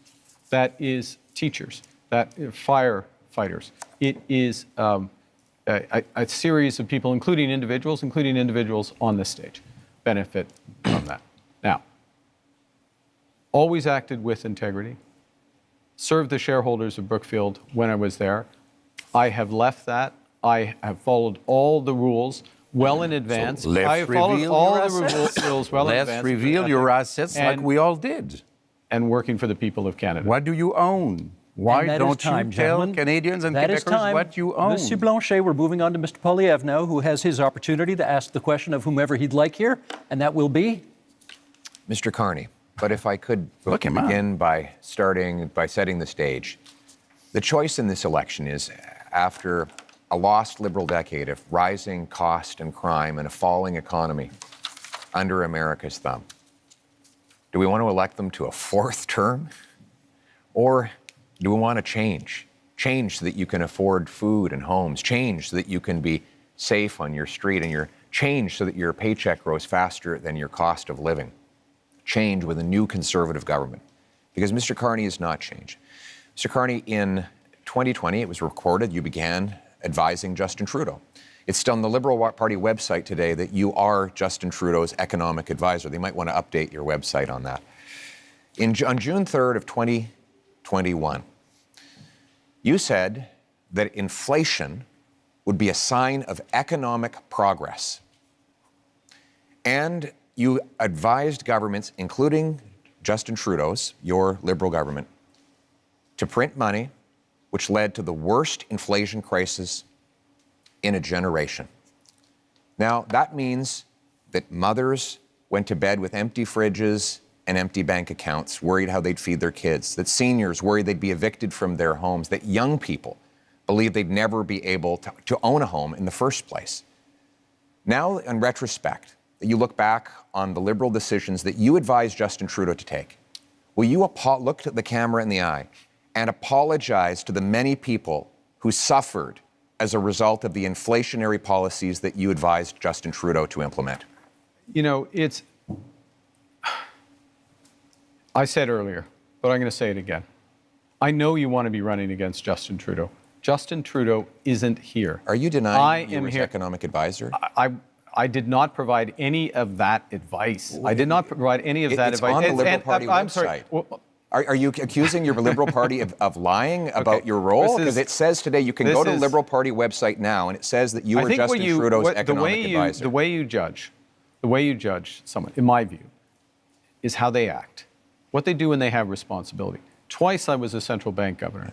And in both cases, if I may, in both cases when I was responsible for inflation, inflation was less than 2%. I'll add that when I was here responsible for the Bank of Canada, inflation was less than 2%. Our dollar was at parity. That is the kind of success that I can deliver for this country coming out of this crisis. And what is at stake here? You were the economic advisor to Justin Trudeau that gave us the worst inflation that we have had in a generation, because the policies that you implemented and those of the MPs that are still in your ministry. To the fellow Canadians, crisis which the last 10 years has been about the Liberals. The next 10 years should be about you. And that's time. Mr. Carney, the good news is the next question is yours. Well, I'm going to ask myself a question. Actually, I'm going to ask a question which has been troubling me. And it's troubling me because, we are in a very dangerous and divided world. Who is it to? I'm going to ask a question of Mr. Poilievre. Why not? We're in a dangerous and divided world. We talked earlier about the challenges in the Middle East, the threats from Iran, threats from Russia, Russia's aggression in Ukraine. We have the threats from China, which I raised. We have the United States, which is fundamentally changing its security relationships, its commercial relationships. We have all this. And in the context of that, everyone on this stage, Mr. Blanchet, Mr. Singh, myself, we have our top secret security clearance. We have our top secret security clearance. I got mine within 3 weeks. It wasn't hard, but I felt it was important that I had it so I could be in a position to be informed about that dangerous world and take decisions at. And Mr. Poilievre, it is now 950 days, if my numbers are right, since you've had the opportunity to get your top secret security clearance, and you've refused. Why? Well, first of all, I have got my security clearance when I was a minister. I got top secret clearance at the time, so there's no problem getting that. But when the government made this recent offer, they said that if I got the secret security clearance briefings, that I would be gagged under the security law, and I could be prosecuted if I spoke freely about matters of foreign interference. Now, given that Canada has experienced Chinese interference by Beijing, the government of China, in 2 consecutive elections, I needed to do my job to speak freely without fear of prosecution.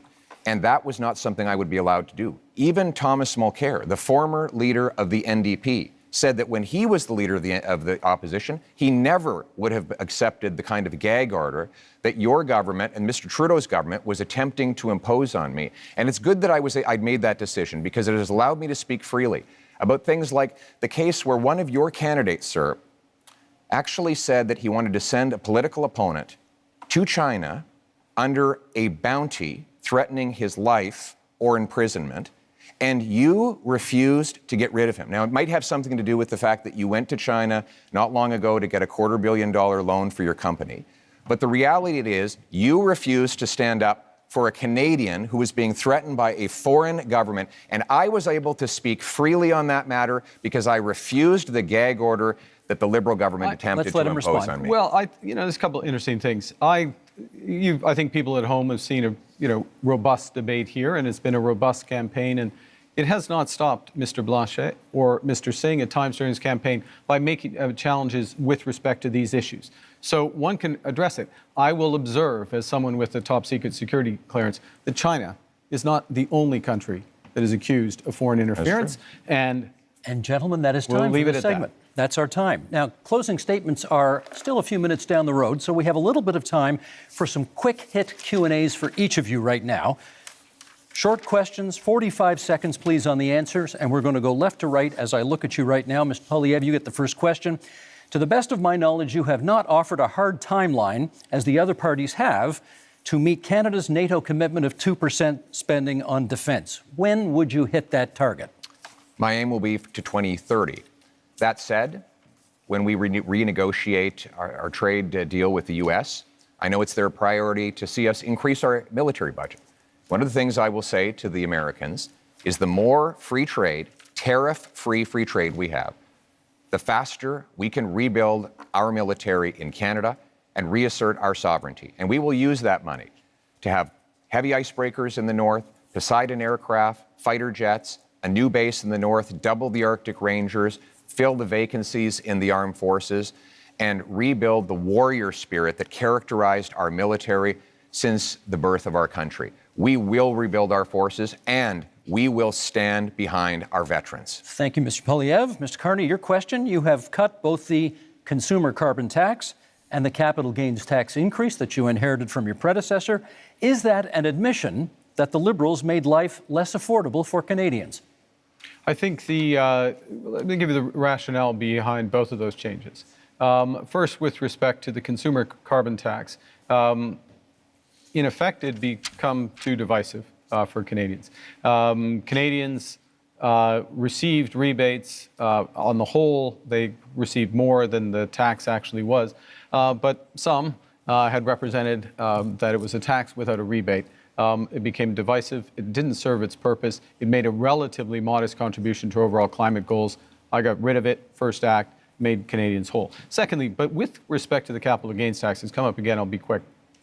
This is a fundamental issue. We need to build this country. Builders, innovators, entrepreneurs need to be rewarded. That's why I brought it back. And that's time. Thank you. Mr. Singh, would you change the existing cap on immigration? I've said that the level of immigration, first of all, we need immigration. It's fundamentally important to our country. And we speak to any small business owner, you speak to people here in Quebec, you speak to farmers. It's fundamentally important. A couple of things, though, we know we need to be able to set the amount of folks that we welcome to our country at a level that it meets our needs. So I would ensure that we've got an expert panel that makes that determination based on our economic needs. We also know that we should be very clear that the lack of investment from Liberals and Conservatives resulted in the fact that we have a shortage in housing. That's something that we've got to fix. I should also point out that if you are worried about the cuts being proposed by Liberals and Conservatives, vote for New Democrats. We'll fight back to protect Canadians and make sure that we've got the right immigration levels. Thank you, Mr. Singh. That's time. Mr. Blanchet, Quebec, I believe, is now the only province with a carbon tax. Do you think that's fair? It's not entirely true. It's not a tax. What Quebec has is a system by which we invite big emission companies, I don't know how to translate that, to reduce their emissions. If they do not, then they have to pay.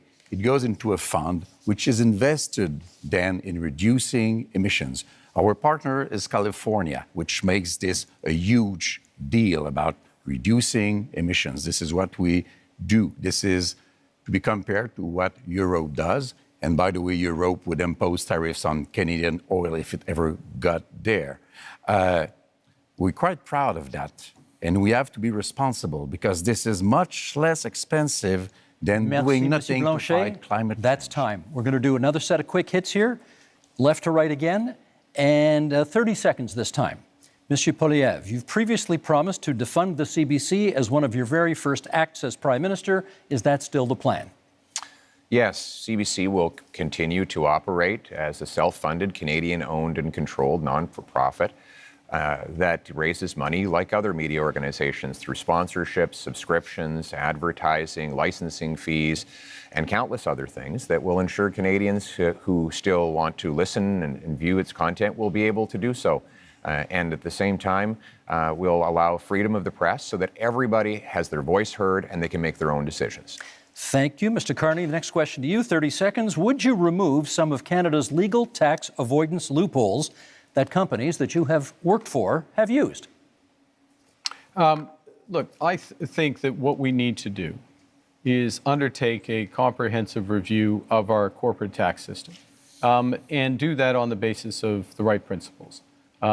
We've got to have fairness, transparency, sustainability, and competitiveness. So we need a tax system, a corporate tax system, including being part of an international minimum corporate tax through the OECD. And that is time. Mr. Singh, the question for you is, if you hold the balance of power after this election is over, what would your price be to support another party? We've laid out our priorities. We want to make sure we bring down the cost of groceries, build homes that people can afford. I can also tell you that we would defend CBC, unlike Mr. Poilievre, who wants to cut it, and we would close tax loopholes and offshore tax havens, even though Mr. Carney didn't respond to that, and selling stocks and shares to make profits and then having less taxes on that is not hard work. And so those aren't the job creators. The people who are job creators are the hardworking men and women that contribute to our economy. Thank you, Mr. Singh. Monsieur Blanchet, kind of the same question. If you hold the balance of power in the next minority parliament, if it is that, what would be the price of your support? Respect for Quebec. That's quite easy. I don't want to go against what Canada wants to do for itself, but I don't want Canada to impose an economic vision or a multiculturalist vision on Quebec, which is different in terms of language and values and secularity and equality between people. So I want to be a partner, and if Quebec is respected, Canada has nothing to fear from the Bloc because we vote for what is good for Quebec. It only has to be good for Quebec. Thank you, Monsieur Blanchet. Now, we have one last question for each of you. We'll go right to left this time as I look at you. Bit of an offbeat question. Monsieur Blanchet, what is your biggest regret during this campaign?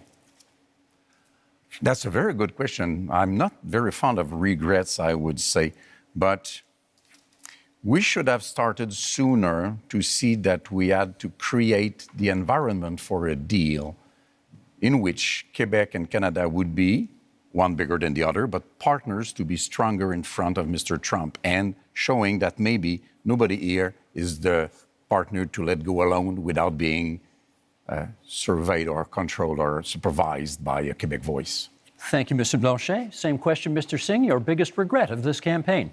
Not being able to meet as many people as I would love to have. It's a short campaign, and so I can't get to as many communities that I wanted to. I think one of the honors of my job is to be able to meet people and to hear their stories, and then to take their stories and concerns and bring them to Ottawa and to fight for those people.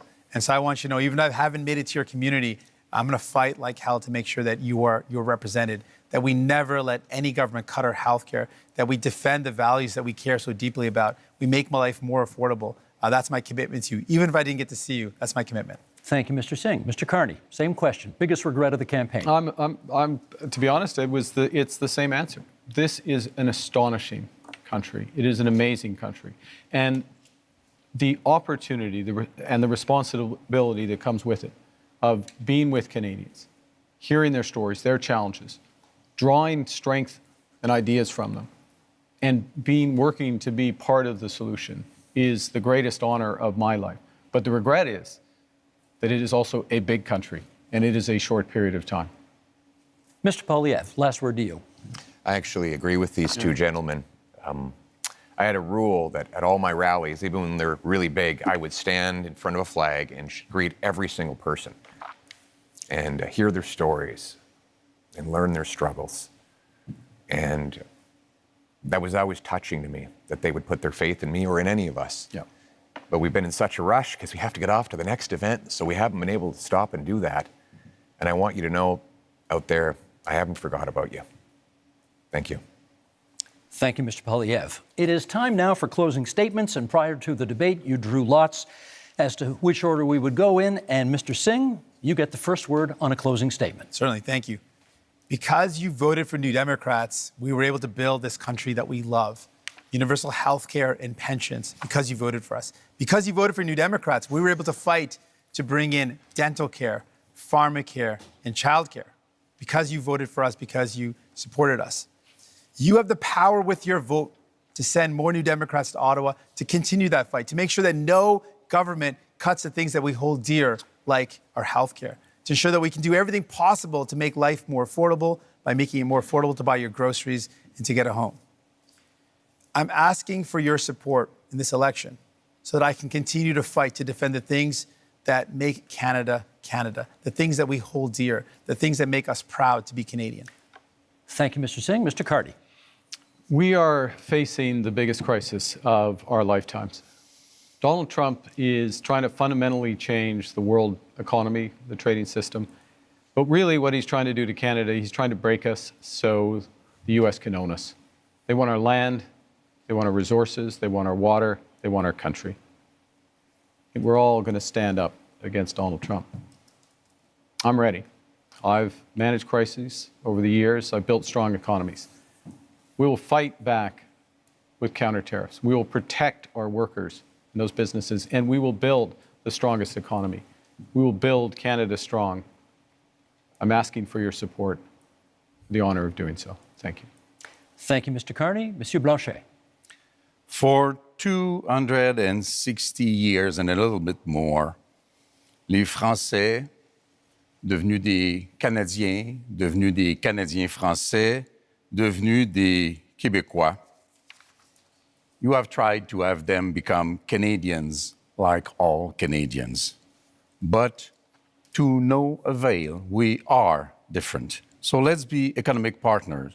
Let's have a voice chosen by and for Quebecers, an ally for Canadians as equals in front of Mr. Trump. Monsieur Poilievre. Only in Canada could someone start where I began and get to this stage. I was born to a single mother and adopted by school teachers who raised me to believe in the incredible Canadian promise that anyone who worked hard could do anything.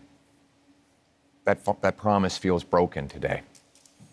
Many of you worried about paying your bills, feeding your families, or ever even owning a home. You're worried your kids are in danger. But I'm here to say it doesn't have to be this way. With change, we can restore the Canadian promise so that hard work gets you a beautiful house on a safe street under a proud flag. We can do it with hope for a change. Gentlemen, thank you for a very spirited debate tonight. 2 quick points before we go. Number one of you celebrated your 60th birthday yesterday on this stage. Yves-François Blanchet, bon anniversaire. Bon anniversaire. Merci beaucoup. Merci. Secondly, you'll notice we didn't have to change the time of this debate because the Leafs already clinched the Atlantic Division title, and therefore we didn't need to move the debate to accommodate a hockey game. I'm getting back at my colleague who was in this position last night, and okay, go Habs go, that's fine. With that, we're done. Thank you, leaders, for being here tonight. We are just 11 days from Election Day, April 28th, but there are many ways that you can cast your ballot starting tomorrow at advance polls. If you intend to vote by mail, that deadline is April 22nd. Make sure to check your voter card for details or contact Elections Canada. This is your democratic right, and we hope you use it. Thank you so much for being with us tonight. I'm Steve Paikin. Good night from Montreal. Thank you. Enjoyed that. Bon anniversaire.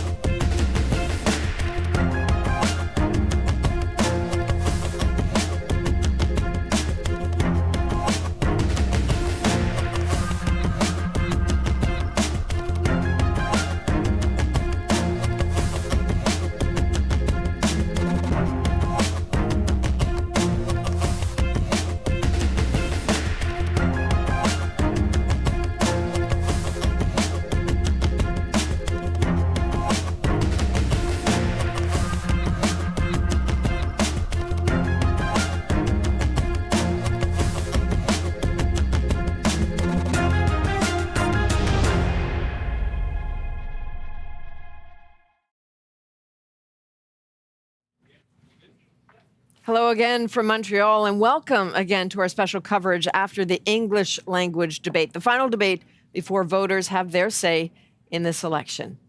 And thanks for joining us. I'm Adrienne Arsenault. That building right behind me is the Maison de Radio-Canada. Inside is where the leaders just faced off.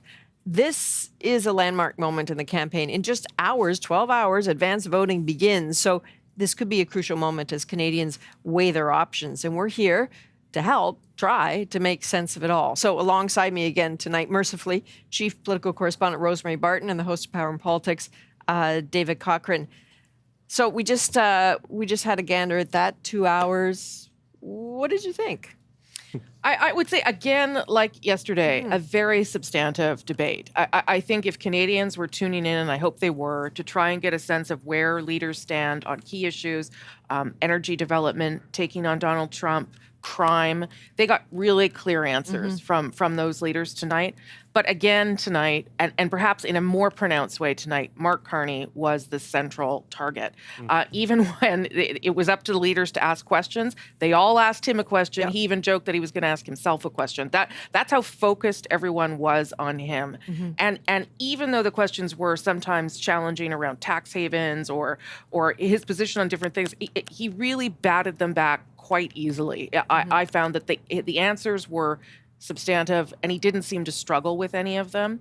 But I would also say that Mr. Poilievre had some good moments, particularly on the issue of crime. You may not agree with him that the notwithstanding clause should be used to deal with the issue of people who have killed multiple people, but he made a compelling argument about people, particularly in Canada's cities, who feel very concerned about a rise in crime, and that would have touched a large number of people as well. Absolutely. The tough on crime message completely connects. Briefly, David, anything surprise you tonight? No, I don't think there was any real surprises. I think what's interesting is it's too early to know what this election will be about for Canadians, but we saw in that segment Rosie mentioned what the leaders want it to be about. Mr. Blanchet and Mr. Singh want you to think Mark Carney's a rich guy who's not like you and doesn't play by the same rules. Pierre Poilievre wants you to think this is just another fourth Liberal term. He's not the transformative figure he pretends to be, and Mr. Carney used his opportunity to raise Mr. Poilievre's lack of security clearance to basically say, I'm a serious guy, and my main rival, he's not serious about the real stuff. And there was that one good line from Mark Carney to Mr. Poilievre. You caught it. Yeah. You ran against Justin Trudeau and the carbon tax, and both are gone. To try and convince Canadians this isn't the same Liberal Party. You don't run the risk of having the same thing if you put us into government. Yeah, he wanted to make sure that one landed. He tried another version of it a little later on, just to make sure it landed. David, what did Poilievre need to do tonight? Well, look, all the upside for Pierre Poilievre is in this debate, right? Like they need to, growing in Quebec helps them, but the gravy for the Conservative campaign is in Ontario, British Columbia, Atlantic Canada, and the polls have shifted against him quite dramatically there. He has a challenge in that there is a real gender gap and a generational gap in the polls, and that older voters and women voters in particular have turned away from the Conservatives over this realignment that we've seen in the run-up to the campaign, and it has stuck throughout the campaign. So you needed him to destabilize Mark Carney a little bit there, and also look prime ministerial as well. But early in the debate in particular, you saw him doing that needling, interrupting, and attacking sort of thing that we're used to seeing in committees and that we've seen in the House of Commons, though got very emotional at the end when talking about, the importance of the country and how he feels about things. So the question is, will that land? I mean, is a tonal shift this late, not just in the campaign, but in a political career that goes back to 2004, is it meaningful enough and sincere enough to land with voters who don't like the negativity? I don't know. Okay, so much more to talk about. Here's where we're at.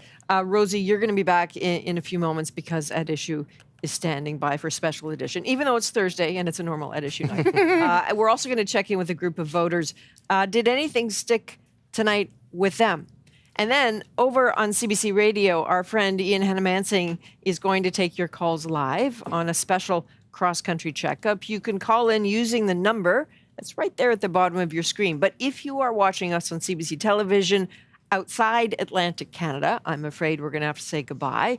However, live special coverage continues on CBC News Network or wherever you stream CBC News. We are just getting started right here in Montreal.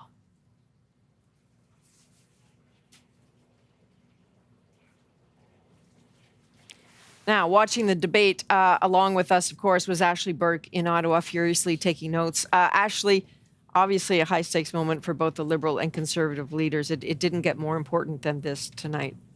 Adrienne, this is the last time that these leaders will face off, and time is running out for Mark Carney's main rival, Pierre Poilievre, to try and close the gap in this race. Poilievre tried to look prime ministerial, but at times reverted back to the opposition attack dog.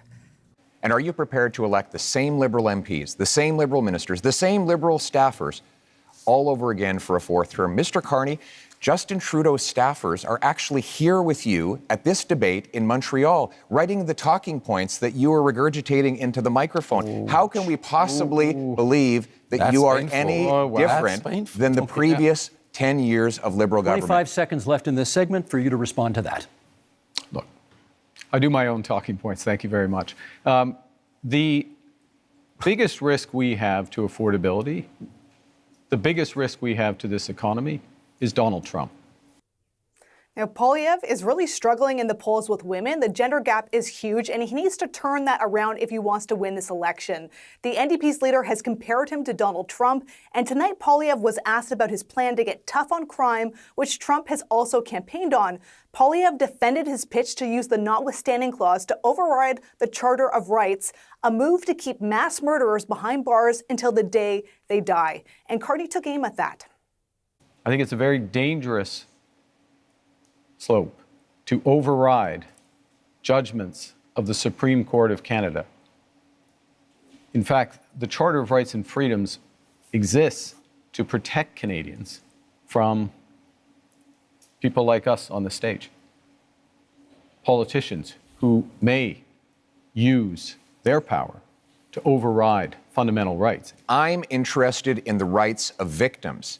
Mr. Carney seems to be very interested in the rights of criminals. He says that it's dangerous for me to ensure that mass murderers stay behind bars for life. You know what's dangerous? Turning them loose on our streets. As Rosie mentioned, Carney was the one that came under attack the most tonight, just like what we saw in the French language debate, and he survived. Now, it's too early to say what difference this could make in anyone's performance tonight could make, but the advanced polls do open up tomorrow, and Canadians will have, over the weekend, they'll be able to cast their ballots. The leaders will then head into their final week of this campaign. Okay, Ashley Burke in Ottawa, thank you. So, as you may recall from last night, after the French debate, there were scrums that happened afterwards. We are hearing from the Debate Commission that the scrums tonight have been cancelled. So Karina Roman has some more details for us about what we know about this change of plans. Yes, Adrienne, we just heard from the head of the commission, the debates commission, Michel Cormier. He just came into the media room. This is where all the media is, watching the debate and then filing their stories. He just stood at the mic at the front of the room. Everyone ran over to hear the official confirmation of what we had already been told for planning purposes, which is that the scrums with the leaders are canceled. The reason that they gave officially at the microphone was that they didn't feel that they could provide or guarantee a proper environment for the scrums. And this obviously comes on the heels of some unusual scrums last night and a situation last night that I know we've been reporting on, but also tension in the room and confrontations that were happening between journalists. And so once that started unraveling, we started to get word that this was what was going to happen. And of course, there was a scrambling to find out if it was true or not. We did get confirmation, but now we actually got official confirmation from the head of the commission that the scrums are canceled. So, Karina, do you know what happens now at this point? I mean, will there be an attempt by some parties to have scrums somewhere? What's the plan? That has not been confirmed, but obviously we've reached out to all the parties and are hearing word that some are interested in still doing some kind of scrum that in a different location, perhaps not all together individually. And certainly if that goes ahead, different journalists would dispatch to those scrums, but we don't have confirmation of that. It's a fairly just last minute decision. I should tell you, Adrienne, that when we were trying to confirm the rumors, we were obviously reaching out to parties. Some of the parties seemed to have heard the rumors and some hadn't. So in some ways, we were telling them what was going on. So they now have to scramble and see, can they find a location and figure that all out at this late hour. And so we need to figure out, and they need to figure out whether that can happen logistically. But if it does, for sure, journalists will go and ask questions and bring that to our viewers when we can. So, Karina, just one last thought, just because people at home may be wondering, why are people still there then? I presume people are just filing their stories and hoping somebody else is going to go to a microphone. I don't know how much hope there is, to be honest. I think people feel like they're pretty certain that that's not going to happen.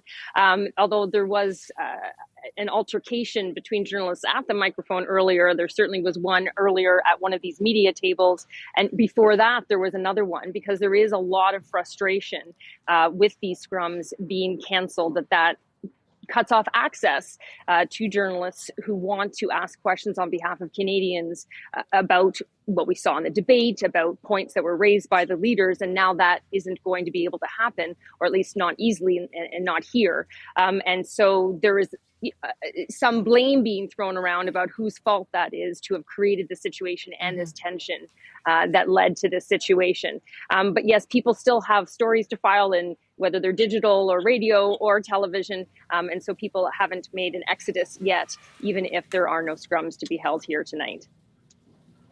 I hear that. Lots of work to do. All right, Karina Roman from inside the Maison de Radio-Canada here in Montreal. Thank you.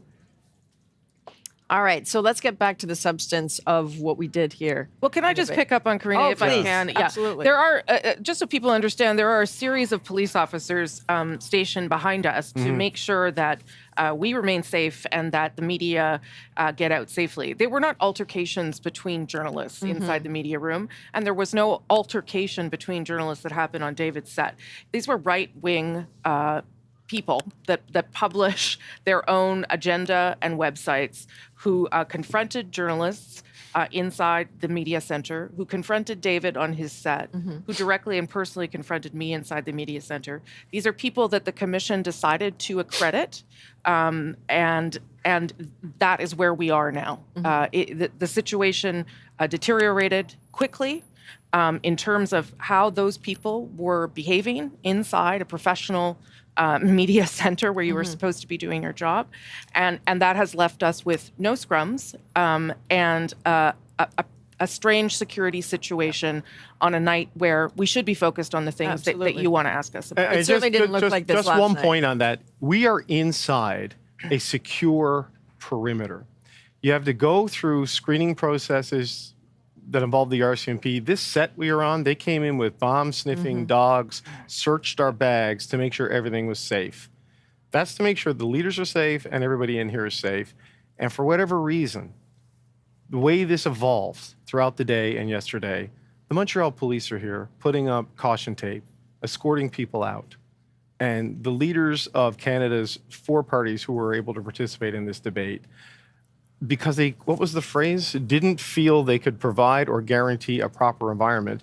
They're not going to take questions from journalists. And look, I know not everybody thinks it's all about us, but it is an important part of the ritual of elections and democracies and accountability. And it is part of the stress test that these leaders go through as they seek to lead this country, you know, and spend your tax revenue and make laws, and some serious things being discussed there tonight about criminal justice and using the notwithstanding clause. These are all things that require a serious and mature debate, not financially motivated stunts. And this is where we've ended up in this election. With everything going on with Donald Trump and everything going on in this economy and everything going on in the world, this is where the national Canadian election debate has ended up. And it's just exhausting.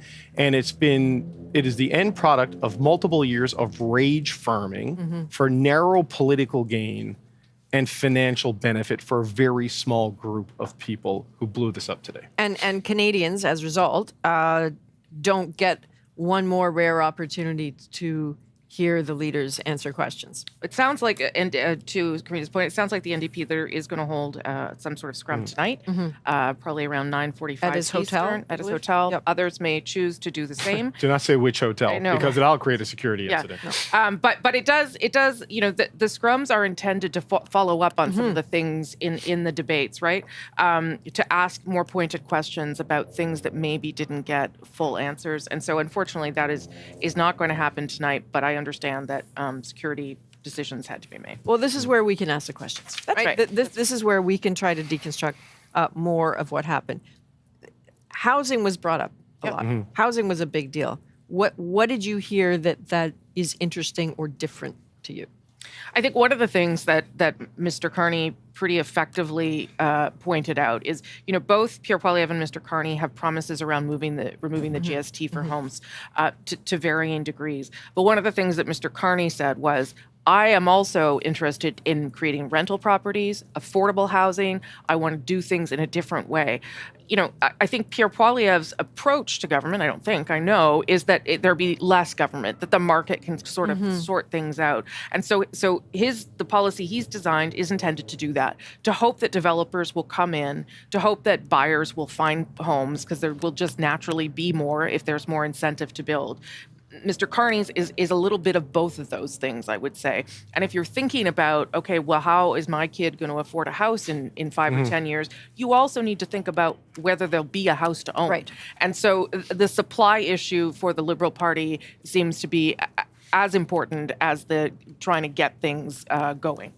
Yeah, it's interesting in this somehow housing has become a federal issue over the last number of years when, quite frankly, mayors, city councilors, and premiers have really gotten off the hook for the role that they have played in this, either by not freeing up land, not changing zoning policy, or in their unwillingness to raise property taxes on existing homeowners. They jack up development fees and bury all of those costs into the mortgages of new home buyers, and inevitably just making the starting point of a house before it's even built so high, it has made it inaccessible to people. So it's going to take the federal government, whoever wins this election, to use the power of its treasury and the moral suasion that you can bring from the bully pulpit of the Prime Minister's office to get movement on this. There are ideas there, like the housing accelerator and the tax incentives, that is going to require, that is going to unlock things. All of the parties have a blend of ideas that can work here.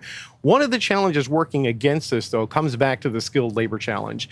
And if you also look at the consensus on limiting immigration and capping it at lower levels than we've seen the last couple of years, a lot of which has been very problematic because of just student visas and low-wage workers being brought in, there's going to be a collision there that may require some tweaking of all of these things, because you have to build it at a scale and at a speed we just don't do in this country. And you have to do it with a workforce that just does not exist in this country right now. And you have to do it in a time frame that may go beyond what is tenable in a typical political cycle.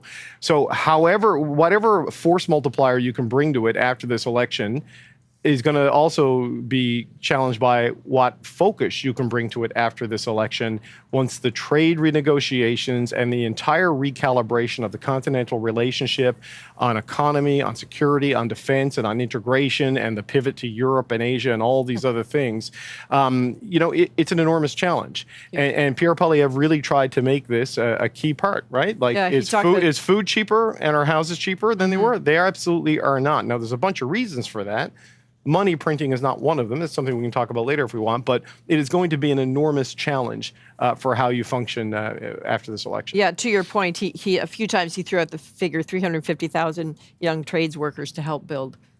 Yeah, that is 2/3 of the population of Newfoundland and Labrador. That's more than the population of Prince Edward Island, right? That's a lot of people. All right, we'll get back to you shortly. For the people who are just joining us, clearly we're coming to you live from Montreal tonight, where the major party leaders just competed in the only English language debate ahead of the April 28th election. Now, in the past few weeks at the National, we've been traveling the country a bit, talking with voters about what they need from their next government. We were in St. John, New Brunswick, Brampton, Ontario, Medicine Hat, Alberta, Yellowknife, Northwest Territories. In each place we went to, people talked about the need to keep an open mind and a desire to follow these debates carefully. So we had an idea. Tonight, we thought we'd have a reunion of sorts, a reunion for me at least, bringing together people from all across the country. So in St. John, we have Anne McShane, in Brampton, Chris Vickers, and in Medicine Hat, Emma Bice. It's really nice to see you. I know you haven't met each other. It feels like old home week for me, seeing you. And I want to start with your reaction to the debate. And I'd really like to start with you in Brampton, Chris, because when we met a few weeks ago, you were really torn about how to vote. You said you were 50-50 when you were watching this debate. Did anything sway you?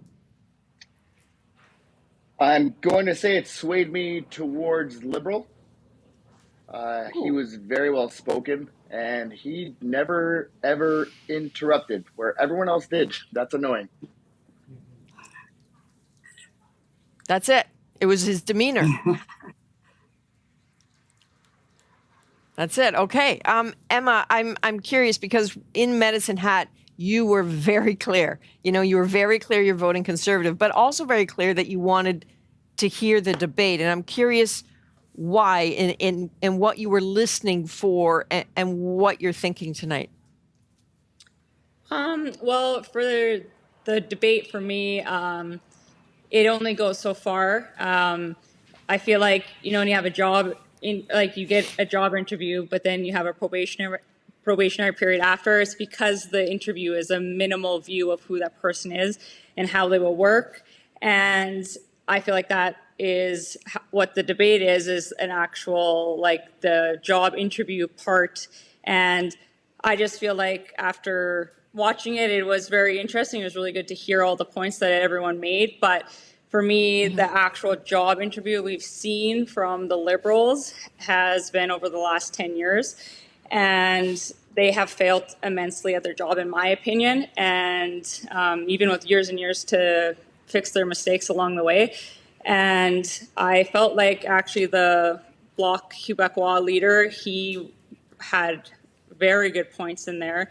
And I actually really liked everything that he kind of had to say. He actually reminded me of Danielle Smith in the sense that he's standing up for Quebec. And I thought that was really cool to hear. And I think more leaders need to be like that.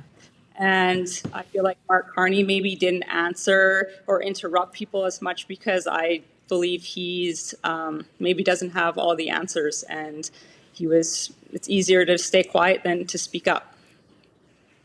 Okay. And you're the only one here who's already voted because lucky duck, you're off on vacation. So how did this debate land for you? It was good. It was, it was an opportunity for me to kind of test my own resolve, my own decision making up to this point. I enjoyed watching the debate, and I liked kind of how they went at each other on a few topics that I wasn't as certain on. So I enjoyed kind of how they dug into some of those topics, like housing. I enjoyed that. I enjoyed the pipeline debate, surprisingly.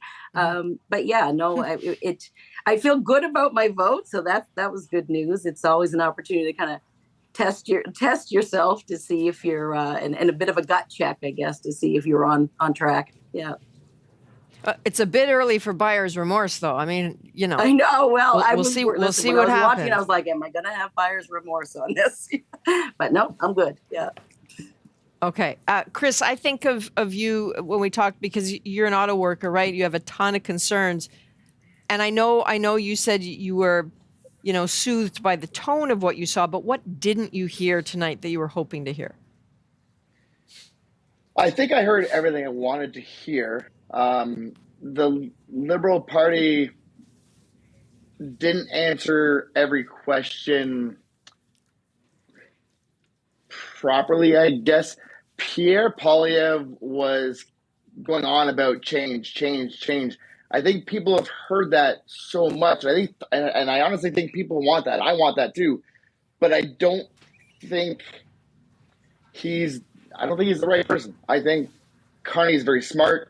I think he said the right things. I think he didn't speak, not because he didn't have answers. I think he didn't speak because I think he was almost judging everybody else on their answers that everybody else wants to hear. The French guy, I don't even know why he was there. Okay. Well, he's there because he meets the criteria. But he's not there because he meets the criteria. At least he was smart. No, but it's about percentage. It's about having sitting MPs, and it's about percentage in the poll. So he meets two of the three criteria. It's like why the Greens weren't there because they didn't meet, according to the commission. Okay, I get that. Okay. The criteria. So the advanced polls, I'm looking at the clock. They open in 11 and a half hours, or they open very shortly. And I think. Unlike Anne, most Canadians haven't voted yet, and I'm curious what you want Canadians to think about as they go to the polls. So this one to each of you, and Anne, we might as well start with you since you've done it. Oh, what do I want people to think about when they go to the polls? Well, I think when you vote, it can be politics is emotional, and I think we as human beings, we make emotional decisions. So I think it's good to check yourself and see, run through the platforms again and see like which really aligns with me and which do I think should align with me based on my emotional reaction. When I was leading up to it, I put my thoughts. I wanted to gut check myself, and I put my thoughts through and my priorities through the vote compass that CBC has. And you can weight it. You can go in there and you can kind of weight what your priorities are and what you care most about. And I was relieved to see that my gut actually did align with what I feel my priorities are for Canada. So I'd say test yourself a little. Don't just go with your emotional response, because that's the easy out. Yeah. Okay, head, not heart. 30 seconds to each of you. Emma, let's start with you. Well, I think going to the polls, it's important to realize that Carney has many of the same policies, pretty much all of the same policies that were brought in prior to him in the Liberal Party. And they're the ones that are hurting Canadians, like bail reform, no pipeline bill. The only ones that he's seeming to be bragging about was the one that he's done the carbon tax, which is what Pierre had said multiple times for many years. So I believe that we are in a position that simply a change of face is not nearly enough of a solution to get Canada going back to the right direction. We logically need a bigger change than that, which would be to give another party a chance to see what they can do for Canadians, in my opinion. I honestly believe any party is more deserving than the Liberal Party. They're admitting that we've been hurting, we can't afford food, can't afford housing. They admit that they have brought all of that on. They've been in power for 10 years, but they say again, this time we will fix it. When is enough going to be enough? We should all know by now that the Liberal Party doesn't deserve another shot, and I hope that people see that and go to the polls and vote for any other party that we can have actual change. Okay. You know what? Now we got to go. We just ate Chris's time. I'm really sorry about that, guys. It was really lovely to see all of you. Thank you for being so open with us all the way along. It's been kind of fun. So back to Rosie and David. Nice to hear from a focus group. Absolutely. Yep, but pipelines. It comes up again and again. It came up every panel we did. Yeah. And to that point, before we talk about it, why don't we hear a little bit of what was said about it tonight? Well, Mr. Carney refused to answer the question about pipelines. Just the other day, he said that he doesn't necessarily think we need to build pipelines. And I asked Mr. Carney why he would keep in place this anti-pipeline law that effectively empowers Donald Trump to have a total monopoly on our single biggest export. Why would you not repeal this Liberal law? I'm interested in getting energy infrastructure built. That means pipelines, that means carbon capture, storage, that means electricity grids. And here's how you do it. And we've already moved in the first month. Cooperation agreements with the provinces. Guess what? We are a federation. You need to cooperate with Quebec. You need to cooperate with the provinces. You need to get First Nations and Indigenous people buy-in. Okay. What do you make of that exchange? I think it's illuminating if this is an important issue for you, energy development, which also goes hand in hand with climate change, which also was talked about. And tariffs, et cetera. Yeah, yeah. And Pierre Poilievre and many people in Western Canada believe that C-69 is fundamentally a block of any pipeline development going forward because the assessment is so heavy, it is so onerous. So that's he would get rid of that immediately, and he says, bring in and have projects developed very quickly. Mark Carney has a different approach. Not only did he set up an energy corridor with the provinces in his first days as Prime Minister, but he also is promising a one project, one review. What does that mean? Well, if a province has done a review that the federal government is willing to accept, then it will give it the red stamp and get it going as well.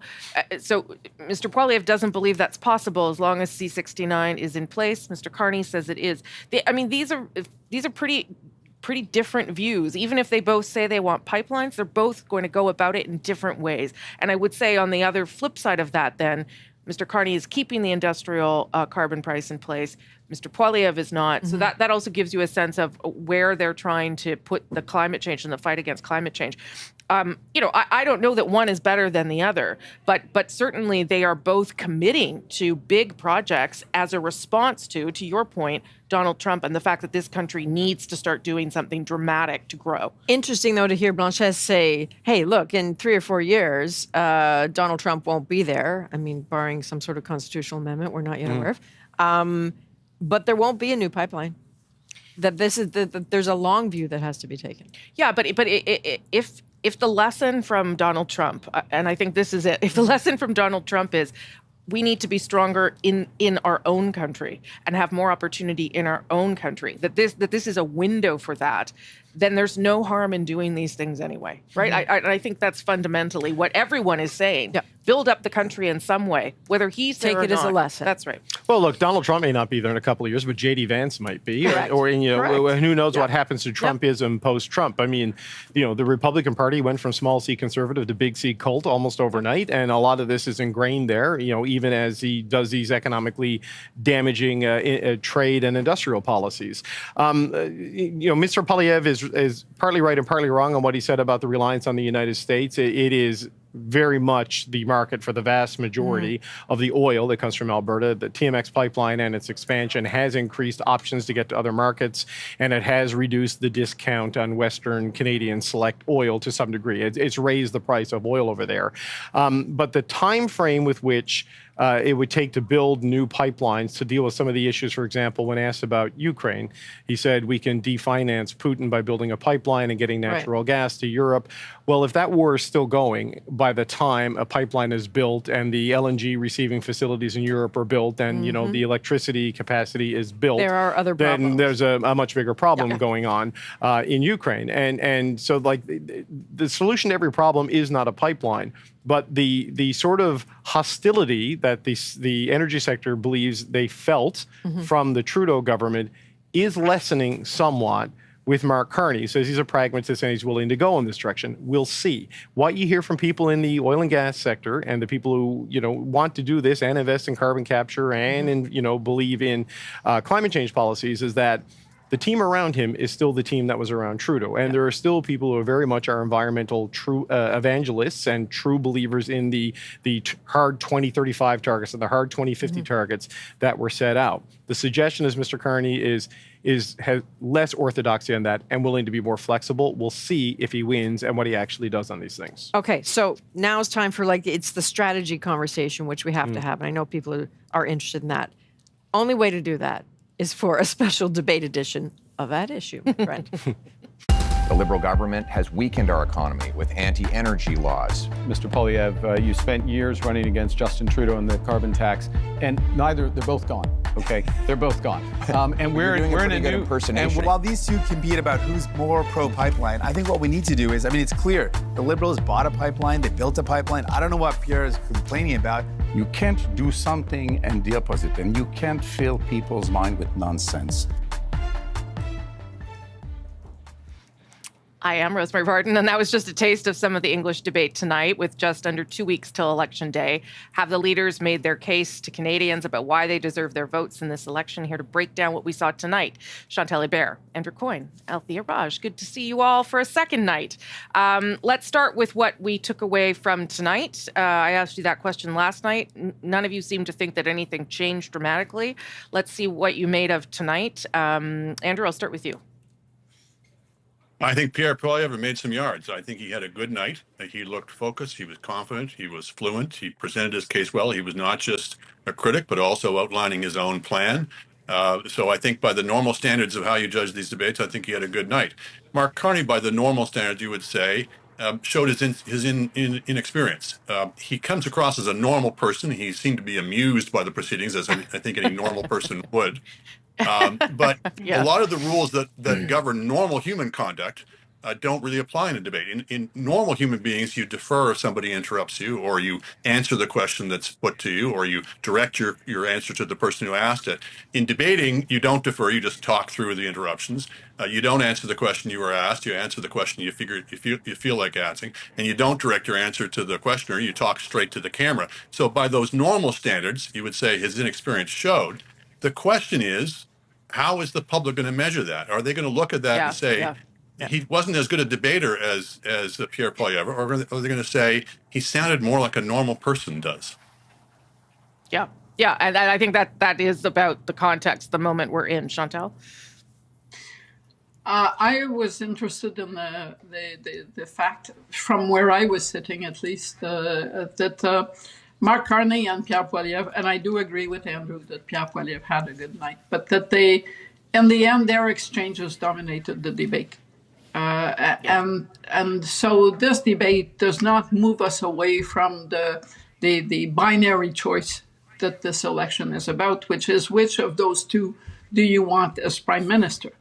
I don't think that Mark Carney did anything to make people say he's just not ready for the job. But I think Pierre Poilievre at times showed the side of himself that he should have showed earlier, that probably made him more competitive in that kind of a contest. Yeah. I did see a lot of pushback online about interruptions. And that pushback was largely centered on Jagmeet Singh. And his attempts at interrupting. There was a lot of complaining about that, at least online. And I don't think that Yves-François Blanchet brought his good game to this debate, but I don't think he found a handle to pitch himself inside the binary choice in a way that he probably would have liked or got to do thanks to the moderator in the last election. Yeah. Yeah, I would agree with that. Althea, your thoughts on where we're at after that one? I'm not sure I'll change anything. I think if you're a partisan, you probably think that your man won because they're only men. I agree that Pierre Poilievre did a lot better tonight than he did last night. There were a lot of missed opportunities on the from Mark Carney. He let things go unaddressed. Things like Pierre Poilievre suggesting that he's going to bring back the carbon tax after the election, the Brookfield stuff. Like, I think Mr. Poilievre was good at planting seeds of doubt about certain aspects of Mark Carney's past or ethics or values that Mr. Carney chose not to respond to. I do think, though, that on the interruption and on Jagmeet Singh, frankly, Mr. Singh needs to interrupt because he needs to remind voters that he's still there and he exists. He's the there, problem with this two-horse race at the moment is that nobody is talking about the NDP. And frankly, the polling has shaped the media narrative and the NDP has been squeezed out. And I thought Mr. Singh did a good job. He did a good job last night, too, but he did a better job tonight of reminding New Democrats that he is there and that yes, maybe they want Mr. Carney to form government, but it's important to have New Democrat MPs on that stage. And I think he reminded people why the debates are so important, especially for third parties, and why it is a kind of a disaster for the Greens that they were not allowed to be on that stage tonight as well. It's fascinating that so much of his needling and interruptions was directed at Pierre Poilievre rather than Mark Carney. And if I didn't know better, I'd swear that they'd cut a deal. Because, you know, Mark Carney could just kind of stand back. Not yet, Andrew, not yet. Carney could just kind of stand back and rise above the fray while Jagmeet Singh sort of did his dirty work for him with Pierre Poilievre. I will say, however, there's also a structural reason why I think this debate helped the Conservative cause much more than Liberals, which is everything about the Liberal strategy throughout this campaign has been it's all about Trump. It's all about the threat from Trump, and it's all about who do you want in the sort of command post facing up against it. In this debate, that was just one issue amongst many. And so the Conservatives got to prosecute their case on a whole range of issues of housing and the economy and immigration, et cetera. And frankly, that's also to the public interest, not taking sides there, but we need to have debates around these issues. And wouldn't it have been great if we'd had more than one debate in each language 1 or 2 days before the advanced polls opened? Yeah. The other thing that was really noticeable was the... Sorry, go ahead. No, you go ahead, Althea. Okay, go ahead. Yep. I was just Althea, then Chantal. Althea, then Chantal. Yeah. Mr. Poilievre appeared more nuanced in some of his positioning on the CBC, for example, where, you know, during the rallies, we've heard him talk about how the CBC headquarters in Toronto would be a wonderful place to have affordable housing and how he would relinquishes that thought. And today we heard him talk about basically the CBC moving to like a PBS style model where it would be a not-for-profit and people could donate if they wanted to. And so I think that his goal was to sound more prime ministerial and look less like an attack dog that we've come to know in the House of Commons. And I do think that he succeeded in that. I do think that the Liberals who feel like Mr. Carney has this elder statesman will still feel like he accomplished that goal as well. Yeah, Chantal. Well, by definition, they have different roles and different experience, so their strategies have to be different. The incumbent is never the one on the offensive in those debates, and that was no different. But for this debate to change the outcome, you would have to assume that the NDP and the Bloc last night and the NDP tonight won back voters. And I think part of Pierre Poilievre's strategy was to look more nuanced so that some of them would go back to the third parties out of less fear of him being a prime minister. I also believe that Jagmeet Singh wanted to show the New Democrats that he would be able to stand up to a Pierre Poilievre government by going after Pierre Poilievre this much. But at the end of the day, the dynamics of this campaign are so different that if in 2 days we see polls that show that the Conservatives look like they're really back in the race, it might just push more of the people who have maybe considered going back to the NDP and the Bloc back in the Liberal camp. So I don't think that this changed the outcome of the campaign, and I don't think we're going to know how it played out until we see more polls in 3 or 4 days. Althea, last word to you. I think if you were coming at this cold, one of the things you might have noticed is how similar a lot of the policy offerings coming out of Mark Carney and Pierre Poilievre's mouth are. And the fact that we still, and I'm going to repeat this, I said it yesterday, that we still don't have a fully costed platform from, the main three political parties is a big deal. And if we don't keep demanding it, I feel like this norm is going to be broken. And then in the end, eventually we won't actually even see fully costed platforms from any of the party leaders. Yeah, I mean, it's a big deal to us, and it is a big deal. I just wonder, these leaders also haven't done big mainstream interviews in English either. So I don't know. I don't know if the same norms apply. I'll let you respond to that quickly, Andrew. 30 seconds. Well, there's a lot of magical thinking going on, frankly, on all parties' side. We've got all parties, or at least two parties, in favor of unfunded tax cuts. They're all in favor of supply management, which is, at some point has got to go. They're all in favor that nobody wants to talk about defense and security in an incredibly dangerous world. So that some of that comity amongst the parties is against the public interest. Okay, we're going to take a short break here, but we're going to keep short break here. We're going to keep the conversation going, though. Promise, Althea. There's a little delay when everyone's at home. We'll talk more about what comes next after this.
Welcome back. With the leaders' debates over, less than 2 weeks until Election Day now, and of course, advanced polls opening tomorrow. What comes next? And can the candidates convince Canadians that they are the right leader for the moment? Let's bring everyone back. Chantal, Andrew, and Althea. I want to get to that, the closing thought of what's going to happen over the next 10 days or so. But I want to do one quick round, if we can, about what has happened a little bit here tonight with the scrums, the opportunity to ask leaders questions being shut down because the commission couldn't guarantee a safety and security, frankly, inside the media room, and several altercations that happened here and elsewhere. What has this done now to the credibility of the commission, Chantal, if anything? And is that something that Canadians should be concerned about? I do think Canadians should be concerned about a commission that has organized sets of debates 3 times in a row and has managed to have screw-ups every single time. This time beating every other time. The debates, as far as they went, were fine. But let's be serious. The people who made them fine were the moderators. Steve Bacon tonight was really good at what he was doing. The rest of it, though, the excluding a party at the last minute, the Green Party, the changing the time because you don't think that the hockey schedule that is available in July matters when you set the time of the French debate, and the decision to give accreditation to a half a dozen people from media organizations that the federal court has said are not legitimate media organizations in the definition of the term, and then being surprised at what happens. I mean, the Rebel News and True North, it's not that they're from the right.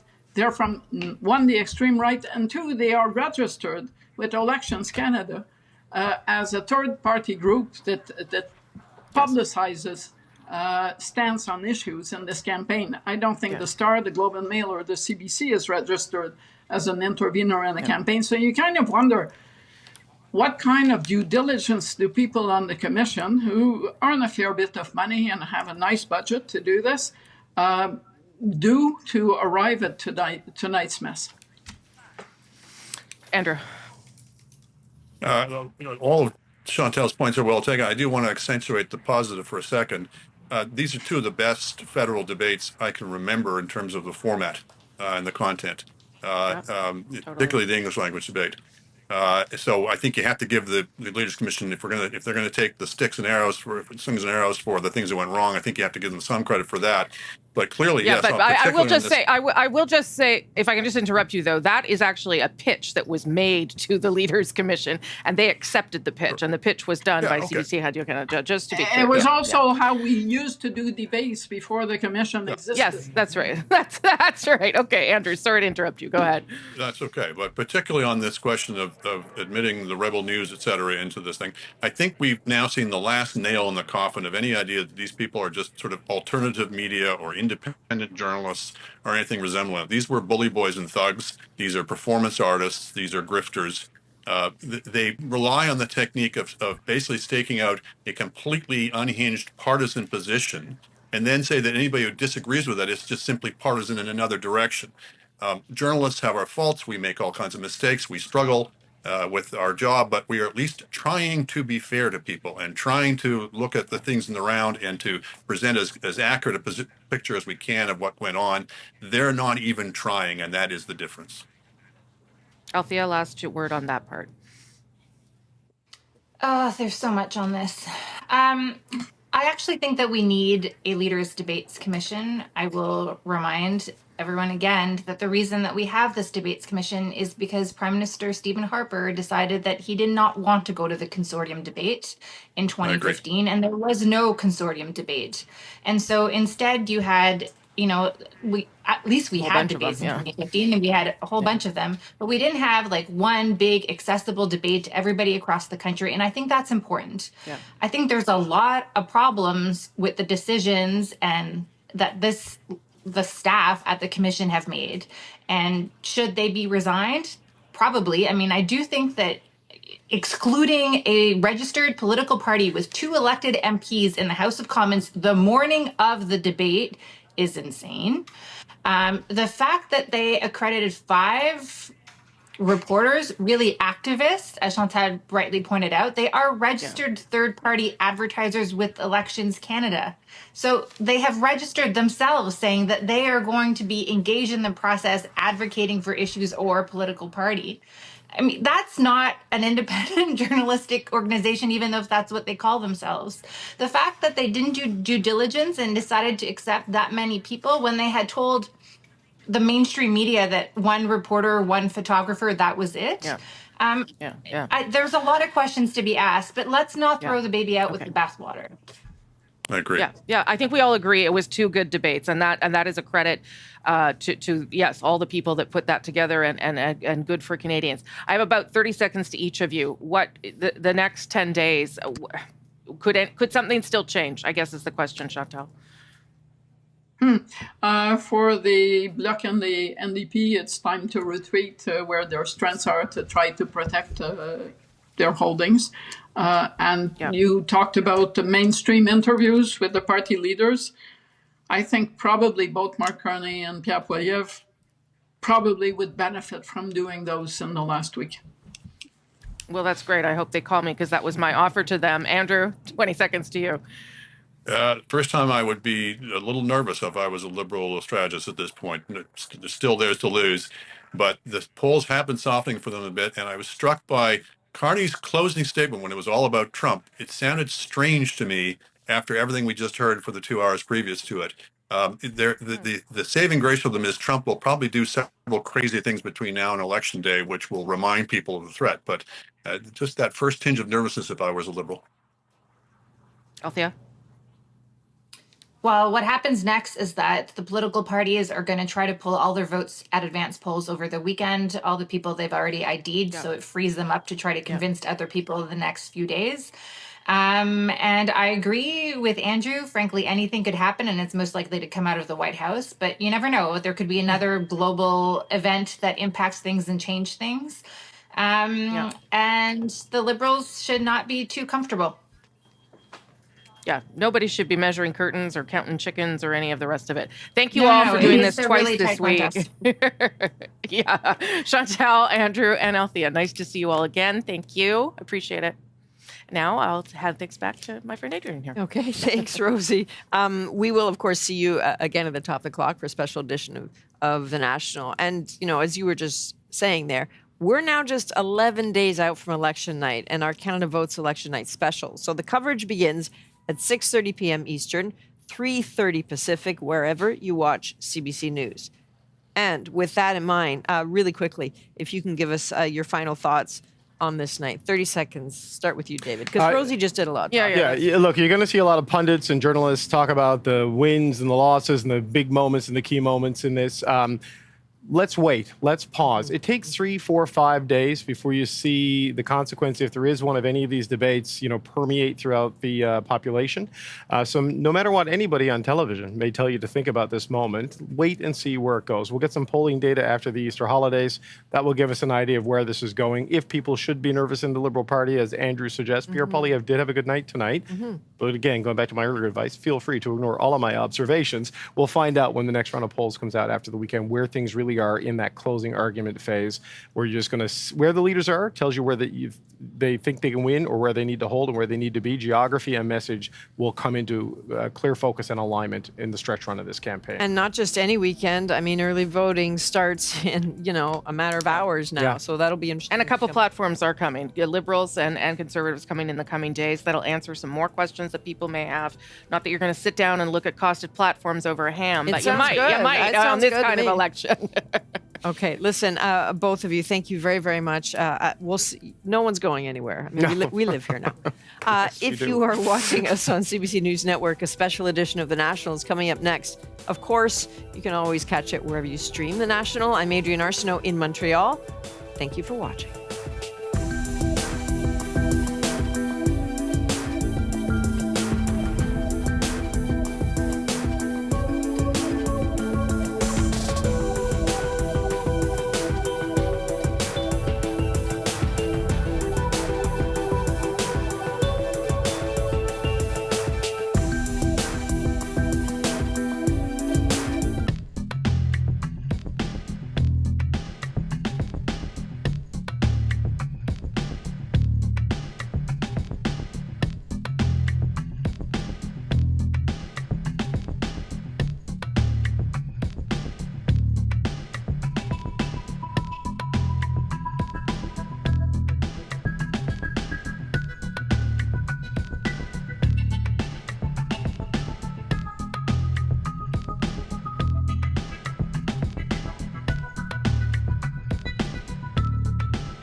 Welcome to a special edition of The National. And tonight we're in Montreal, scene of the only English language debate and the final debate of this federal election. Thank you for joining us. Election day is rapidly approaching, just 11 days away now. Early voting starts tomorrow, having 4 federal party leaders together for a reckoning of rhetoric and policy could shape the last chapter of this race. And everyone on that stage at Maison de Radio Canada behind me knew it. How could you possibly think it's a good idea? With respect to project reviews. The question was about Sorry, pipelines. I'm getting to it. 6 homes, and I that's the appreciate facts. neither Liberals or NDP are very good with maths. On provincial, yes, it is possible under our system. No, it is. Not. I'm sorry to crash your party, guys, but you are telling fairy tales. Who do we believe? If I may. So how was it? It was combative, sometimes substantive. We have the debate's big moments and the potential consequences for an election that will define the direction of the country for its economy, its security, and of course its sovereignty. So obviously stakes tonight very high. How did it go? Well, as we were watching here in Montreal, Ashley Burke was doing the same thing in Ottawa. Actually, all eyes really were on how the Liberal and Conservative leaders performed tonight because so much was directed at both of them. Adrian, this is the last time the leaders will face off, and time is running out for Mark Carney's main rival, Pierre Poilievre, to try and close the gap in this race. Poilievre tried to look prime ministerial, but at times reverted back to the opposition attack dog. And are you prepared to elect the same Liberal MPs, the same Liberal ministers, the same Liberal staffers all over again for a 4th term? Mr. Carney, Justin Trudeau's staffers are actually here with you at this debate in Montreal, writing the talking points that you are regurgitating into the microphone. Ooh. How can we possibly believe that That's you are painful. any different than the previous 10 years of Liberal government? 25 seconds left in this segment for you to respond to that. Look, I do my own talking points. Thank you very much. The biggest risk we have to affordability, the biggest risk we have to this economy is Donald Trump. A big vulnerability for Carney is being tied to Justin Trudeau, and he had to try and fend that off tonight. It may be difficult, Mr. Poilievre. You spent years running against Justin Trudeau and the carbon tax, and they're both gone. Okay, they're both gone. And we're doing we're a in pretty a good new impersonation and of we're him with the in same a policies tonight. Very different. Look, I'm a very different person from Justin Trudeau. Focus is on results. Were you his economic and so how advisor? to drive results in the housing market. So I know you played Carney's good line there, but we saw both leaders get their jabs in. As the frontrunner, Carney came under attack the most and from all fronts. He survived and responded without losing his composure, including when the NDP's leader went after him for his time as chair at Brookfield Asset Management, a major investment firm. As chair of Brookfield Investments, your company is one of the biggest tax dodgers in Canada. As chair, you approved decisions where Brookfield Investments bought up affordable homes, kicked out the tenants, and jacked up the rates. My question to you is, Mr. Carney, whose side are you really on? I'm on the side of Canadians. I'm in this for Canadians. I work for Canadians. But your track record doesn't show that, though. No, I have a track record of public service for this country. Poilievre also came out strong to defend his pitch to become the first prime minister to invoke the notwithstanding clause to override the Canadian Charter of Rights, a move to keep mass murderers behind bars until the day they die, an issue Carney took aim at. I think it's a very dangerous slope to override judgments of the Supreme Court of Canada. In fact, the Charter of Rights and Freedoms exists to protect Canadians from people like us on the stage. Politicians who may use their power to override fundamental rights. I'm interested in the rights of victims. Mr. Carney seems to be very interested in the rights of criminals. He says that it's dangerous for me to ensure that mass murderers stay behind bars for life. You know what's dangerous? Turning them loose on our streets. Adrian, it's too early to say if anyone's performance tonight will make a difference. Canadians can start casting their ballots tomorrow when the advance polls open. Okay, Ashley, thanks very much. Good time to bring in CBC News chief political correspondent Rosemary Barton and host of Power and Politics David Cochrane. Once again, we've been here all night, second night in a row. So we need to get your main takeaways from the whole experience, but specifically from tonight, Rosie. That the dynamic of this election, which is really a race between the Liberal leader and the Conservative leader, has not changed. And we saw that on the stage, whether it be how they were placed or how they were confronted. The Bloc Québécois and the NDP, trying again today their best to talk about some of the issues that matter to them. But I don't think you could watch that debate tonight and think anything but it's one of these two men that are going to be prime minister. And I think you also saw that Mark Carney took the brunt of the attacks, the brunt of the questions from the other leaders, and was able to, I would say, fairly easily dismiss them. Whether the answers were good enough for Canadians, I think, is what Ashley was alluding to there. But Mark Carney didn't stumble. He was far more confident, obviously, because he was in English and not French. And Pierre Poilievre had some strong moments defending his own policies, whether it be about pipelines or, as Ashley pointed out there, being tough on crime. Those are all, substantive issues that Canadians need to think about over the next few days. It was a good debate. It was a debate where you walked away knowing more and thinking more about contrast points. And I think that makes it a good night from that perspective. Your view too? You can see the dynamic of where it is at this stage of the election. Everybody on that stage stands to lose if Mark Carney fails, with the exception of Steve Paikin from TVO. He was a neutral moderator who did a good job there. But, Yves-François Blanchet needs the Liberals to come down in Quebec. Jagmeet Singh needs, nervous progressive voters to come back to the NDP so they can hold on to official party status and viability. And, of course, Pierre Poilievre needs everything to change in some key battlegrounds if he is going to fulfill his lifelong dream of becoming prime minister. So you saw Blanchet and Singh, try to paint Mark Carney as a guy who's not like you, he doesn't understand you, and he doesn't play by the same rules as you. And Pierre Poilievre trying to paint him as just a continuation of the Trudeau legacy, that this would be the fourth term, to which Mr. Carney was able to reply a couple of times, I know you wanted to run against the carbon tax and you wanted to run against Justin Trudeau. They're not here anymore. Yep. It's me. I got rid of it. You're dealing with me.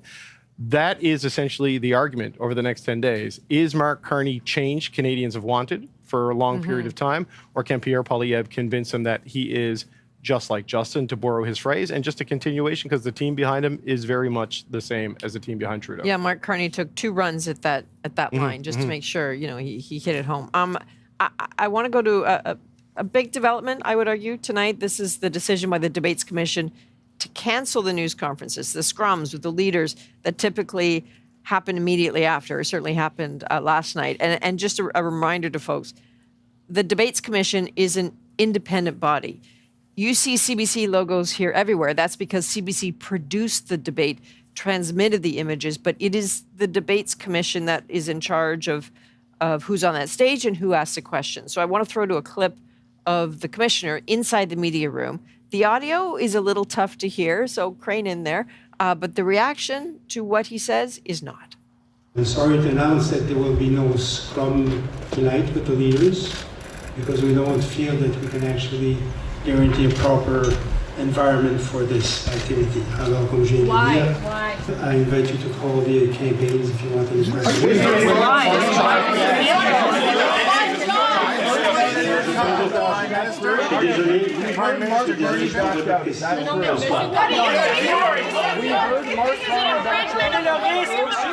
is your one job. Okay, so if you couldn't hear him, and totally understandable if you couldn't, he basically, Michel Cormier there said, there will be no scrums. And then people were unhappy. Your thoughts on what's going on here? Yeah, Mr. Cormier said that they couldn't guarantee a proper and safe environment for the media. That is because the commission allowed people who are not part of the media, who are right-wing activists, to come in that room and act as though they were members of the media. It made for a very fraught environment, and there were a number of conflicts that led to the fact that this is where we ended up tonight. Well, look, I don't want to litigate the specifics of it all, but I just want to say democracy is fragile, it's not guaranteed, and it has to be fought for and protected, not just on the big moments like leaders' debates, but on all the small moments in between. The rage farming that has gone into politics is corrosive, destructive, and toxic. And it is disrupting the norms and the values of civic virtue in this country. And it boiled over tonight. Temperature needs to come down. Okay. All right. Thank you both. Rosie, we're going to see you again Sure thing.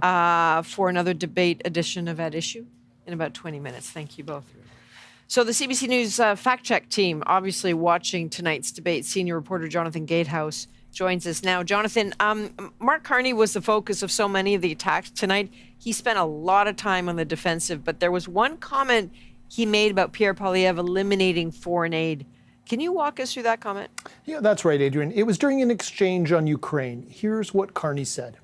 It means aid for Ukraine. Mr. Poilievre wants to cut foreign aid, including for Ukraine, or not. He didn't mention support for aid for Ukraine. We have to stand by them. We have to be there, and this government has been. So Mark Carney has said this repeatedly on the campaign trail, and it's not entirely accurate. Pierre Poilievre has criticized Canada's foreign aid, saying it often goes to dictators, terrorist groups, and global bureaucracies. And he has promised massive cuts, but he has never said he plans to eliminate it. And when it comes to Ukraine, the Conservative leader has vowed to continue to support its war against Russia. And then what about Pierre Poilievre? Did the Conservative leader say anything in particular that caught your attention? Yeah, there was one particular claim about taxes. Here's what he said. The number one expense for families today is taxes, more than they spend on food, clothing, and shelter combined. This after 10 years of Liberal tax increases. So this stems from a single 2023 study from the Fraser Institute, a right-leaning think tank. Now, they calculated that the average Canadian family pays 43% of their income in federal, provincial, and local taxes versus 36% on food, shelter, and clothing. The problem is they also included CPP and EI contributions in their calculation. Now, those are effectively down payments on future benefits for when people retire or lose their jobs. That's not taxes. The study also didn't take the carbon rebate nor inflation into account. And if you do that, the total tax paid by the average family in Canada as a percentage of income, it's virtually unchanged since 2016. And Jonathan, Jagmeet Singh was pretty feisty tonight, right? Lots of interjections, lots of comments. What did he say that you took a closer look at? Yeah, there was an attack he made on both the Liberal and Conservative leaders. Here's a portion of it. Both Mr. Carney and Mr. Poilievre are proposing cutting government spending and cutting those services. That's not going to make our community safer. So the NDP claim Mark Carney wants to balance the federal budget, and that will necessarily mean billions in service cuts. Carney says he will review government spending, but will protect transfers to individuals and provinces. And when it comes to health care, he's promising to spend more. Pierre Poilievre, for his part, has talked about reducing government waste and red tape and cutting the size of the public service. But when it comes to things like dental care, pharmacare, and daycare, he's promised to protect all of those programs. Okay, Jonathan Gatehouse, as always, thank you, my friend. Thank you. So let's dig deep into the numbers of how this race is shaping up right now. In total, 343 seats are up for grabs, which means it will take 172 seats to win a majority. Based on the CBC News poll tracker, an aggregate of major national polls, if the election were held today, it's estimated the Liberals would win 196, a majority government. The Conservatives, 121, the Bloc 20, and the NDP 5. Now, if we look at the trend on these seat projections over time, the race between the Liberals and Conservatives has tightened a bit in recent days, and there are still 10 full days of campaigning left. So will anything in tonight's debate actually change voters' minds? Well, coming up, we'll check in with some of those voters, get their thoughts on what they've seen from the leaders. Did tonight move the needle for them? That is next. Our special coverage of the English language leaders debate continues right after the break.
I know you want to be running against Justin Trudeau.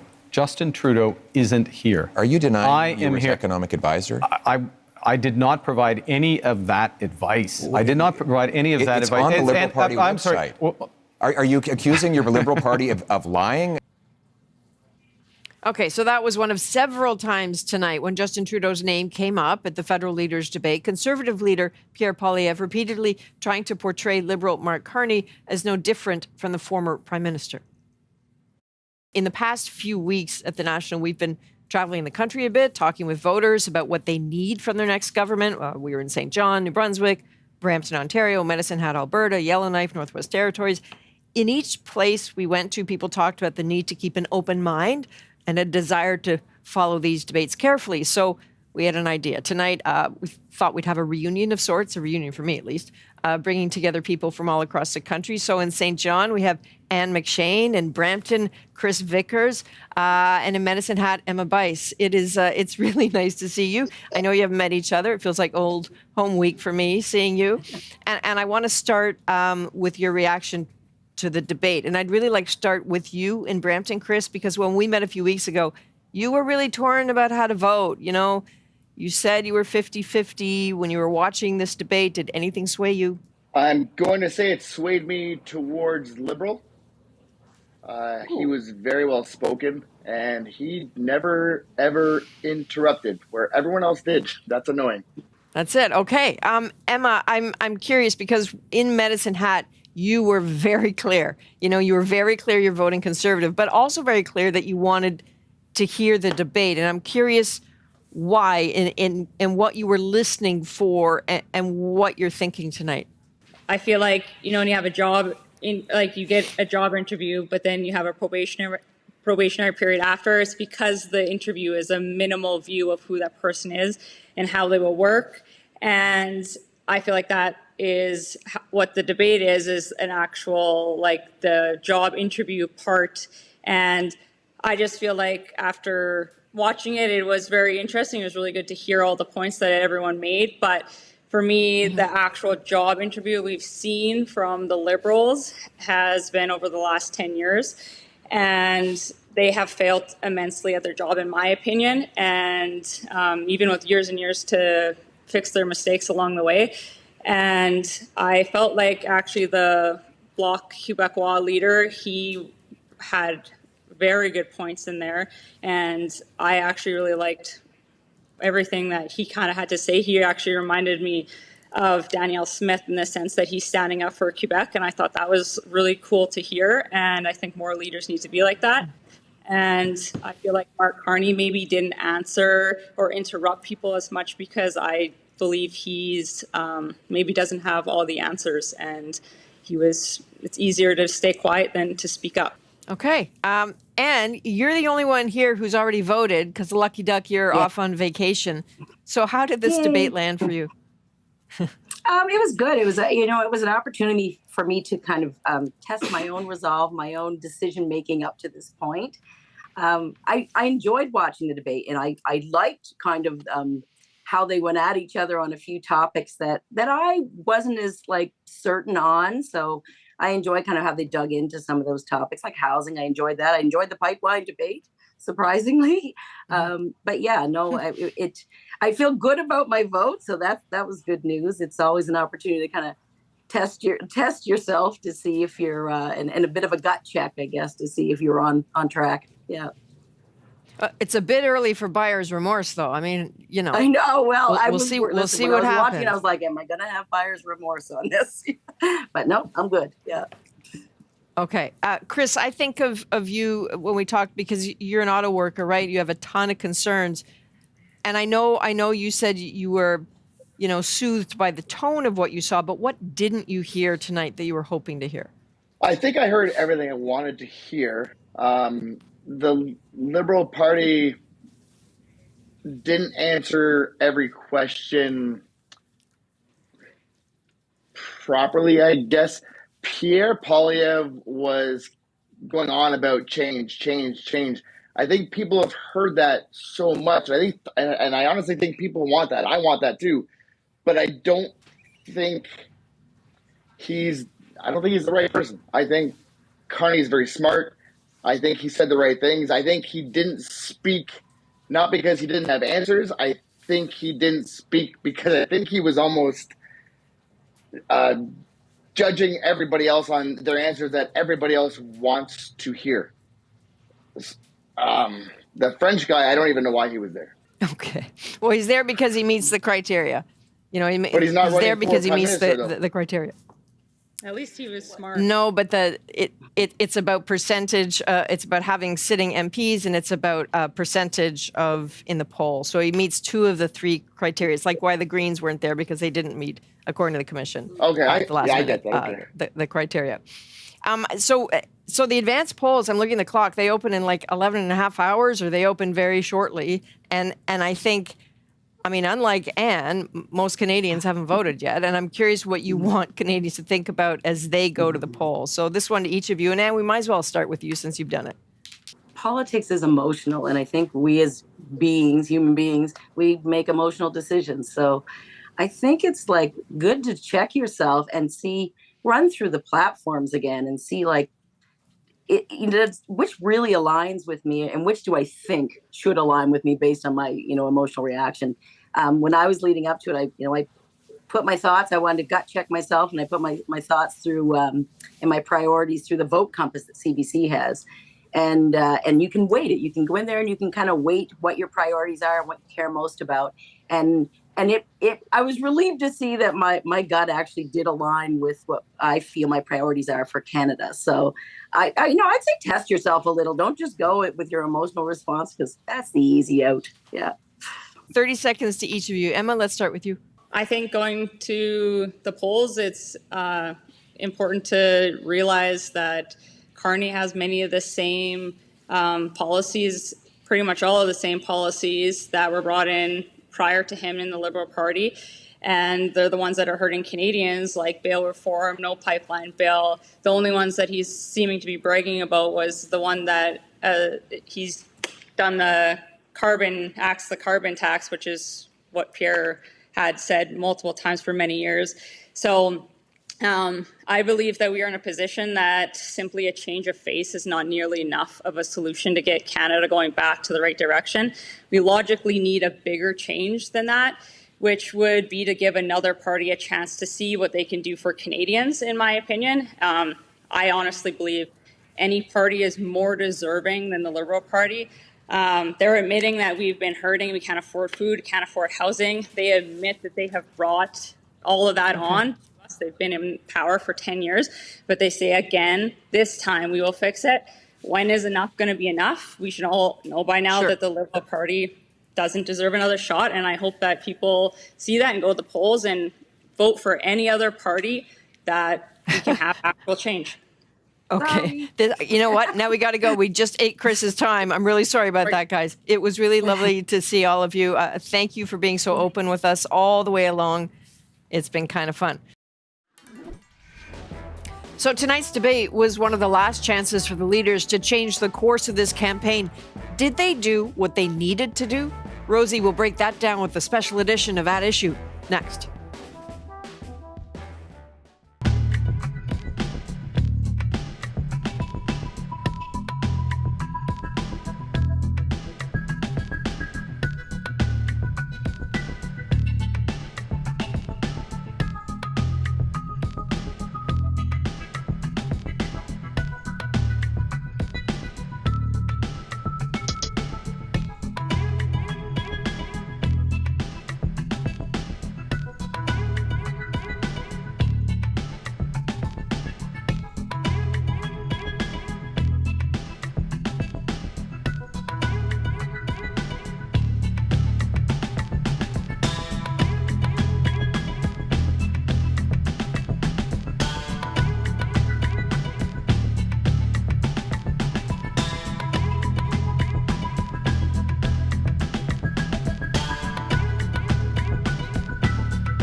You claim to be very different from Mr. Trudeau.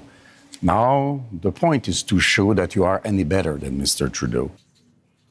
That is the leader of the Bloc Québécois joining in the attacks on Liberal leader Mark Carney at tonight's debate in Montreal. It was the only English language debate of this campaign, and the Liberal frontrunner was the clear target. So what could this mean for the campaign moving forward? As we move closer to Election Day, Rosie's here with that issue. The Liberal government has weakened our economy with anti-energy laws. Mr. Poilievre, you spent years running against Justin Trudeau and the carbon tax, and they're both gone. Okay, they're both gone. And we're in a new impersonation. And while these two compete about who's more pro-pipeline, I think what we need to do is, it's clear, the Liberals bought a pipeline, they built a pipeline. I don't know what Pierre is complaining about. You can't do something and the opposite, and you can't fill people's mind with nonsense. I am Rosemary Barton, and that was just a taste of some of the English debate tonight with just under 2 weeks till Election Day. Have the leaders made their case to Canadians about why they deserve their votes in this election? Here to break down what we saw tonight, Chantal Hébert, Andrew Coyne, Althea Raj. Good to see you all for a second night. Let's start with what we took away from tonight. I asked you that question last night. None of you seem to think that anything changed dramatically. Let's see what you made of tonight. Andrew, I'll start with you. I think Pierre Poilievre made some yards. I think he had a good night. He looked focused. He was confident. He was fluent. He presented his case well. He was not just a critic, but also outlining his own plan. So I think by the normal standards of how you judge these debates, I think he had a good night. Mark Carney, by the normal standards, you would say, showed his inexperience. He comes across as a normal person. He seemed to be amused by the proceedings, as I think any normal person would.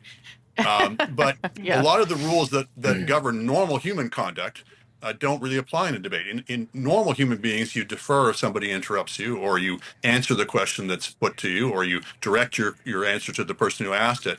In debating, you don't defer, you just talk through the interruptions. You don't answer the question you were asked, you answer the question you feel like asking, and you don't direct your answer to the questioner, you talk straight to the camera. So by those normal standards, you would say his inexperience showed. The question is, how is the public going to measure that? Are they going to look at that and say, he wasn't as good a debater as Pierre Poilievre, or are they going to say he sounded more like a normal person does? Yeah, and I think that is about the context, the moment we're in. Chantal?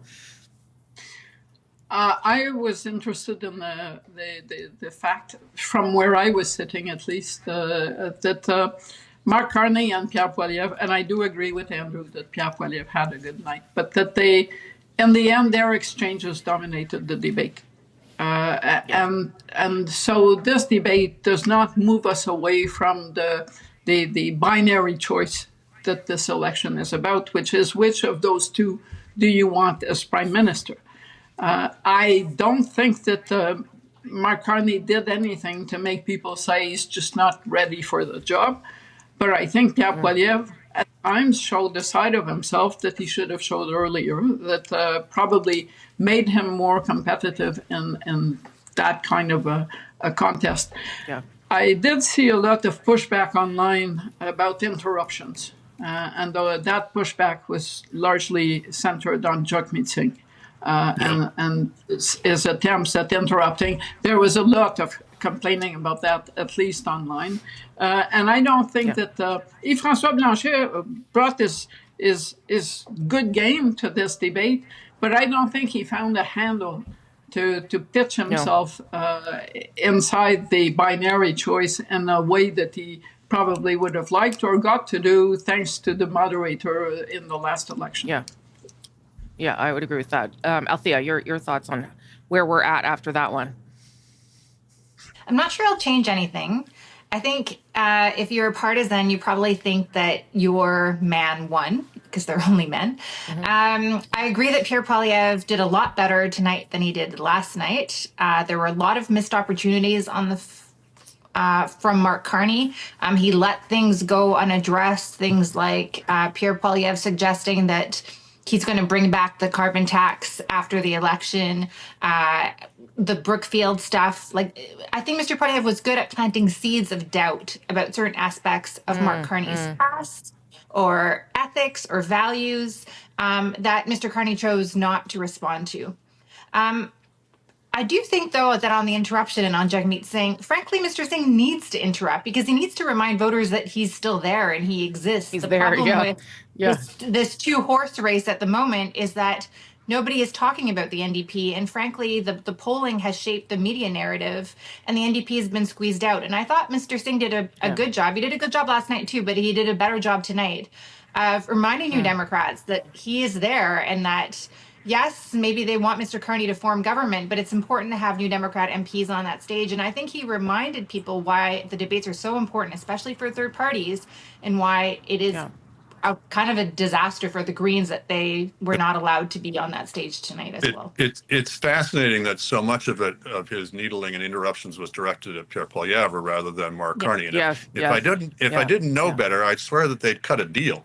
Because, Mark Carney could just kind of stand back. Andrew, not yet.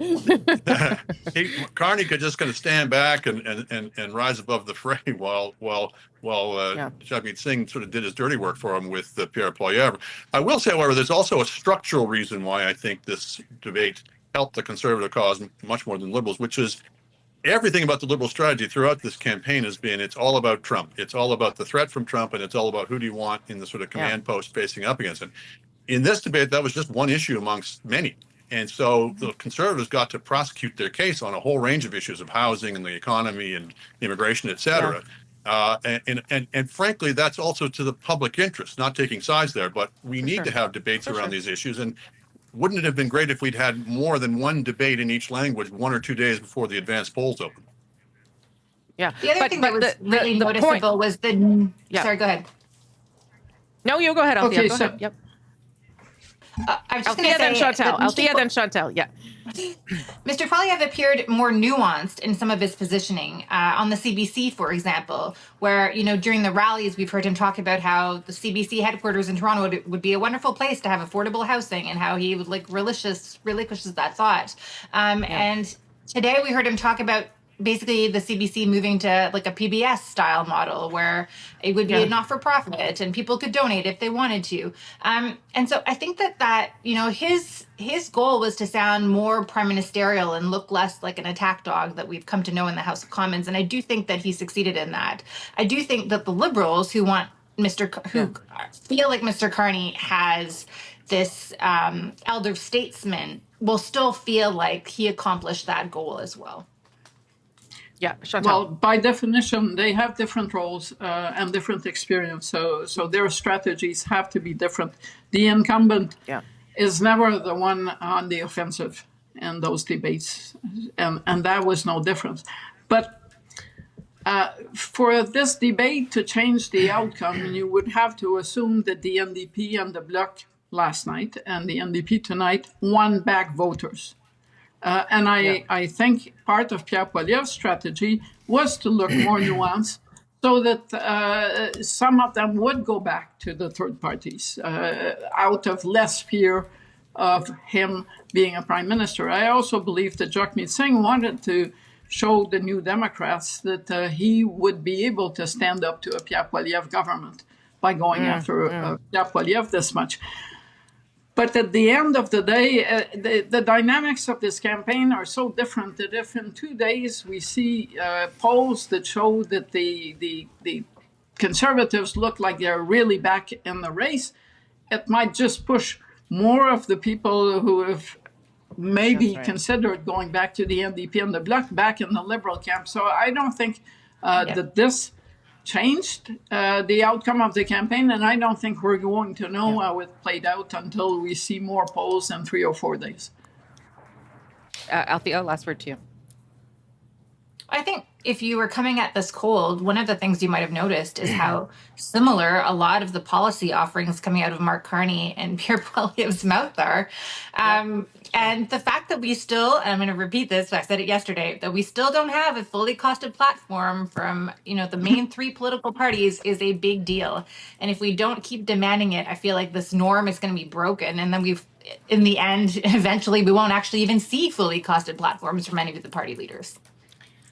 Yeah, I mean, it's a big deal to us, and it is a big deal. I just wonder, these leaders also haven't done big mainstream interviews in English either. So I don't know I don't know if the same norms apply. I'll let you respond to that quickly, Andrew. 30 seconds.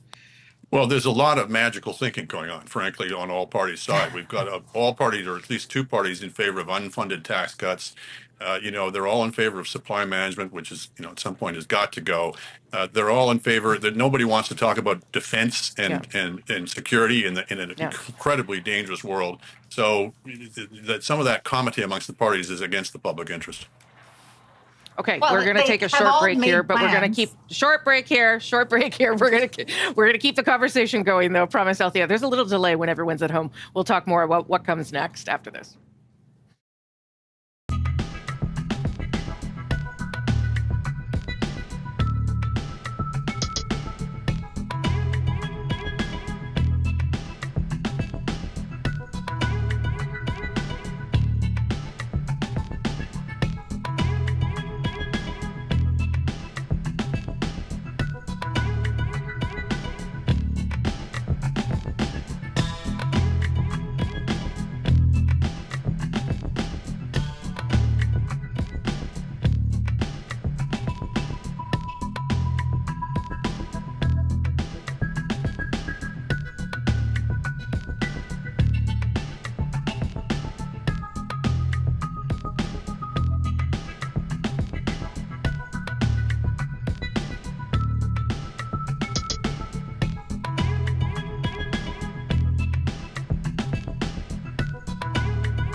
Hi, it's Yaya. Am I a loser? No job, no home. No clue. Lily. I need a fresh start. No. Hire me. I want to make our community a better place. Sup, kids? Are you a drug dealer?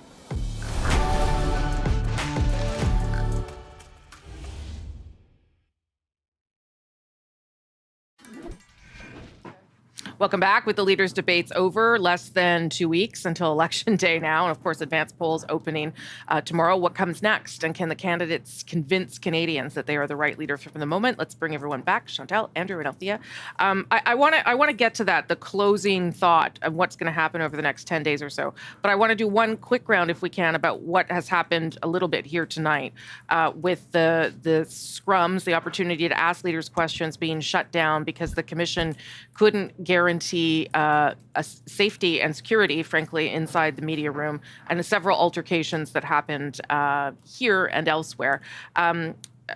what has this done now to the credibility of the commission, Chantal, if anything? And is that something that Canadians should be concerned about?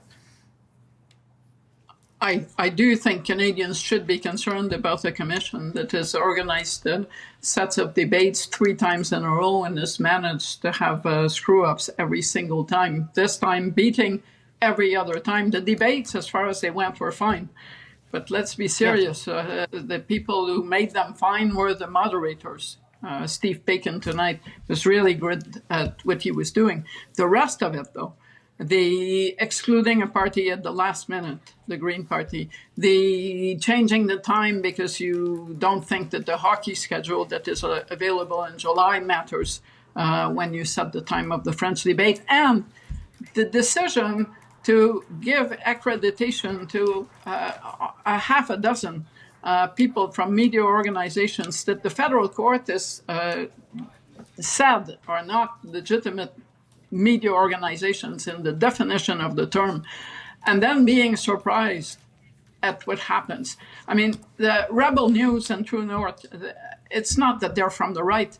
They're from, 1, the extreme right, and 2, they are registered with Elections Canada as a third-party group that publicizes stance on issues in this campaign. I don't think the Star, the Globe and Mail, or the CBC is registered as an intervener in the campaign. So you kind of wonder, what kind of due diligence do people on the commission who earn a fair bit of money and have a nice budget to do this do to arrive at tonight's mess? Andrew. All of Chantal's points are well taken. I do want to accentuate the positive for a second. These are 2 of the best federal debates I can remember in terms of the format and the content. Particularly the English language debate. So I think you have to give the Leaders Commission, if they're gonna take the slings and arrows for the things that went wrong, I think you have to give them some credit for that. But clearly, yes. But I will just say, if I can just interrupt you though, that is actually a pitch that was made to the Leaders Commission, and they accepted the pitch, and the pitch was done by CBC Radio Canada. Just to be clear, it was also how we used to do debates before the commission existed. Yes, that's right. That's right. Okay, Andrew, sorry to interrupt you. Go ahead.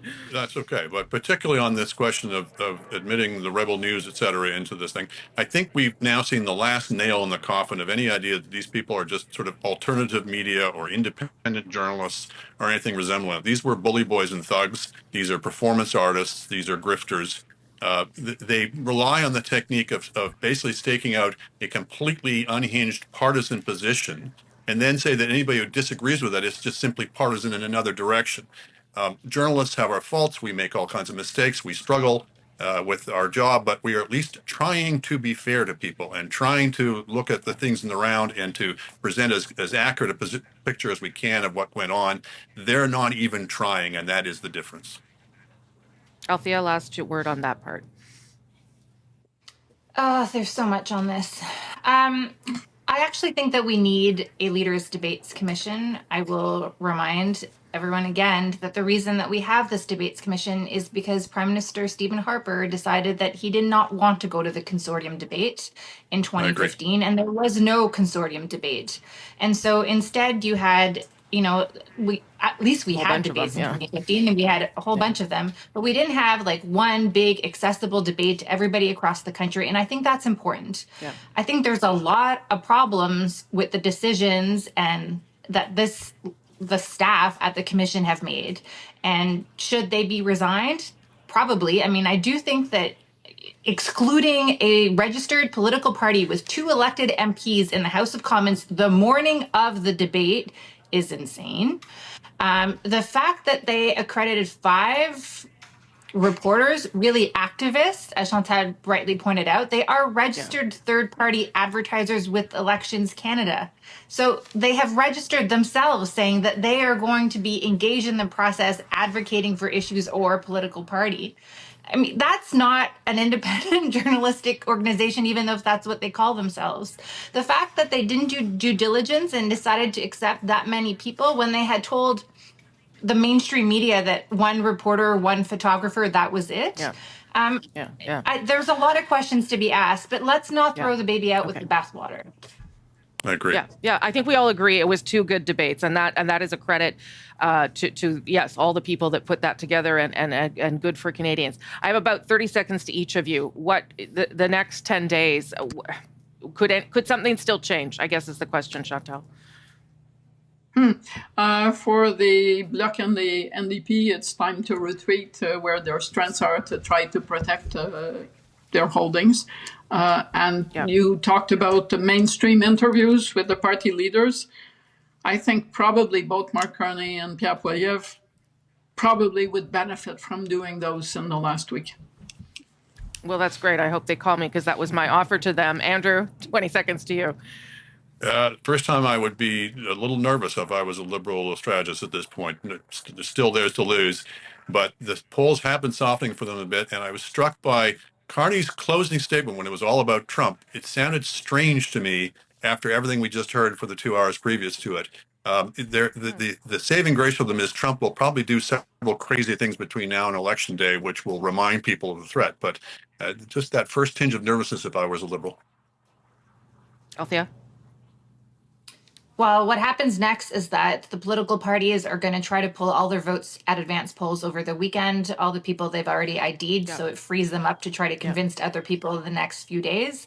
And I agree with Andrew. Frankly, anything could happen, and it's most likely to come out of the White House. But you never know. There could be another global event that impacts things and change things. And the Liberals should not be too comfortable. Yeah, nobody should be measuring curtains or counting chickens or any of the rest of it. Thank you all for doing this twice really this week. Yeah, Chantal, Andrew, and Althea. Nice to see you all again. Thank you. Appreciate it. Now I'll hand things back to my friend Adrian here. Okay, thanks, Rosie. One of the fiery moments tonight, a face-off on affordability. You want to save people $2,000, but cut their dental care, which is thousands of dollars. False. Cut their child care, which is thousands of dollars. Cut pharmacare coverage, which is thousands of dollars. False. The showdown over inflation and how leaders claim they'll help. Next.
As the leaders battled for votes tonight, the passion was certainly clear. So was the pressure. They came with different plans and strong opinions on how to make life more affordable for Canadians. Have a look.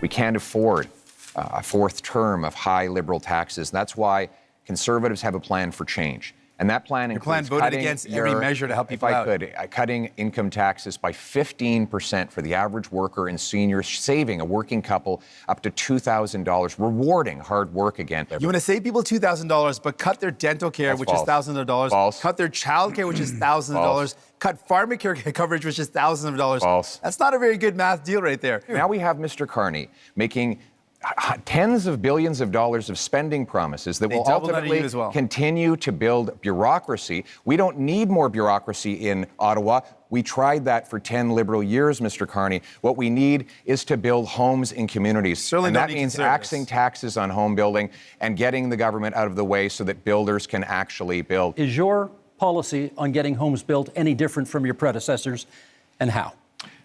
This is one of the reasons why I entered this contest, because of the housing crisis, the cost of living crisis, the housing crisis, and the Trump crisis, to help fix it. And I would say, look, the housing approach is fundamentally different because we need a fundamentally different approach. You claim to be very different from Mr. Trudeau.